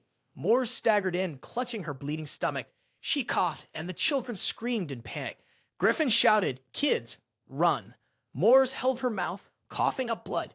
"No," she gasped. Suddenly, the cat-faced child stopped and said, "Wait a minute." She pointed at Mors. "That person, she's the one from the textbook." On the other side, Shina Ka was stunned. "Wow." Above, the sky was covered in a tangled web of blood threads. She said, "We just begun. Don't you think your expansion is getting a little too much?" Seio appeared and said, "This will be your tomb." Shina Ka walked slowly forward, looking calm. To use that technique, he must have reverted to his zero form, right? She laughed mockingly. "I think you shouldn't push yourself too hard." Right after that, Seio controlled the blood threads, sending them toward her. His gaze was cold as he looked down, and the threads had turned back on him through the green circle. Shina Ka raised her hand, saying, "Just as I thought, this power is still not worthy of you." Seio coldly stared at her, ignoring the threads wrapping around him. Shina Ka turned back toward the teleportation gate and called out, "Hannes and Hedo." The two of them immediately jumped in. Suddenly, they noticed the strange surroundings. Hannes spoke up, "Lady Shina Ka, what's going on here?" Hedo added, "We shouldn't have gotten involved." Shina Ka smiled, covering her mouth. "Seems like a tricky situation, huh?" Hedo shook his head, saying, "Instead of killing him, we should have stalled. He's already using a finishing move right from the start. How can we possibly defend against that? We can't." Shina Ka thought for a moment, then nodded. She waved her hand cheerfully. "Well then, let's just run." Suddenly, her arm went numb.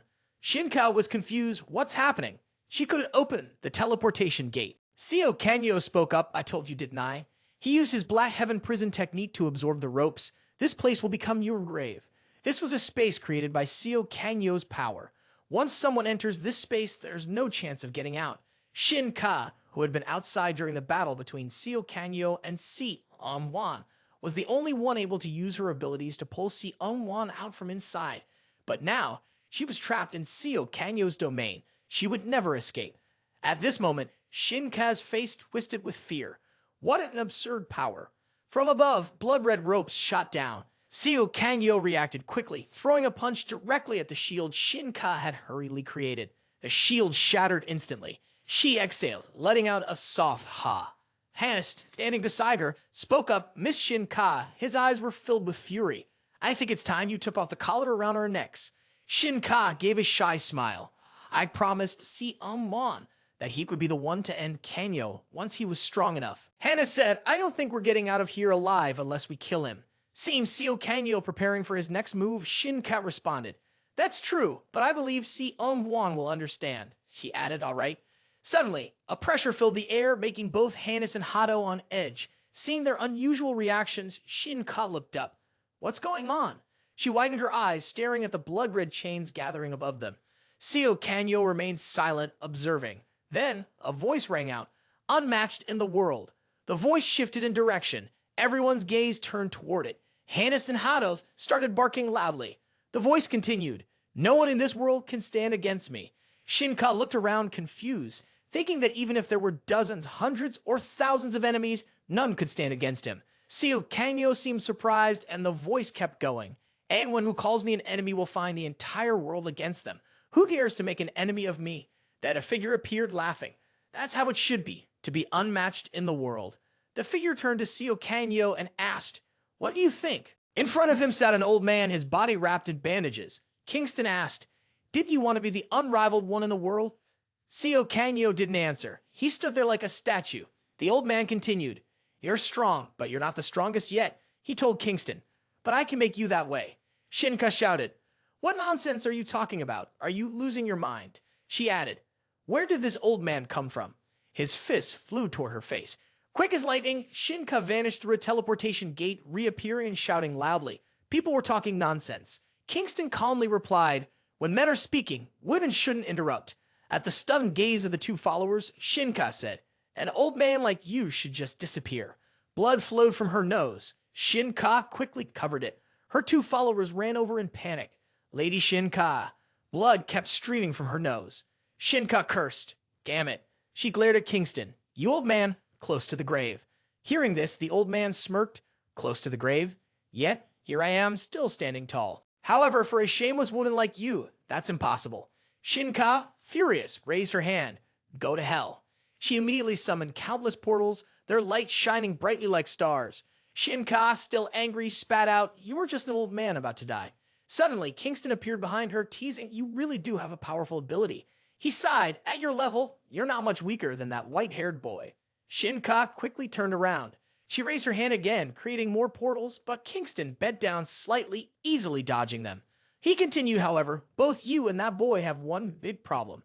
Shina Ka's eyes widened in fury. Kingston landed a blow that sent her flying, shattering her portals in the process. Debris scattered in the air, and Shina Ka coughed up blood. She couldn't avoid the attack. Kingston kept his fist raised, saying, "You trust your abilities too much." He added, "To the point that you haven't bothered to train yourself at all." Kingston slowly walked toward her. "Your body is." He looked at Shina Ka, and she glared back at him in hatred. Slowly, he said, "I'll show you that the true power comes from pouring my soul into my body." The gates above his head flashed with light, and something was moving incredibly fast. Kingston realized it was targeting his left side. He blocked Hannes' strike with one hand and sighed, "Oh." Then he vanished right before their eyes. When had he moved to another spot? He said, "Even so." He glanced at Shina Ka's two subordinates charging toward him. Kingston continued, "Your subordinates have trained themselves well." Hannes and Hato charged fiercely, disregarding their own safety. Kingston countered with stones, while Shina Ka desperately worked to open a gate. From a distance, Seio had been watching them the whole time. He was somewhat surprised by the unexpected appearance of a certain figure. His gaze was sharp, but after observing the situation, he quickly decided what to do next. He would cooperate with Kingston and kill that woman. With that thought, Seio began walking slowly toward them. On another side, Bez asked in disbelief, "Kingston has appeared?" The secretary replied, "Yes, we received word from Officer Seio." Bado said, "Kingston has always been eccentric." Jera, standing next to him, added, "It seems like he's found someone new that he finds interesting." Bees, speaking quietly, said, "Doesn't that mean Officer Kanyo is in danger?" Jera took a puff of his cigar and replied, "It's fine, although we don't know how strong Kingston really is." He paused for a moment and then added, "But we do know what he'll do." Grom sighed in frustration. "Seriously." Bado agreed, "I agree, he won't turn against Officer Kanyo." Bado then glanced at the person opposite him and said, "And the one who will act unexpectedly is someone else." There was an empty chair next to Leda. Today, the old authority wasn't present. Back at Griffin's hideout with the kids, Moores asked, "The notebook?" She laughed loudly. "Ha ha ha. Why would a textbook have information about me? That's ridiculous." Moores calmed down and frowned. "That really bothers me." Griffin spoke up, "It's not just you. All the criminals in Lucilus prison are recorded in there." Moores was stunned. "What?" She sneered, saying, "To mock the failures, right?" Griffin replied calmly, "No, not at all. To understand all of you." After hearing that Laosa and Mago had founded the Academy of Abilities, a prison officer came to meet them, clearly pleased. A senior officer stepped forward, tipping his hat in greeting. "I'm an officer from Lucilus prison. My name is Seio Kang-ho." After hearing his introduction, Mago spoke up, "Huff. So you want to add criminology to the mandatory courses now?"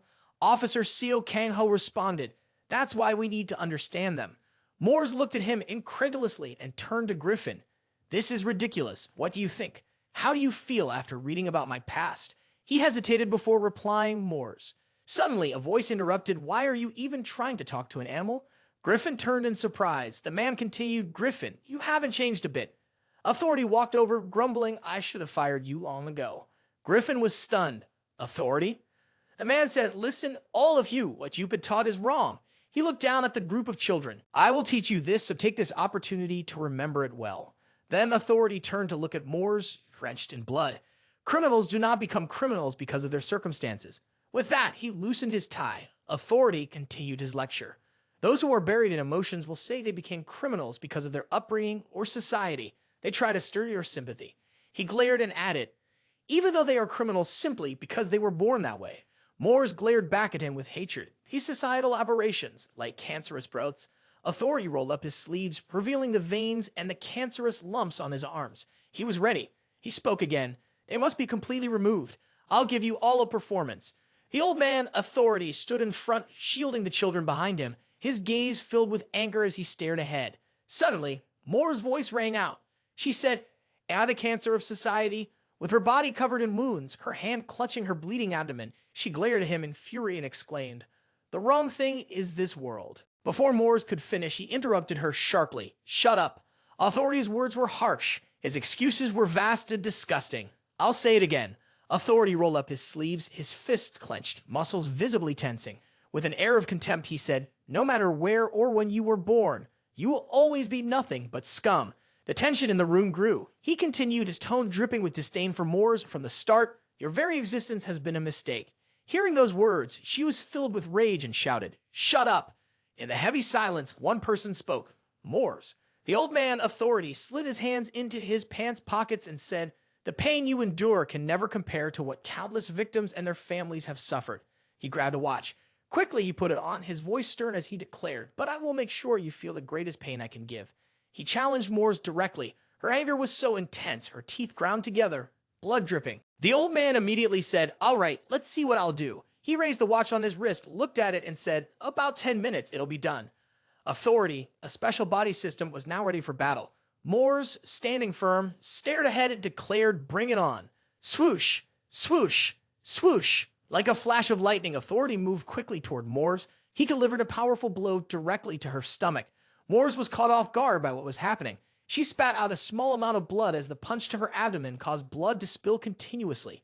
He kept landing brutal punches, not giving her a chance to retaliate, forcing her to take every hit. One punch hit her chest and she clenched her teeth, her breath becoming labored as floating orbs hovered in the air. Moors gripped her weapon tightly, her voice filled with fury as she shouted, "You damn old man." Suddenly, without warning, Authority charged forward and landed a heavy punch to Moors' stomach. The shockwave from the punch sent the red orbs behind her flying. She pressed her hands onto the wound, her voice cold as she spoke, "Accelerate." Swoosh. Bang!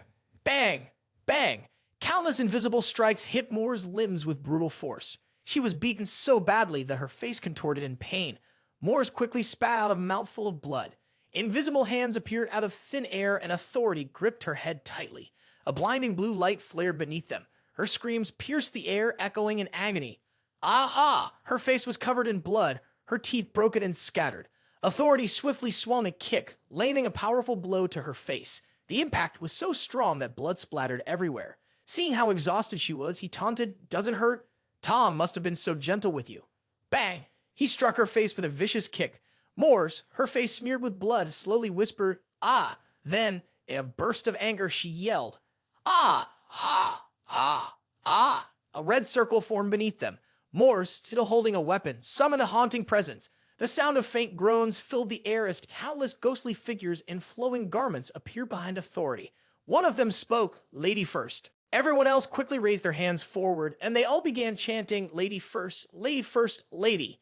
Suddenly, Authority dropped to one knee, slammed his fist into the ground, and shouted, "Speed up!"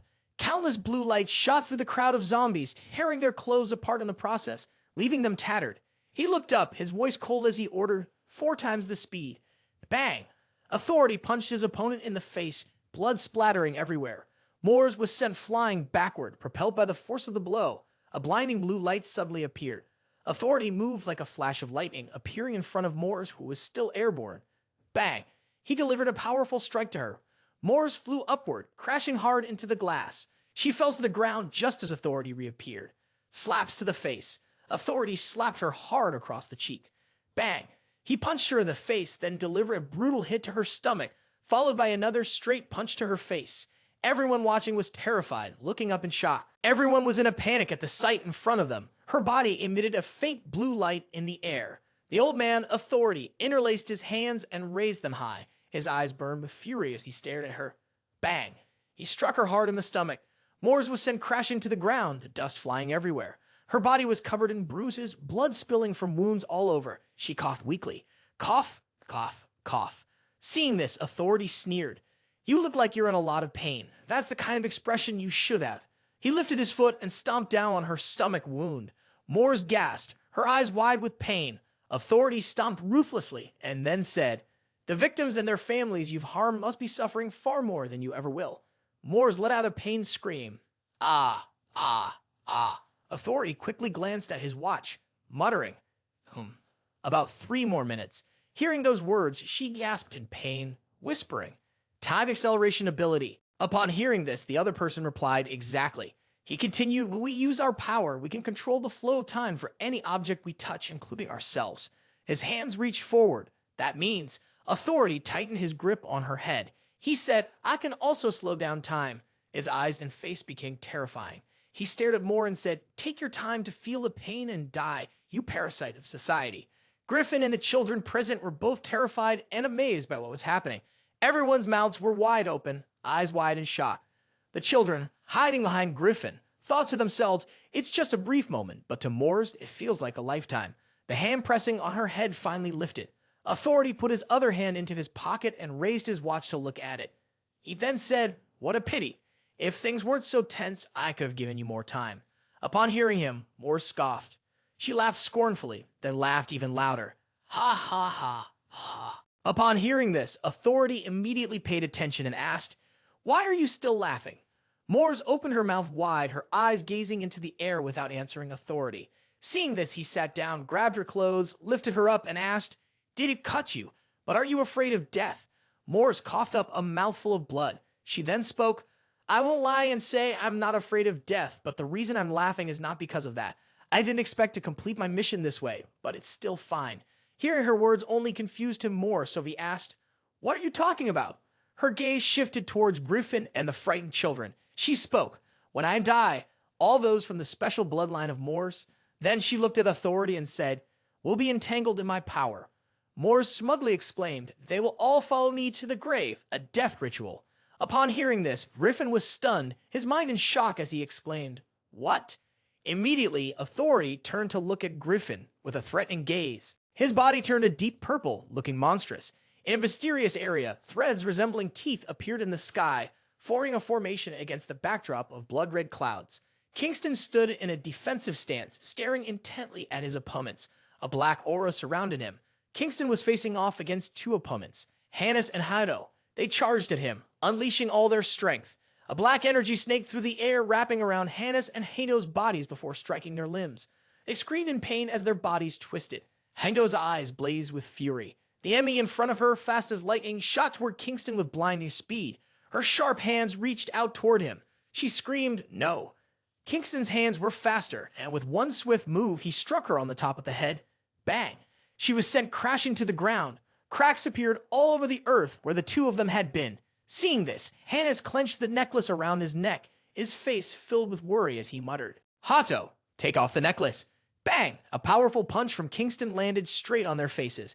Hannes and Hato collapsed to the ground, kneeling. Kingston, pleased with himself, spoke up.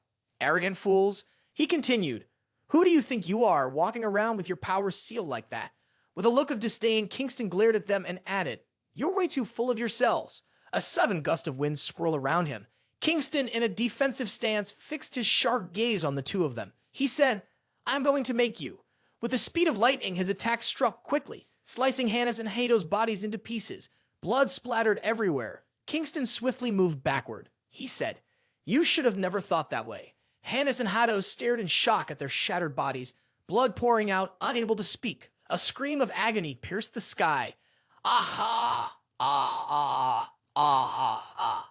Upon hearing this, Kingston turned his head with a relaxed expression and said, your arm, let the healer put it back for you. He's actually quite useful. At this moment, on Shina Ka's side, she watched everything unfolding before her eyes and angrily pointed at Kingston, shouting, you damn old man. Shina Ka gritted her teeth and hissed, you bastard, old man. Suddenly, someone appeared out of nowhere and punched Shina Ka straight in the stomach. The brutal hit sent her flying, slamming into the glass wall beside her, causing it to shatter into pieces. She spat out a mouthful of blood as her body was tossed several meters through the air. In pain, Shina Ka clutched her stomach, letting out a frustrated ha. Her eyes burned with fury as she glared at the person who had just attacked her. Seio quickly dashed toward her like a gust of wind. Shina Ka was caught off guard and terrified, raised her hands to shield herself. She cried out, oh, don't come here.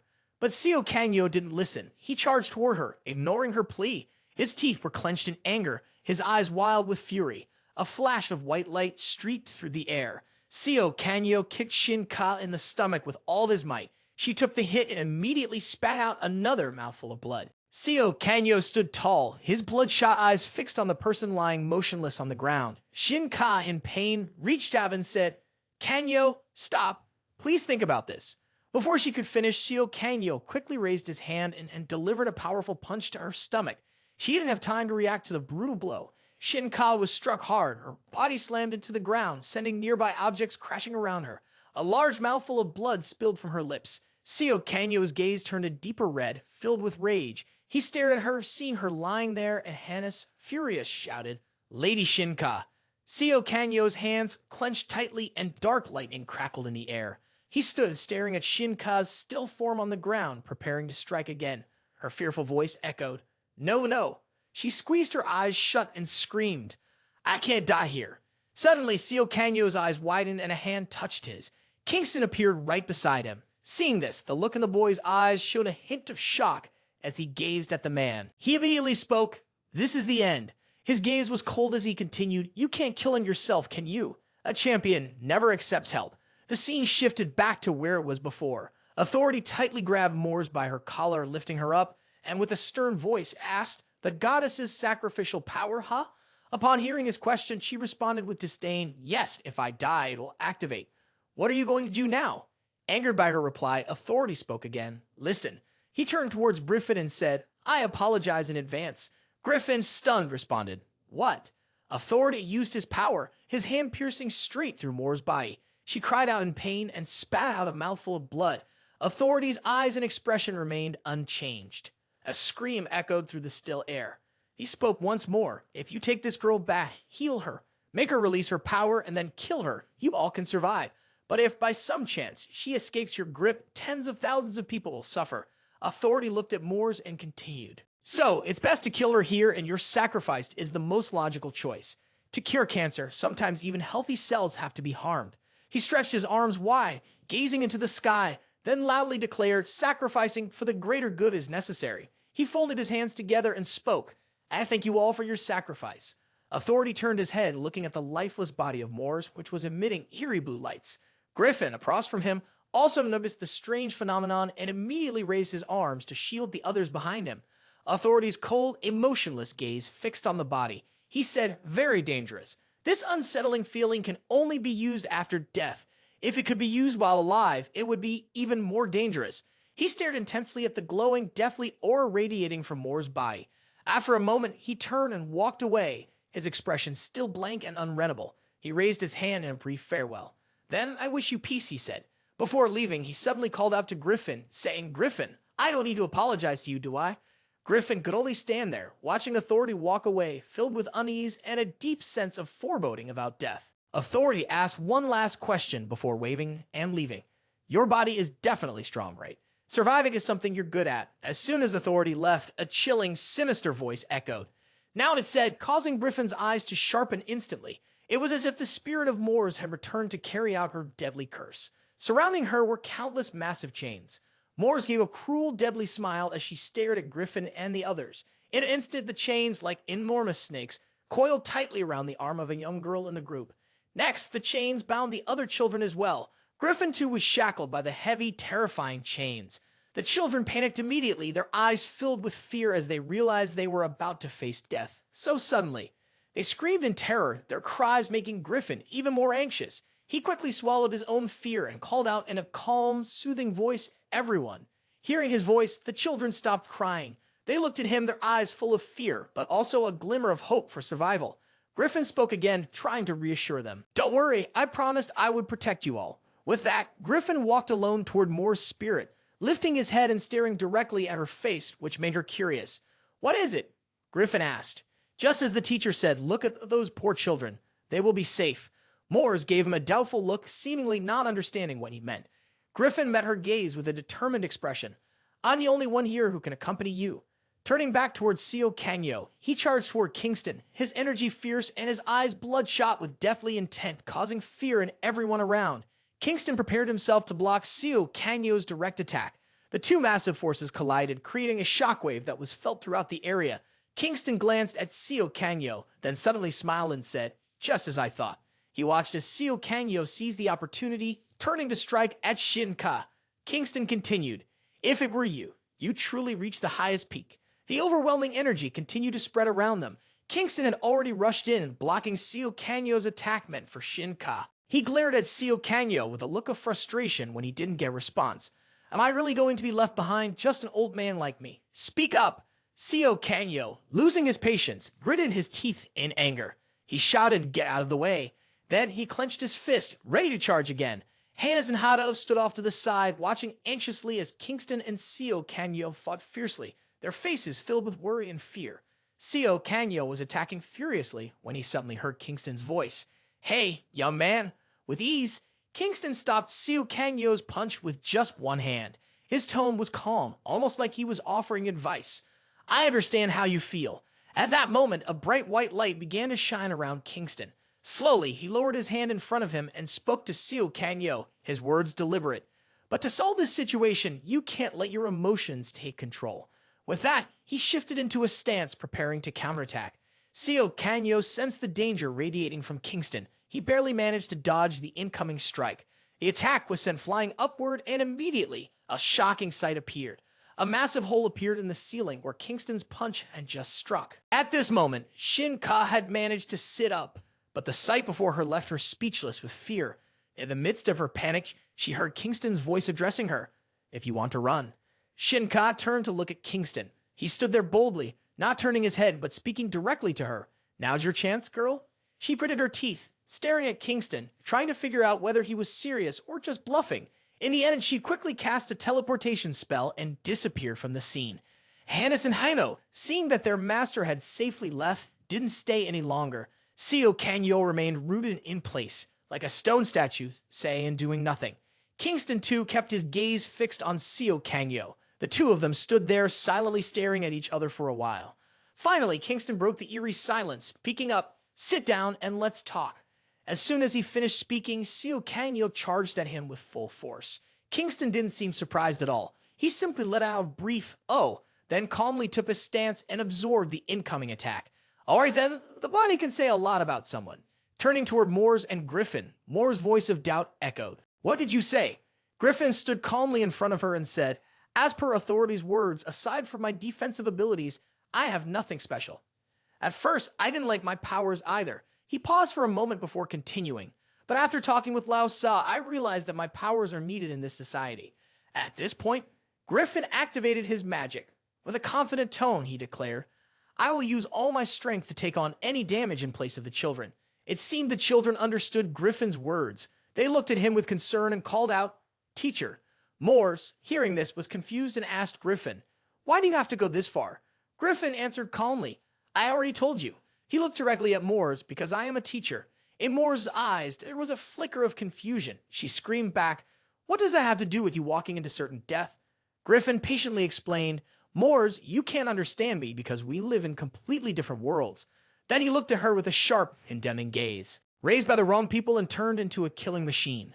When Moores heard this, she immediately became furious. She gritted her teeth and shouted at Griffin, "Shut up!" But Griffin kept staring at her with that condemning look, his tone unwavering as he continued, "There's never been a choice of your own in this life. You've been manipulated like a puppet." Moores, feeling enraged, screamed, "Stop it!" Yet Griffin didn't back down. He continued to accuse her, walking down the wrong path for the future of someone else. Moores finally snapped, "Shut your mouth." Griffin rejected her. "No, I can't do that." He repeated what he'd said before. "I will follow the teacher into hell and fix all the mistakes you've learned." Seeing his stubbornness, Moores cursed, "Ashhole." Griffin kept going. "If I keep talking, look at the kids. They're on the verge of tears looking at me. Being a teacher is about dedicating yourself to the future of your students." Then he remembered when he first started teaching. "From the moment I was appointed as a teacher at this school, I was ready to sacrifice for my students." One of the children panicked, screamed, trying to stop him. "Teacher, no. You can't do this." Griffin looked at his beloved students with the gentle, caring eyes of a devoted teacher. He smiled softly and comforted them. "It's okay, everyone." He gave them one last reassuring smile, his voice full of warmth. "Become good, kind adults. You're the future." The children, seeing their teacher like that, didn't know what to do. They could only look at him with tear-filled eyes, as if trying to hold on to him. Moores watched this scene, gritting his teeth, not knowing what to say. The future. His memories rushed back to when he was young, and a kind voice echoed in his mind. "Hello, everyone. From today, I'll be the one guiding you." Three dirty, ragged children looked up with innocent, curious eyes at the person introducing herself as their new teacher. She bent down to meet their gaze and slowly introduced herself. "I'm Talum." She looked directly at the children, smiling warmly, then continued, "From now on, you will be our future."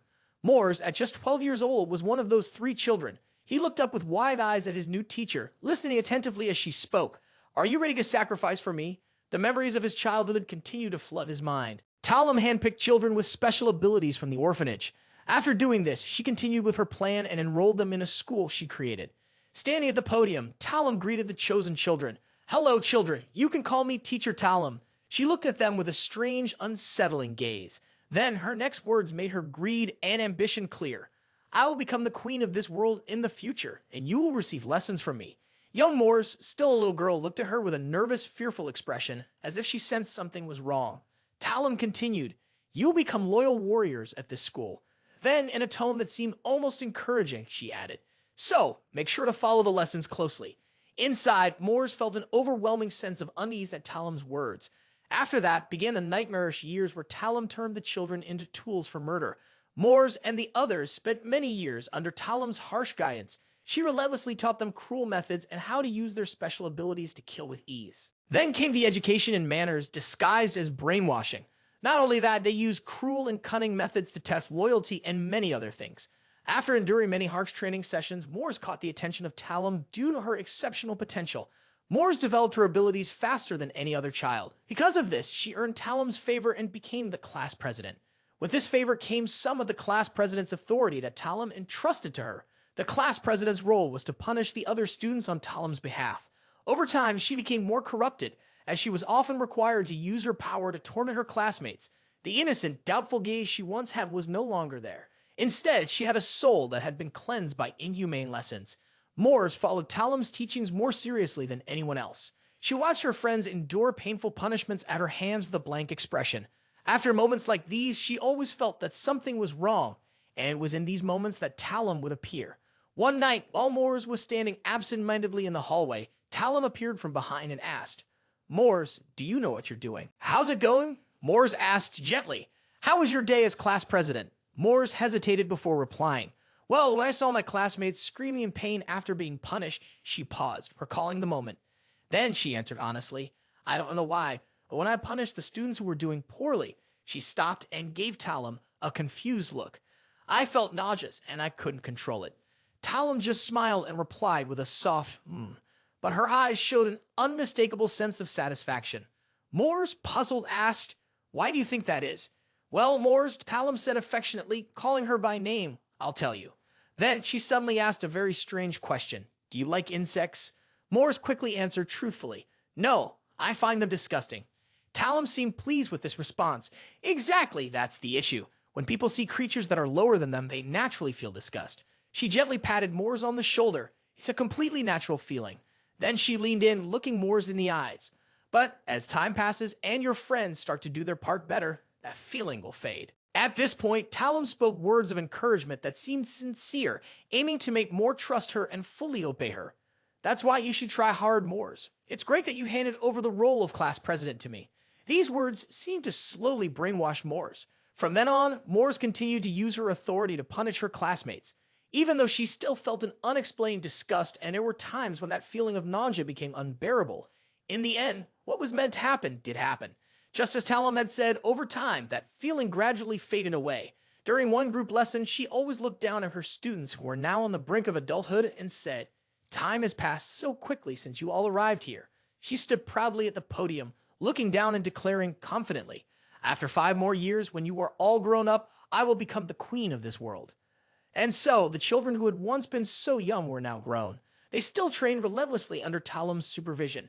Even fighting with one another became part of their training. They fought tirelessly, whether it was sunny or rainy. They seemed to grow numb to pain, just as they did to the harsh weather. And finally, one day, they truly matured and stood before Talum with respect.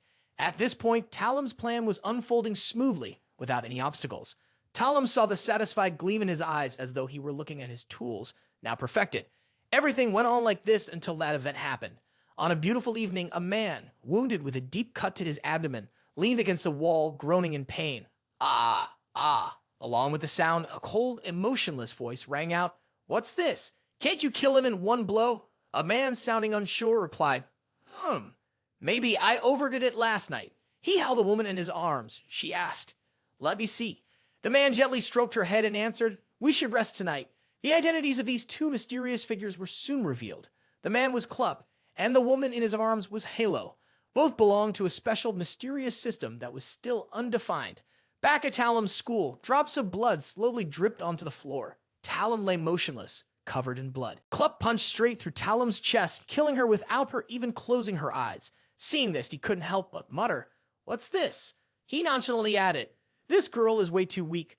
Clup and Halo spoke to each other as if they were mildly blaming themselves, but their faces showed no emotion, no sense of regret. In fact, there was a hint of excitement in their voices. Abel authority clearly told us to be careful. Had we become too strong? Maybe. Club sat down next to Talum's body, reflecting. Well, anyway, the fact that she was planning to open a school and turn those kids into rebels was quite a big dream. When Hilda heard him say that, she asked, "Should we go to the school?" Clup played along with her, saying, "Too lazy." Hilda put her hands on her hips and replied, "But if we don't go, Uncle Authority will scold us." Clup, reminded of this, suddenly seemed a bit nervous. "All right, let's just go once, get it over with quickly." Clup and Hallow then moved to the large classroom where Talum's students were. The students, led by Moors, stared at the scene unfolding on the stage in silence, listening intently to Clup's words. He dragged Talum's lifeless body in front of the students for them to see and then declared, "This school will be shut down from now on." Right after his action, terrified screams filled the air. Moors watched as her teacher turned into a lifeless corpse, brutally dragged by Clup. The sound of ragged breaths echoed. Clup and Hello remained calm. Soon after, the students crazily rushed toward them, launching a joint attack. But Hello stood still, gently raising her hand in front of her, and with a slow flick of her finger, the group of students was immediately knocked back, sent flying away. Moors gaped in shock as she saw her teammates defeated by nothing more than a flick of her finger. Clup and Hello stood in silence, looking at the students sprawled out on the floor. Clup let out a soft grunt, shaking his head in admiration. "She's taught them too well," he muttered. Hello wondered if it was the right decision to bring the children along. Clup, with a serious tone, shared his thoughts. "If we try to re-educate them so they can reintegrate into society, it would take a lot of time and resources." He glanced at the pained, twisted faces of the students lying on the floor. After thinking for a moment, he said, "Even with education, they're just moving killing machines, clearly ticking time bombs. Who knows when they'll explode?" Clup turned to ask Hello, "Have these kids killed anyone yet?" Hello answered seriously, "We caught them before they could act, so I don't think so." Clup hesitated. "Have we been too hasty? This situation is tricky." He dropped Talum's body to the ground and continued discussing with Hilo. "So what now?" "Hello, what's your decision?" Hello made up her mind immediately. To avoid problems later, it seems more effective to deal with this now. She added, "They've been brainwashed, living in a completely different world. These kids will definitely grow up to be villains." Clup immediately agreed, "Right, I agree." Moors, still recovering from the counterattack, couldn't get back up. She could only lie helplessly on the floor, listening as the two of them decided her fate and the fate of others. Clup muttered, repeating Hillo's earlier point, "It's better to spend a little effort now than deal with bigger issues later." Hillo reminded him, "All right, the reasons can always be made up." The students of Talum stared at them, too terrified to speak. They were confused and afraid, their eyes fixed on Clup and Hello. The two of them walked closer to the group, ready to end the lives of the killing machines Talum had trained. Hello gently reminded, "Save your strength for tonight." Clup responded with a grunt, then without hesitation raised his hand. Fire! Screams echoed. Ah! The floor was covered in fresh blood, with blood pouring from the eyes, nose, and mouth of the students. Their faces were filled with fear and agony, and they screamed, "Ah!" Moors, a female student, sat on the floor, looking up at the scarred man standing not far away. She asked, "Why?" Terrified, she asked again, "Why do you want to kill us?" The large man, Clup, looked at her and asked, "It's dangerous, isn't it?" He recalled the image of the thin, dirty children from years ago and slowly began to recount the lives of the students there. Born abandoned by their parents, raised in an orphanage. The villain teaches the kids about the human body so they can win quickly. Clup spoke as he reached out toward Moors, learning how to kill in order to grow up. Just hearing that is enough to show how dangerous it is, right? Moors was so terrified by what he said that she was on the verge of crying. She backed away while keeping her eyes on Clup as he approached her. "I'm sorry, but you children should never have been born into this world." Then a stream of fresh blood splattered on a Clup's face, followed by his parting words. "Next life, try to be born into a decent family." More and more blood sprayed in all directions, splashing onto the floor. Hello stood nearby, joyfully watching Clup take care of the students. She cheered with each punch he threw. Fresh blood splattered onto the walls. She continued to shout, "Ah!" Moors was so scared that she couldn't speak. She could only mutter, "Ah," under her breath. Clup's emotionless face never left Moors as he stared at her without blinking. A sharp slap echoed throughout the room. Then Hello walked over, grabbing Klup's hand and said, "Klup, I can't take it anymore." He turned to her and replied, "Wait a moment, Hello. Let me deal with this one first." He hadn't finished speaking when she interrupted, saying, "No, this one must stay." Hello looked around the room where they were standing and said, "The classroom full of blood." She then glanced at the bodies of the students lying on the floor and added, "The kids are about to die." Finally, Hello turned to look at Moors, the only child left alive among them, trembling in fear. Hello, feeling a rush of excitement, said, "Isn't this situation just thrilling?" When she saw Klup still standing motionless, she spoke up, "Hurry up." Klup, feeling helpless, agreed, "This is hopeless." "Fine, just tell authority the basics, right?" Klup said, and with that, he and Hello rushed to embrace each other passionately. In that moment, Morse took advantage of their distraction and quietly slipped away. Thanks to a brief moment of unpredictable behavior from Klup and Hello, Morse managed to survive. The sky had turned red. She had run quite a distance. Morse could only cry quietly, feeling the weight of her loss. She made a muffled sound, unclear words. "You." Morse felt exhausted, in pain, her whole body drained. She managed to let out a small cry before collapsing. "Ah." Then she lost her way and wandered aimlessly for a long time, lost with no direction. That day, as Morse dragged her weary body along the road, a man approached her and asked, "Are you a disciple of Talum?" The man, tall and imposing, wore a rough, fierce iron mask. He continued, "Follow me." Then he revealed the reason he was looking for her. "We fight for the revolution." In the end, Morse was taken in by Caracas. She joined the fight under his command. Morse caused untold damage to the world. Later, Caracas was beaten, his face swollen, his body covered in blood. And after his death, Morse was captured by Tom. Tom used his magical powers to create strong chains, binding her and suspending her in the air. Finally, he took her to Lucilus prison. As the flashback ended, Morse spoke in sorrow. All my life, I've been taught this way. I always thought that acting like this, living like this, was just natural." Morse looked at the man named Griffin and said, "And now, here we are." Suddenly, she became angry and shouted, "So now you're telling me I was wrong? How am I supposed to accept that?" She remembered the past when someone had called her from behind. Morse. The person who called her was Shina Ka, who smiled and said, "You're not wrong. The world is wrong. If I become queen, I'll change the world to one that suits you." Shina Ka's eyes were full of sincerity, and she asked Morse, "Do you want to be my subject?" Back in the present, Morse raised her voice and demanded, "Answer me, Griffin." Morse watched the children stumble over their words. I. She recalled the cold, bloodied face of authority and said, like authority said, and like those heroes always say. Her eyes became empty, and Morse whispered the question she had been thinking for so long. Am I really not meant to exist? Griffin called her name softly. Morse, no one is meant to not exist in this world. He spoke gently, trying to help her understand. What you've been through is horrible, I completely understand. But that doesn't mean you are forgiven for the wrongs you've done. Up until now, you've committed too many crimes. Her face turned pale after his words. He placed his hand on his chest, speaking with firm determination, then said, "I will be with you, to soothe the pain you've suffered as a child and to hold you accountable for the crimes you've committed." Morse stared down at Griffin without blinking. Then she heard him say he would accompany her as a teacher. Griffin spoke again. "Morse, I have one request." He wanted her to shield the children's view, so they wouldn't have to witness this, his last request before death. Something in his words hit a nerve. Before he could finish speaking, Morse yelled angrily, "Shut up, shut up." Griffin tilted his head back to look at the sharp blade hovering above him. Then, gently turning his head, he smiled and told his students, "Please turn around." The children called out in unison, "Teacher." His expression was full of joy. Griffin had no regrets left as he said, "It has been an honor to teach you all during this time." At that moment, the children began to feel afraid. Some cried, others were so terrified they stood frozen. Morse's gaze was more violent than ever before. The blade began to fall. Griffin couldn't bring himself to look, so he just tightly shut his eyes. Then the blade hit with a loud crash. Griffin slowly opened his eyes and found that in front of him was Morse's head. He gasped in disbelief and called out, "Morse, someone like you." Morse spoke softly, "You don't need to follow me. I know I was wrong." Next to her, a blade was gradually vanishing. Morse finished her words slowly.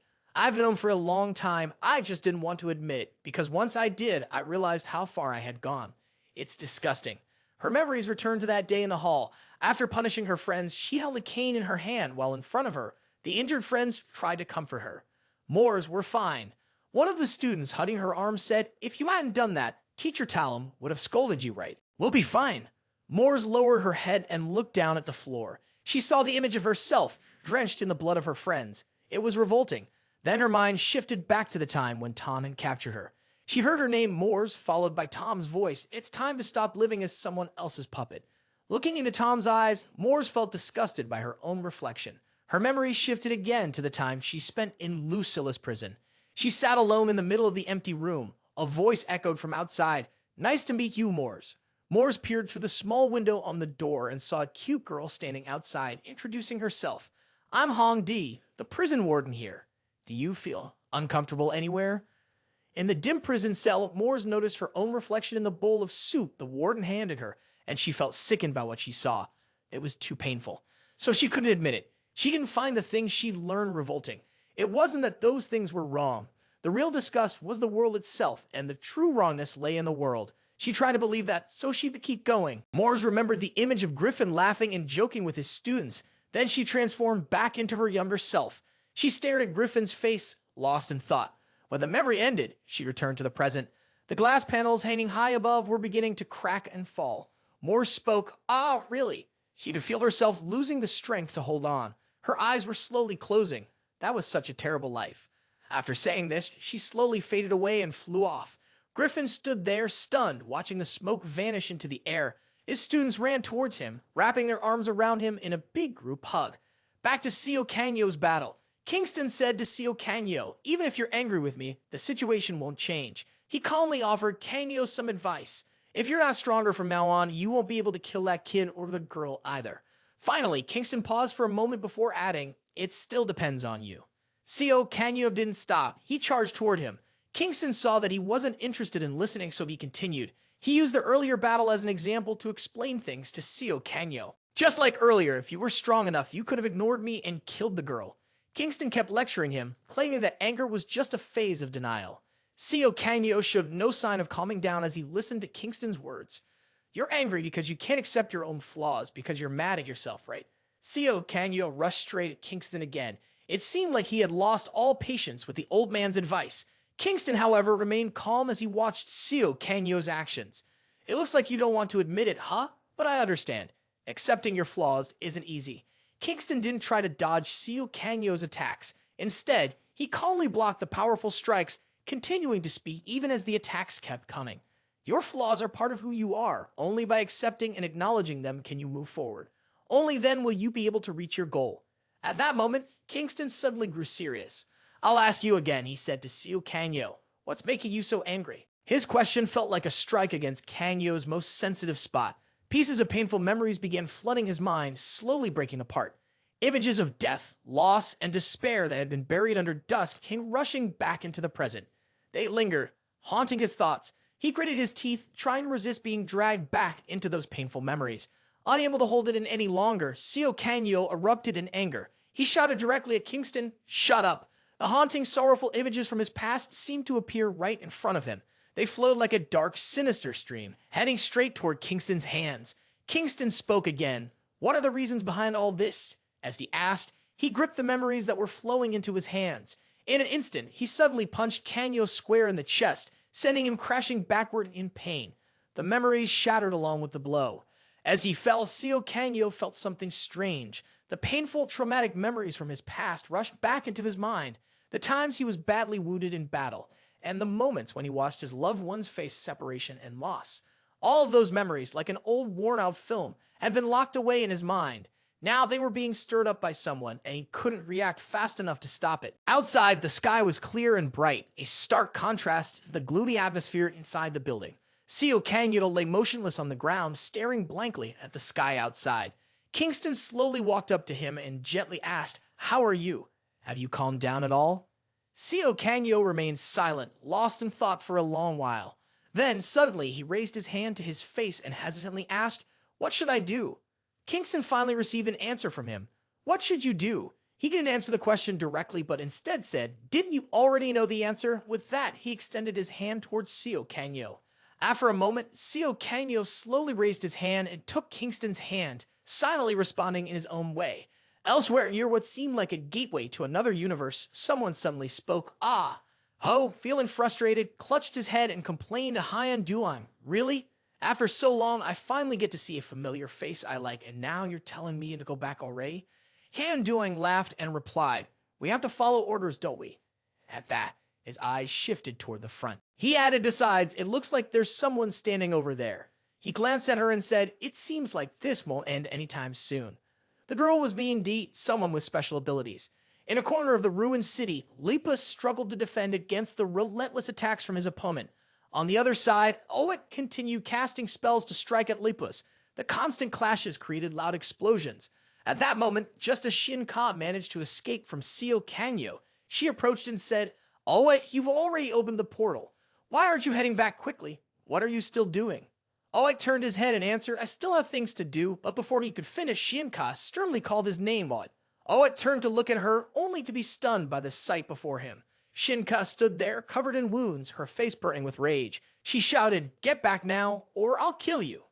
After that, things slowly began to calm down. The issue with Shina Ka's invitation had been resolved, but the event left behind a city in ruins, looking like the aftermath of a war. After the battle, Kingston returned with Seio Kangyo and requested a meeting with the world government. The meeting took place in a government headquarters building. Inside the conference room, the sound of discussion filled the air. Ah, so that's how it is. Kingston stood calmly, smiling as he spoke to the others. I was wondering why we hadn't met without any restrictions. He paused for a moment, glancing around at the people in the room before continuing. It turns out it's because of some familiar faces. The familiar faces he mentioned, Bado and Jera, greeted him. It's been a while, Kingston. How have you been? Kingston laughed warmly and joked with them. Finally made it to that position, huh? You guys are so greedy. Jera replied casually. I think it's less about greed and more about your own ambitions. Bado chuckled and nodded in agreement with Jera. Ha ha ha. Exactly. When their conversation came to a stop, the man sitting at the head of the table immediately spoke up to capture their attention. So, Kingston? The person was none other than Bez. He hesitated before asking Kingston, why did you request this meeting? Kingston was asked a question, but instead of answering right away, he looked at Bez and asked, are you the president? You're still quite young, huh? Only then did he get to the main point. Actually, I'm not here to have a discussion, but to make a one-sided announcement, he declared. He stood right in front of Biz, exuding a strong presence. Seio Kangyo is now my disciple. Stay out of it, that's all. As soon as he finished speaking, everyone in the meeting room changed their expressions. Everyone was shocked by Kingston's announcement. No one had expected him to say something like that. Then, without staying any longer, he left immediately. After Kingston left, the key figures in the room immediately started a heated discussion. Biz asked for opinions, whether for or against Kingston's statement. There were 4 people on the opposing side. Grum, followed by Bado, then Jera, and finally Ennet. On the supporting side, there was only one person, Authority. Elgito was neutral and didn't lean toward either side. Seeing so many people against him, Authority felt a bit frustrated. He suddenly stood up, banging his fist on the table and questioning, is this all you people in power can do? Why are you opposing this? The overwhelming strength is on our side. Are you really going to let this opportunity slip away? He then pointed directly at Grum, questioning her, especially you, Grum. I don't understand your choice. Grum, being singled out, frowned in irritation and spoke up with a sharp tone. A criminal is just a criminal. We can't accept any demands from them. It's already bad enough that the government agreed to meet with them. And sitting next to Authority also spoke out against him. That's really funny, Authority. Isn't Kingston the criminal you insisted should be executed first? And now you're believing a word from someone you thought was dangerous enough to execute. Authority quickly turned to defend himself. You people are unbelievable. The situation now is different, isn't it? Meanwhile, Bez sat quietly on the side, just listening to the others argue. His head was pounding over the issue, deeply lost in thought, trying to find a solution to this tricky situation. But the ongoing debate around him only made him feel more helpless, pulling at his hair in frustration. Damn it, this must be my bad luck during this term. Meanwhile, in a warm, dreamy bathroom, Shina Ka had returned and was soaking in a tub of hot water. She, too, was troubled, nervously biting her nails with a look of confusion and panic on her face. She couldn't stop thinking about Kingston's terrifying strength. She had thought that old man would be much weaker after being locked up for so long, but she couldn't shake the doubt.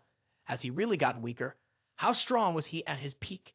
As Shina Ka muttered to herself, Si-Eung-hwan suddenly entered from outside and called her name Shina Ka.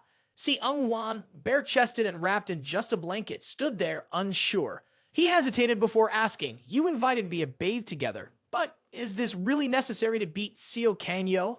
Shina Ka, seeing him walk in and ask, smiled and spread her arms, responding, of course, this is an essential step to grow stronger. Si-Eung-hwan's presence seemed to spark something in her. making her feel more confident. No, my plan won't fail. She looked at Si Wan with bright, glowing eyes. I have Si Wan, she thought, and a series of names flashed in her mind. Hero, Terepia, then Aura. With that thought, she happily pulled Si Wan closer to her. She smiled to herself, thinking, time will solve everything. She held him so tightly that Si Wan became uncomfortable and gasped, I can't breathe. At the Hero Association, authority sat solemnly in the front row. Where was me and D now? Seeing that most people had arrived, the host spoke up. It seems like everyone is here. The host continued. Now, for the third generation of equality voting, the person speaking at the podium is the temporary president, Lepus. She looked down, scanning the faces in the meeting hall once more before officially declaring, I hereby open the meeting.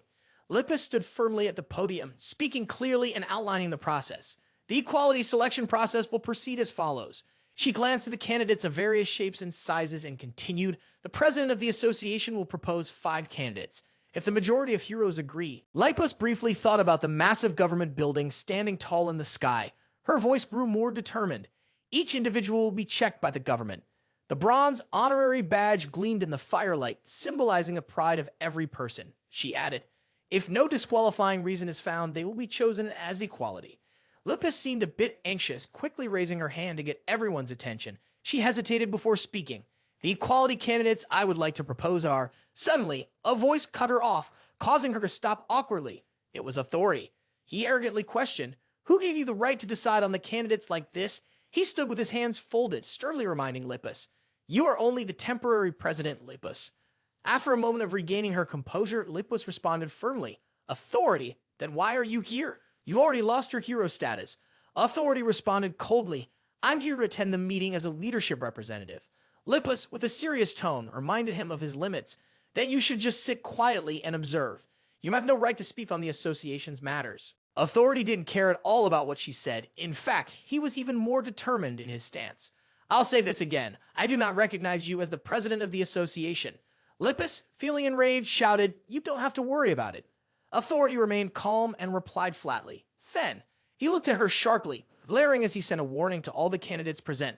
Our global government will boycott any equality candidate chosen by temporary President Lepus for any reason. Lepus froze, stunned by his threatening words. She blurted out, what did you say? The entire room went silent in response. Authority spoke loudly and clearly. You are not the official president. You are just a temporary one. Everyone listened intently as Authority seemed to gain more confidence, boldly stating his opinion. The major decision of selecting equality, the person who will determine the future of this association, cannot be made by a temporary leader. At this point, Authority stressed with emphasis it must be carried out by an officially appointed president. Lepus quickly protested. Do you even know what's going on right now? We need to choose equality as soon as possible to resolve this crisis. Authority sarcastically responded to her. Resolve the crisis? It's almost laughable to hear that from you, Lepus. He suddenly remembered the map of Portugal from the past and brought it up. Tell me, Lepus, what were you doing in Portugal? Authority recalled how Alwet had fought so fiercely and spoke with a low voice. Instead of catching the criminals, you were just playing around with Alwet. Lepus grew agitated, quickly defending her actions. Behind her, a stunning magic circle glowed brightly. Do you think everything is just a game if we don't kill our targets?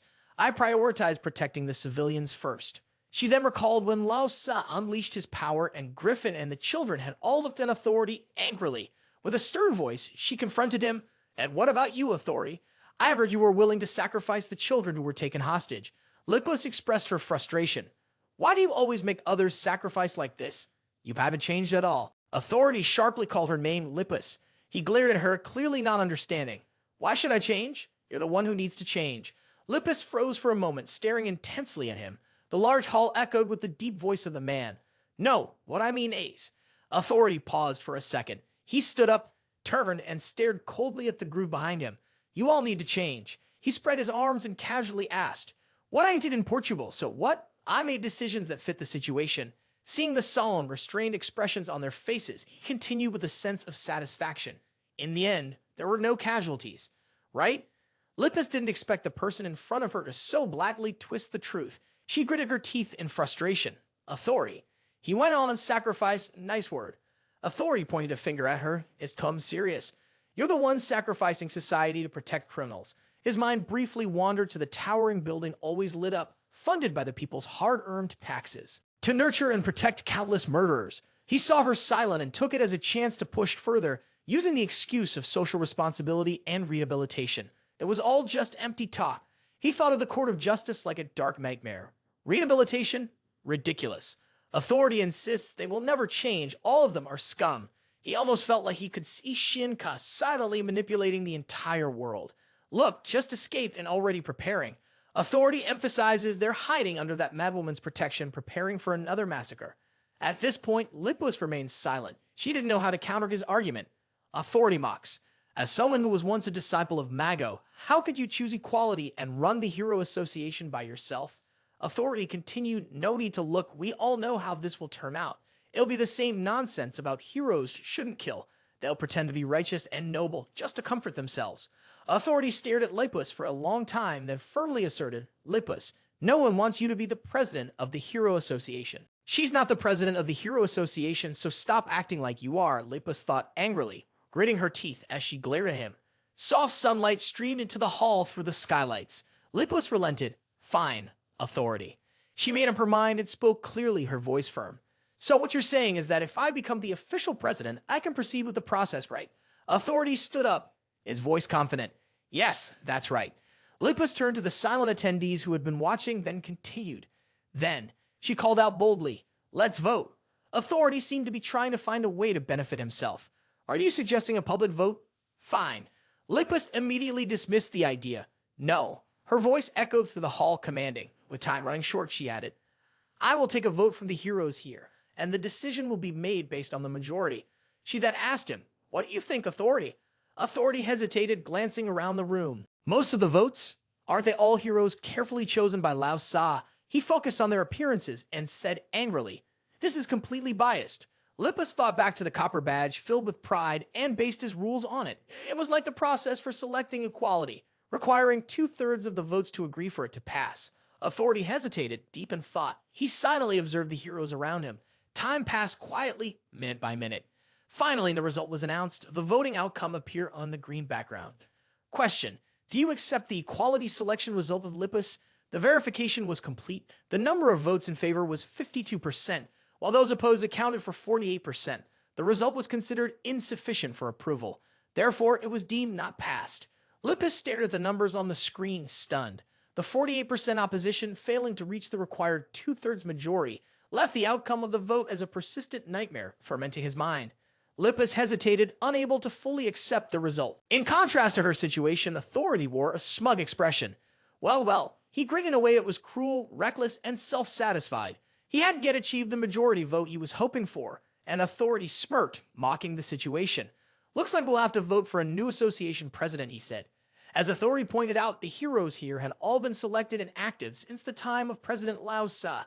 Lucilus had not expected this outcome. She stared blankly, focusing on the group of people. The result didn't meet the 2/3 majority vote required, and the proposal was rejected. Now, everything was at stake. The reason for this outcome was Authority. The atmosphere shifted. His image became vividly clear. As soon as the incident at Lucilus prison occurred, a disaster that deepened the prison's dark reputation, he quickly reached out to all the heroes. Authority appeared desperate, carefully presenting his viewpoint to try to convince them.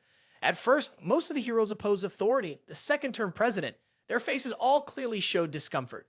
But in this situation, with Authority persistently following them, more and more people were eventually swayed by him. A brutal event is unfolding. The important thing is that, despite disagreeing with the Authority's views, the powerful position of the president now stands before them.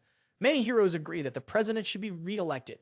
From his perspective, the president's role is becoming increasingly clear. This is because Laosa's brilliant presence has emerged. To push forward her policies, Laosa has overwhelming power and a track record that proves her ideals. On the other hand, Lucilus appears completely different. Unlike Laosa, Lucilus lacks both of these qualities. The bronze power badge serves as yet another symbol confirming Laosa's legitimate claim to carry on her ideals. It seems to suit Seio Ka, a former member of Equality. At this point, Kanyo's image has become closely tied to brutality and bloodshed in the public's eye. However, since Seio Ka has changed his views and killed prisoners, the scene shifts back to the conference hall to the present moment. Opinions within the ranks of heroes begin to split. Authority's voice rings out with provocation. Lippus, it seems even your teammates doubt your ability to lead the association as president. What are you going to do now? Lippus was stunned, stammering as she spoke. Vote. Authority interrupted her immediately. A public vote? Lippus repeated, trembling. But there's no time. We can select the candidate and let the heroes decide. Authority cut her off again. No, but that's not how it works. He briefly thought of Laosa's dignified figure, using it as an excuse. You know very well, your esteemed third president Laosa clearly stated that the position of association president must be decided through a public vote. And in cases of emergencies or natural disasters, the government can shorten the election period. Lippus was left speechless, unable to respond. The entire hall fell silent, with only Authority's mocking question lingering. Oh, you know this, don't you? Authority spoke confidently, continuing. Anyone, even if they aren't a member of the association, can run for president. That's another rule set by the Honorable Laosa. All heroes fell silent as if they agreed with his words. Authority sneered at Lippus. Hey, acting president, what are you still standing there for? He smiled smugly and ordered, quick, notify the government that we'll hold a re-election for president so they can set the date. You have to fulfill your duty as president, Authority said, his tone sharp and insistent. Lippus found herself in a difficult position, uncertain about what the right thing to do was. Authority pressed on, emphasizing even if it's just temporary, right? I'm stepping down from leading the world and announcing my candidacy for president of the Hero Association. The question before the people was clear. Between Authority and Lippus, who is more suited to be the president of the association? Golden sunlight streamed into the luxurious, comfortable presidential office. Bez was half dozing, occasionally resting in the armchair. Suddenly, his brow furrowed, a sign of unease and worry. Bees drifted into thoughts of a distant day from the past. It had been a beautiful sunny day, the sky a brilliant blue stretching over the lush green forest below. Wearing casual outdoor attire and carrying a large bag, Bees had stopped for a moment, startled by an unexpected sound. Quite brave, aren't you? In front of him sat Kingston, dressed in martial arts attire, calmly perched on a high rock. He asked if Bees was willing to meet privately. Was it appropriate for the president to do so? Bez approached the foot of the rock and, looking up, answered honestly. I've heard a lot about you from Bado and Jera. I didn't think you would harm me. Bez murmured quietly. Kingston muttered under his breath, these old guys really have no shame. Kingston quickly got back to the topic. He genuinely complimented Bez. I heard you don't have any special abilities, yet you still made it to the top. That's impressive. Bees didn't pay much attention to his words and quickly spoke up, Mr. Kingston. Now that it's just the two of us, I'll ask directly. Bees locked eyes with Kingston, his gaze firm and serious. He asked in a steady tone, what is your goal? Kingston didn't answer right away. He stared at him with a deep, thoughtful look and asked in return, hey, President, do you understand the development of special abilities? Bees thought for a moment before answering. He pictured a bright light bulb with a glowing filament inside. He spoke slowly, reflecting on his thoughts. When it comes to the development of abilities, the summoning system becomes more defined, and its power grows stronger. Bees then thought of muscular individuals and how the special and physical systems, after passing through puberty, reached their peak strength during their physical prime. Amidst the towering mountains, a gentle breeze blew through, carrying with it the rustling of leaves and Kingston's indifferent voice. Half right, half wrong. Bees was taken aback. What? Seeing the skeptical look in Bez's eyes, Kingston slowly explained. Both the physical system and the superpower system are stronger when they mature. Then he made a slight gesture with his hand, releasing a faint black mist. Kingston's cold, sharp voice echoed. But the physical system can break through its limits through hard training. Bees, stunned by the revelation, could hardly contain his surprise. The trees around them swayed again in the breeze. Kingston continued. Don't you wonder? He thought about the crimson figure, fierce and powerful, capable of calling storms and thunder.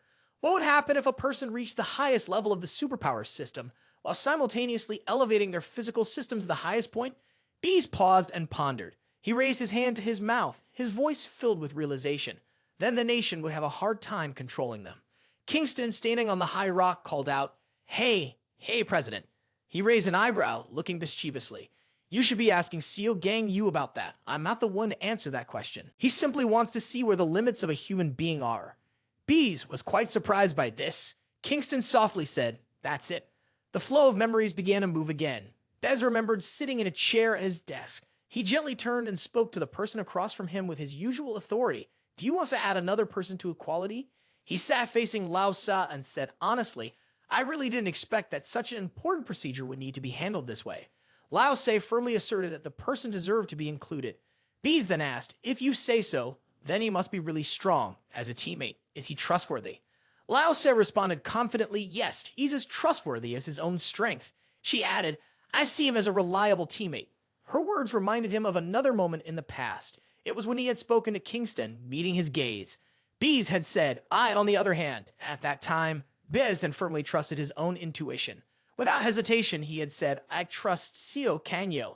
Then Kingston unexpectedly said something that confused Biz, something he couldn't quite understand. Kingston said, so the answer is clear now, right? He smiled modestly, knowing that no matter how much he disagreed, it wouldn't change anything.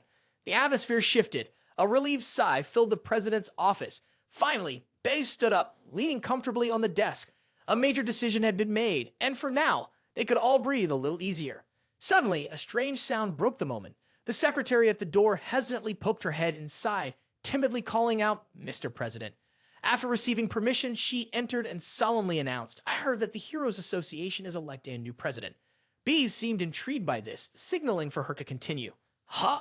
The secretary hesitated before adding, Ah.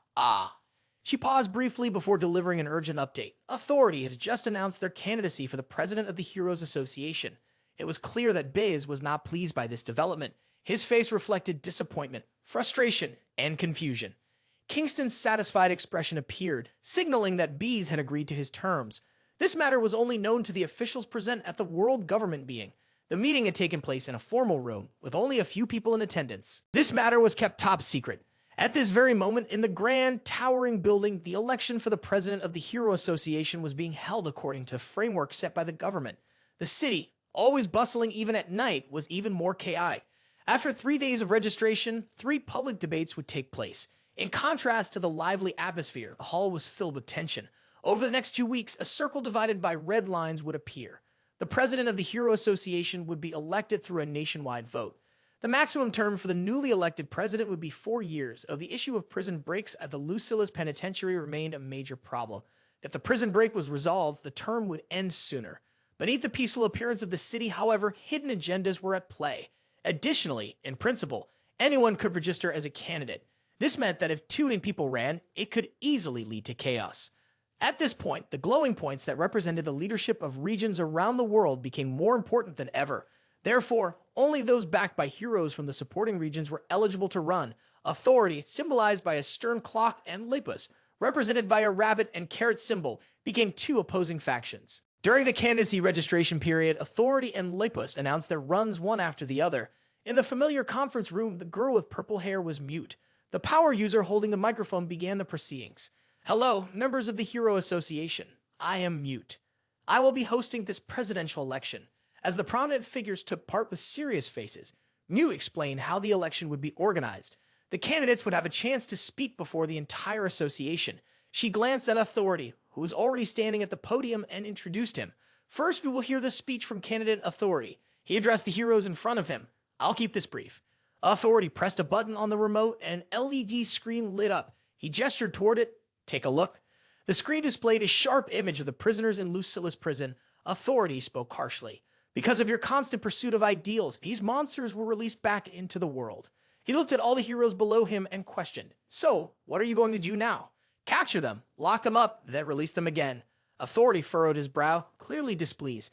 I trust you won't repeat that foolish action again. Next was Lipa's speech. She stood seriously at the podium, firmly presenting evidence to defend her stance. Everyone during Authority's time as president, he turned a blind eye to the heroes slaughtering innocent civilians. Lippus thought about those heroes, Hero, Klup, and Hilo, and her voice grew more resolute. The number of civilians killed by these so-called heroes might even rival that of the criminals they claimed to fight. She thought of the cruel image of Shina Ka and couldn't help but agree with the urgency of the issue at hand. I know the situation is dire. A madman preaching eugenics is threatening humanity. But Authority is no different from Shina Ka, that madman. Lippus looked at the people below, speaking earnestly. He places value on human lives, deciding who's worth saving and who isn't, using the name of justice to force the minority to sacrifice. She closed her eyes, showing her pain. Everyone, we are all equal. Please don't forget the mission of a hero, as Laosa emphasized. The symbol of the rabbit on Lippus' chest contrasted sharply with Authority's clock emblem. The initial strategies of both candidates were clear. In a city full of towering skyscrapers, strengthening their support base. Across the continent, both were busy attracting local heroes from each region to join their sides. The symbol of authority's power appeared, with heroes backing authority. That's the experienced man from North America, Engan, and an old man from India, Ader. The rabbit emblem appeared, representing Lipus, the European candidate. There's a girl from Oceania, Po, who wears a Chinese mask.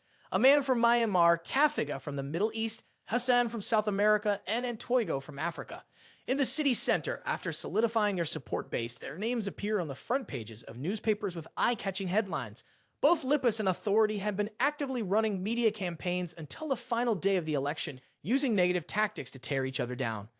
The moment had come. On the last day of registration, Newt stood holding a microphone, watching the LED screen announce, "So, the registration period has ended, right?"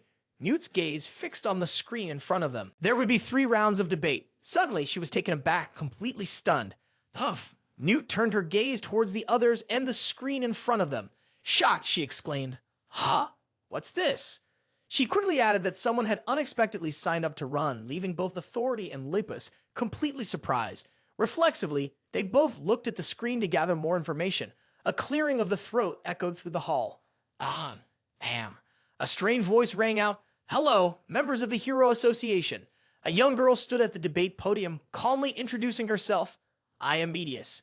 In contrast to her voice, her eyes revealed a sinister look with a hint of smugness. She continued, "My current profession, high school student."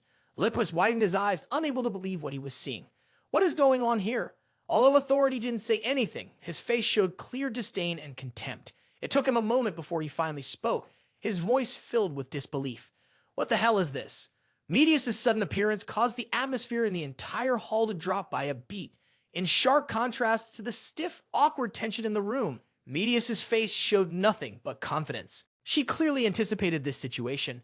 Medius' appearance made Authority visibly uncomfortable. He immediately spoke up, complaining, "What is going on here? Do they think the election for the Hero Association president is like choosing a class president in high school?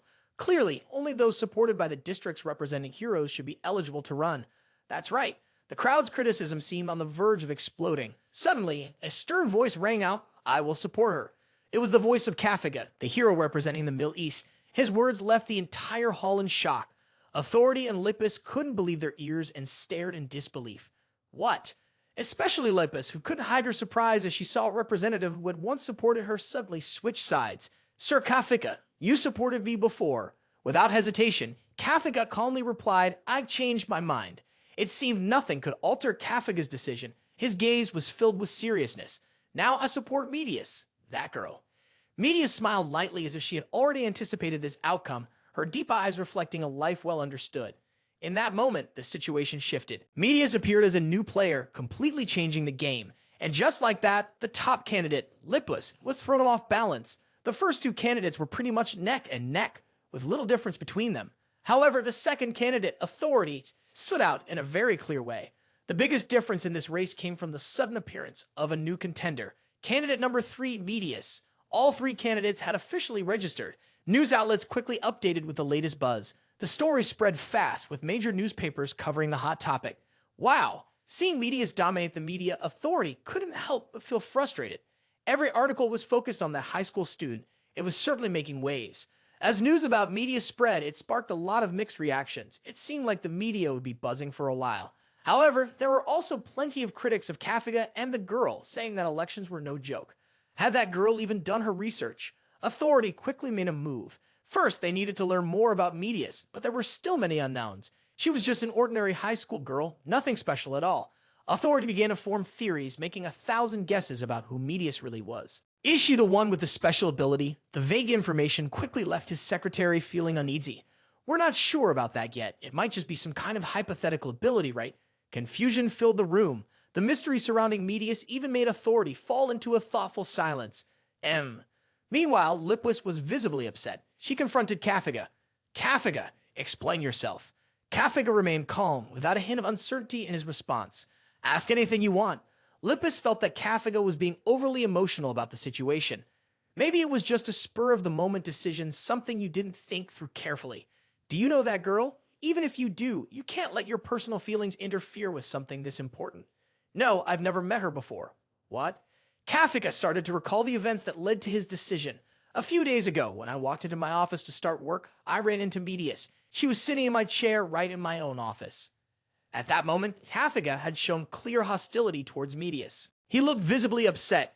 At first, I thought he was an intruder sent by the villains and I was ready to take him down. But Kafka's hostility didn't last long. It began to fade with Medius' words. After talking a few times, Kafka's memory seemed to become muddled. He couldn't recall the details of what had happened. Dozens of times, hundreds of times, no, countless times. Medius' words seemed to have some kind of magic. Kafka was drawn in, beginning to agree with and support her. I had the feeling that I had spoken to her many times before. And then, at some point, I was certain that I had to support her. Kafka's unclear memories left Lepus completely confused. She put on an expression of, I don't get it. Not wanting Kafka to remain lost in his memories, Lepus spoke up. Excuse me, may I? Go ahead, feel free. Lepus quickly extended her hand and used her ability on Kafka. Her power summoned 2 large rabbits with medical symbols on their heads gently appearing behind him. Sure enough, Lepus didn't notice anything unusual. This left her utterly astonished. There were no signs of hypnosis or mind manipulation. But what was going on here? With no shady evidence to point to, Lepus could only try to reason with Kafka. Still, making such an important decision based purely on intuition, Kafka immediately interrupted her. This isn't just a feeling. Lepus, how many times do I have to say this? Kafka's eyes shone with the kind of devotion one might see in a devout believer looking toward God. It was the look of loyalty, of absolute faith, an unshakable conviction. I believe she is meant to become the president of the association. With such certainty, there was nothing Lepus could say. Any further advice now seemed unnecessary. Mi's appearance was still a huge question mark in this election. A mysterious figure had emerged. What would her presence bring to humanity's future? It was a difficult question to answer, not just a mystery or a threat. The ones most directly impacted by this were authority and Lepus, but they still had bigger issues to focus on. There were still many questions, but they decided that it wouldn't affect the situation, so they focused on each other. It seemed that neither of them saw Medius as a rival. They were simply competing against the other person. As soon as the debate began, the sweet voice of the host rang out. Mute waved to the audience. Hello, everyone. I'm Mute, your host for today's debate. Before we begin, let me explain the rules. Mute started explaining.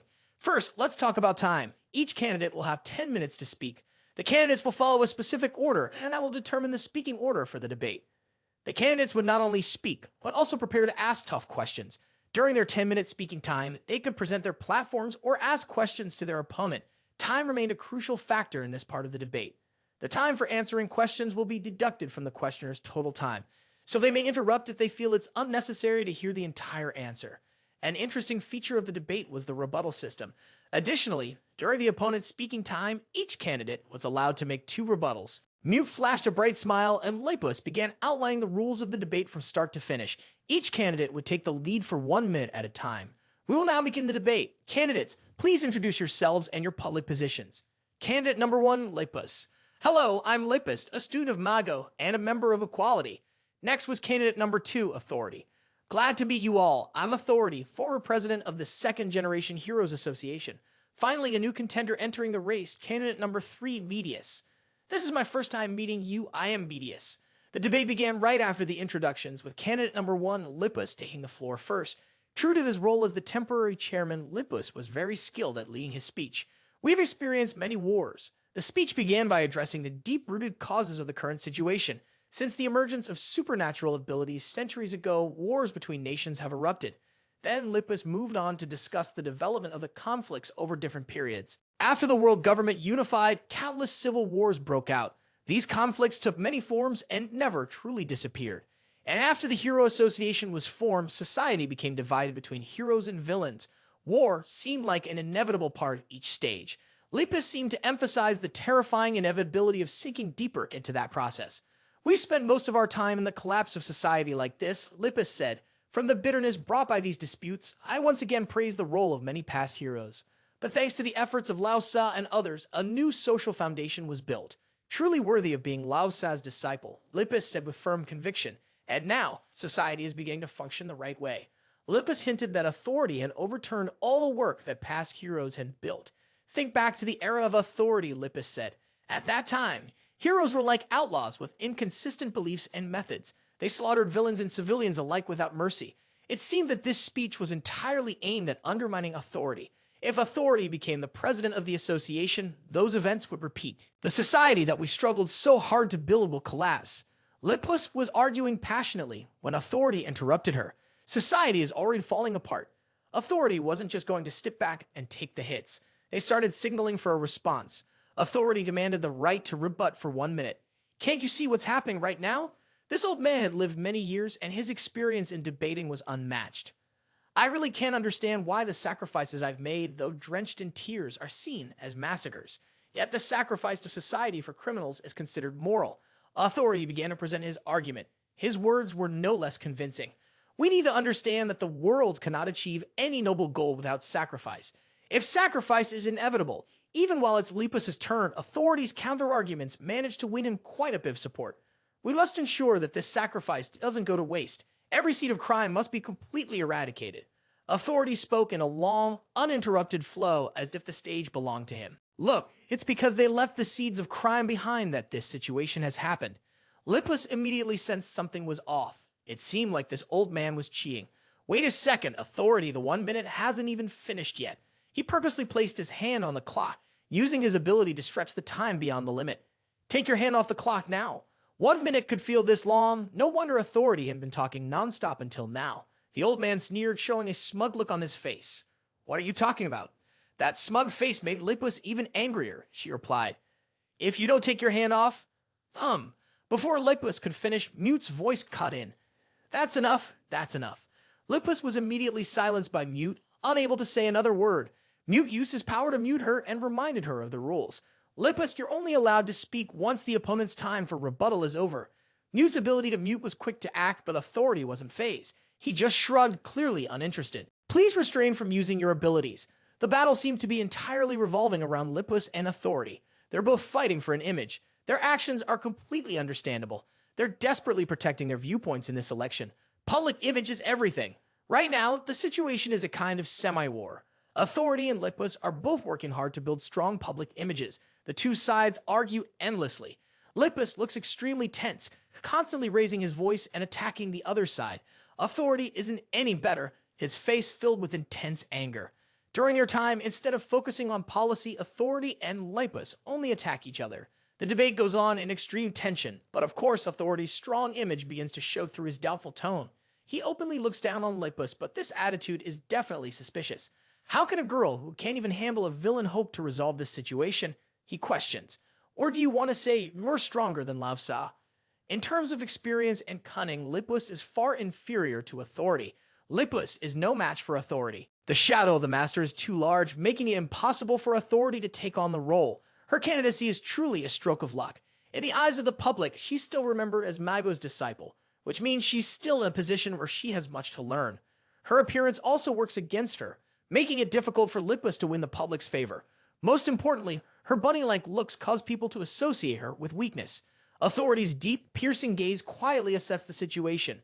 Then the next target he'll focus on is Medius. If we just manage to suppress that variable, this debate will end in my favor. Finally, Medius stepped forward as the atmosphere seemed to favor authority. She didn't appear nervous or worried in the slightest. It was Medius' turn. She began the debate with an unexpected move. She complimented her opponents. Mr. Authority has transformed the Hero Association from a small organization into a global conglomerate with decisive leadership and outstanding driving force. Medius also praised Lucilus.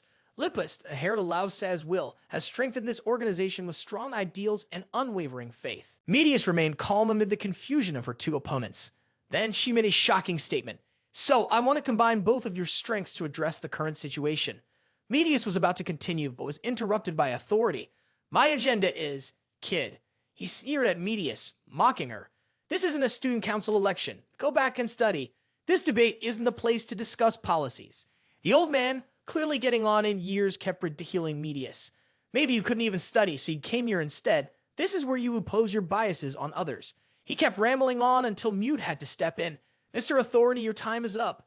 It's fine. I'll gladly use my own time to talk. Encouraged by Medius' willingness, Authority pressed on. Well then, speak up, kid. What do you want to talk about? Medius wore an expression that said, I don't care, and continued. I possess a special ability. She started revealing some of her background, the training facility you built when you were president. This is where I grew up, so you can't know what abilities I possess. Is that so? Then what special abilities does this little brat have?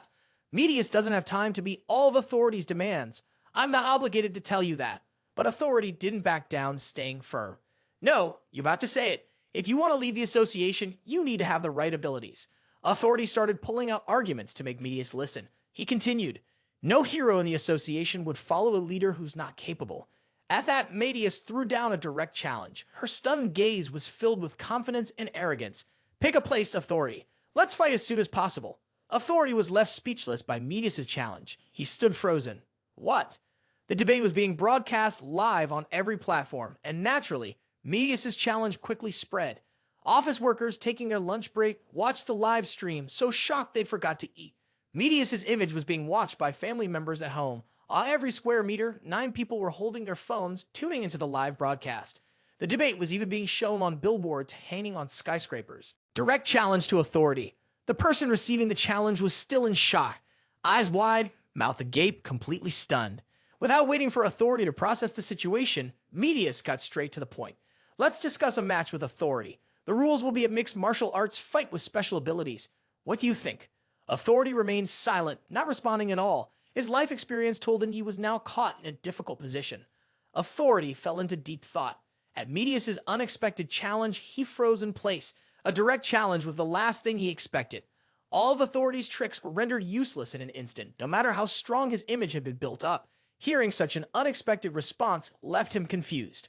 Up until now, Authority had been calling Medius a brat, but now he had basically shot himself in the foot.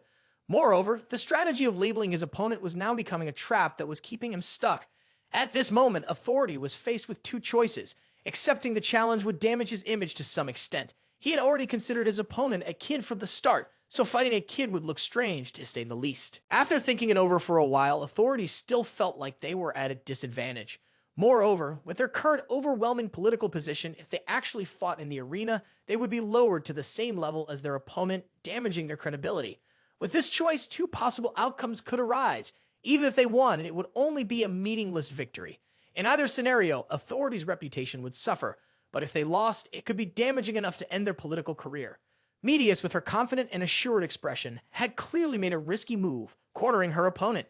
So, what if you reject the terms? This option carried even more risks. He would be branded as someone afraid to face a mere child and labeled a coward. This decision would undoubtedly bring a lot of criticism towards Authority, making them seem weak. The image Authority had carefully built up would undoubtedly be tarnished. This would severely harm their strong image. In this difficult situation, Authority considered every angle. In that brief moment, they quickly brainstormed a series of strategies. But, having participated in countless debates, Mute was also taken aback by this move. No matter the choice, what needed to be clarified first was Medius' "I'm not afraid of anyone" expression, along with her mysterious abilities, which made the game with Authority even more complicated. What exactly was this girl's power? Authority fell into deep thought for a long while. The smug look from the earlier debate with Lucilus completely vanished. What kind of ability did she really have? At this moment, the sea shifted to a vast green meadow, with fresh air all around. Kingston was lying on the grass, gazing at the sky and the ground, completely relaxed. Lately, how did you felt like something's off? Han Duong, hearing Kingston's vague and cryptic words, asked, "What do you mean?" Kingston continues, sounding almost philosophical. "I don't quite understand it myself." "Never mind. I just feel like the things I said keep repeating themselves." "Well, that's how I am all the time. How long do you think this will go on?" Kingston sighed and replied, his gaze distant and thoughtful. Is it because I'm getting old? Or is there really something strange going on?" Over here, Medius didn't give Authority any time to think. She asked directly, "Why aren't you answering Authority?" Authority knew that in this situation, he had to come up with a strategy quickly. So, instead of answering directly, Authority took a roundabout approach. After all, this kid was clearly acting on emotion. Challenging in the middle of a debate like this wasn't logical at all. It seemed like he had to drag this argument into the mud to get through this. He tried to act all grown up to overpower Medius, saying, "Hey kid, this debate isn't a place for jokes." But the old man had picked the wrong person. Once Medius was in the fight, she wasn't backing down. "I'm completely serious, Authority." Medius even used Authority's own arguments to counter him and push for the position of president of the association. The most important thing was strength. As he himself had said earlier, the argument he used against Lucilus was the very thing now trapping him in a corner. When talking to Lucilus, he even claimed that Lucilus was weaker than Laosa and therefore unreliable. Isn't that right? Medius kept bringing up examples from the very hero headquarters they were in. During the time he was president, Medius' sharp analysis had no flaws. Did you have the heroes fight each other to rank them? Medius asked, and each word she spoke seemed to make authority freeze in place. Then you should try ranking with me once, Medius insisted, not letting go, following authority relentlessly. If it's inconvenient to organize it here, then after the debate, the company can decide the location. Seeing that her attempts to buy time weren't working, Medius took a moment to roast him. At that moment, authority realized he had met his match. Damn it, I've really tangled with the venomous snake now. Medius extended a hand toward authority, her smile full of hidden meaning. From the beginning, I shouldn't have provoked her. She's not like me. She has nothing to lose. Authority continued to stall, trying to buy more time with a few more words. All right, your point makes sense. He tried to speak, but no sound came from his throat. Well then, for now. It turned out that was the power of mute. Authority had truly been silenced. He couldn't speak even if he wanted to. Mute quickly signaled, indicating that authority had already wasted enough time. Authority Medius has decided not to let you stall any longer. Please remain silent. Authority was stunned, caught off guard. He had lost all control, just like that. Was this girl really waiting for the answer she wanted? Then, cutting into his time, watching Medius carefully consider every move, authority couldn't help but feel uneasy, on edge. What kind of ability did she have to be this confident? Forced into a defensive position, every move authority made seemed to backfire. He was probably hesitating about playing dirty, maybe taking a risky chance, trying something bold.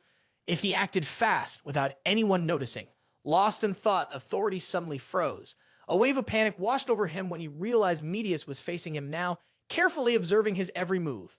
Authority was shaken. Thankfully, he hadn't made a move yet. Medius, with her deep violet eyes that seemed to pierce straight into his soul, gave an emotionless, indifferent look that sent a chill down his spine. Fear suddenly bloomed in his eyes. Doubts filled his mind. Could it be she? After some back and forth, Medius' speech finally began. The first round of the debate was nearing its end. Medius' speech started. Medius opened with a concrete metaphor, illustrating the current challenges. After countless wars, our society was like a tangled mess of knots filled with unresolved issues. There were so many problems that the knots in Medius' mind had become a confusing tangle. These knots had no intention of being undone. That Medius sharply pointed out how human influence on these issues was cut off. The one who cut off all the knots Medius mentioned is a familiar name, Medius said. I think it's authority. However, authority's approach didn't make the problems disappear. Instead of resolving the knots, authority just kept cutting them. As a result, even ordinary threads began to be severed. There was also another figure who played a significant role in these issues, the one who took those threads and tied them back together. Medius continued, I believe it is Laosa. It did need to be said. Medius' analogy was indeed fitting.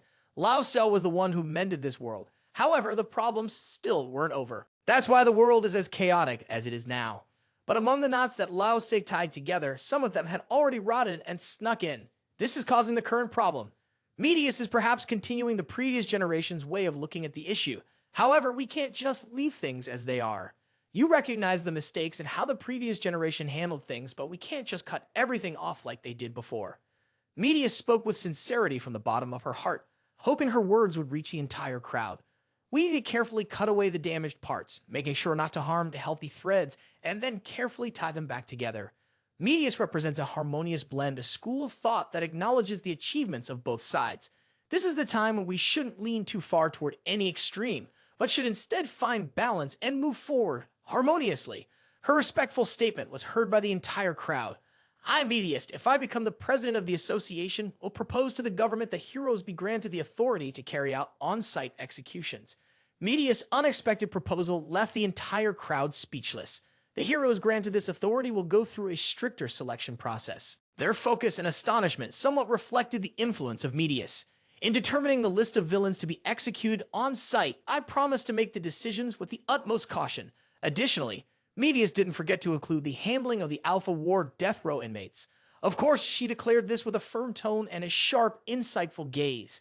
All the death row inmates of Alpha will be executed on site. That is all. The time had come and the final moments ticked away. The first round of debate was over. No matter how the candidates presented themselves, it could only turn around and head home. Finally, the difficult question after the debate was ready to be answered. Who was the right person to become the next leader of the Hero Association? The debate was nearing its end. Medius kept a confident smile on her face. Authority seemed quite tense, while Lucilus had completely lost the confidence he had shown earlier. After the first round of debates, Lucilus, along with his symbol, received a fairly low score, with Lucilus' approval rating at only 8%. Authority, with his familiar clock symbol, had a slightly higher standing, authority 35%, and finally, with an overwhelming percentage, Medius 57%, the public opinion poll came to a close. The map of the continent now appeared with sparse glowing spots.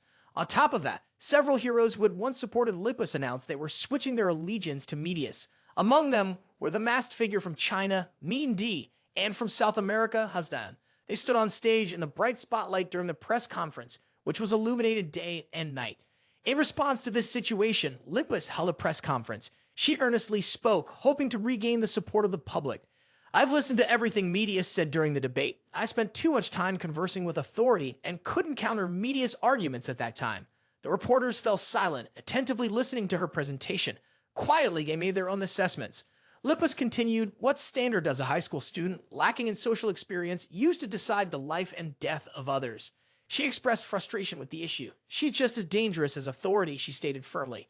After criticizing Medius, Lucilus went on. The scene transitions to another luxurious room. Lucilus walks in with a serious expression, her tone pleading. The people in the room were once her supporters, but now they had shifted their loyalty to Medius, Mean D, Kafiga, and Hazdan. Kafiga asked in a deep voice, what did you bring me here for? Without hesitation, Lucilus expressed her long-standing concern. Stop pretending like you don't know. Why did you choose the high school girl? Hazdan suddenly chimed in. It's simple. He raised an eyebrow with a knowing look. I feel like beyond the reasons after that, there's nothing else. Lucilus paused, then replied, anyway, that's just how you are. But she turned to face the woman across from her, a hint of disbelief in her voice as she asked, Mean D, I never thought you would make such a choice. A figure of a man appeared between them. It was Ju Yu. Lucilus spoke softly. If your master, Mr. Ju, knew about this, I'm sure he would be very disappointed. It was then that Mean D finally spoke up, our master. She reflected on the past. That night, under the moon, as the butterflies fluttered through the air, Mr. Ju looked up, lost in thought, and said, this world is so complicated, Mean Day. He stared at the butterfly in front of him, his voice soft as it blended with the breeze. What was once seen as obviously right over time could become wrong, and the opposite could happen just as often. Mr. Ju and Mean D stood in the middle of the flower garden. It was only then that he turned to her and continued, in the past, I have killed many evil people. Mean D was a bit taken aback by this sudden admission. Mr. Ju, however, seemed lost in his memories, recalling himself calmly standing among hundreds of corpses. He spoke again. The reason was simple. At the time, I believed it was the right thing to do. Another figure appeared in the scene, Laosa. Mr. Ju's voice grew nostalgic as he continued. But after meeting Laosa, my thinking began to change. Still, I don't believe my current perspective is the absolute truth. He looked at Mean D and gently advised, Mean D, there is no such thing as one right answer in this world. Still, no matter what happens, try your best to adapt to it. As long as you've done everything you can, that's enough. Ju's words echoed in Mean D's mind even now. Her gentle voice seemed to fill the entire room. He used to say that all the time. Mean D calmly explained to Lucilus, that's why, after listening to the entire debate and looking at the current situation, I think it's not Lucilus, but Medius, who is better suited to become the president of the association. Lucilus was stunned, unable to respond to Mean D's words. She stood there frozen like a statue. Kafiga spoke with clear hesitation in his voice, Lucilus, we don't support you. He added politely, during the election period, please limit our meetings. Lucilus lowered her head in silence, unsure of what to do to change the situation. In contrast to her situation, Medius always appeared radiant. She was surrounded by a dazzling array of lights. After the first round of debates ended, the media quickly turned their focus to Medius. The newspapers featured her image. With sensational headlines and exclusive stories, there were articles about her school days, as well as pages from newspapers investigating Medius and her family. Some articles focused on her family, while others provided the latest updates on the ongoing election. Medius and authorities' images were splashed across the front pages, especially the pieces covering their confrontation. The media was filled with images of Medius everywhere. Among the many hot topics, the most talked about was Medius' mysterious smile, paired with the question that piqued the curiosity of a large audience, what exactly are her abilities? Authorities stared intently, scrutinizing the information. On the screen in front of him was a close-up of Medius from the election debate. It was a video capturing every detail of her facial expressions and gestures that day. Authority kept his eyes fixed on the screen, as if trying to extract some hidden clue about this mysterious girl from the brief footage. He paid special attention to her face, especially her striking violet eyes. Suddenly, Authority's eyes widened as though he had uncovered a hidden detail.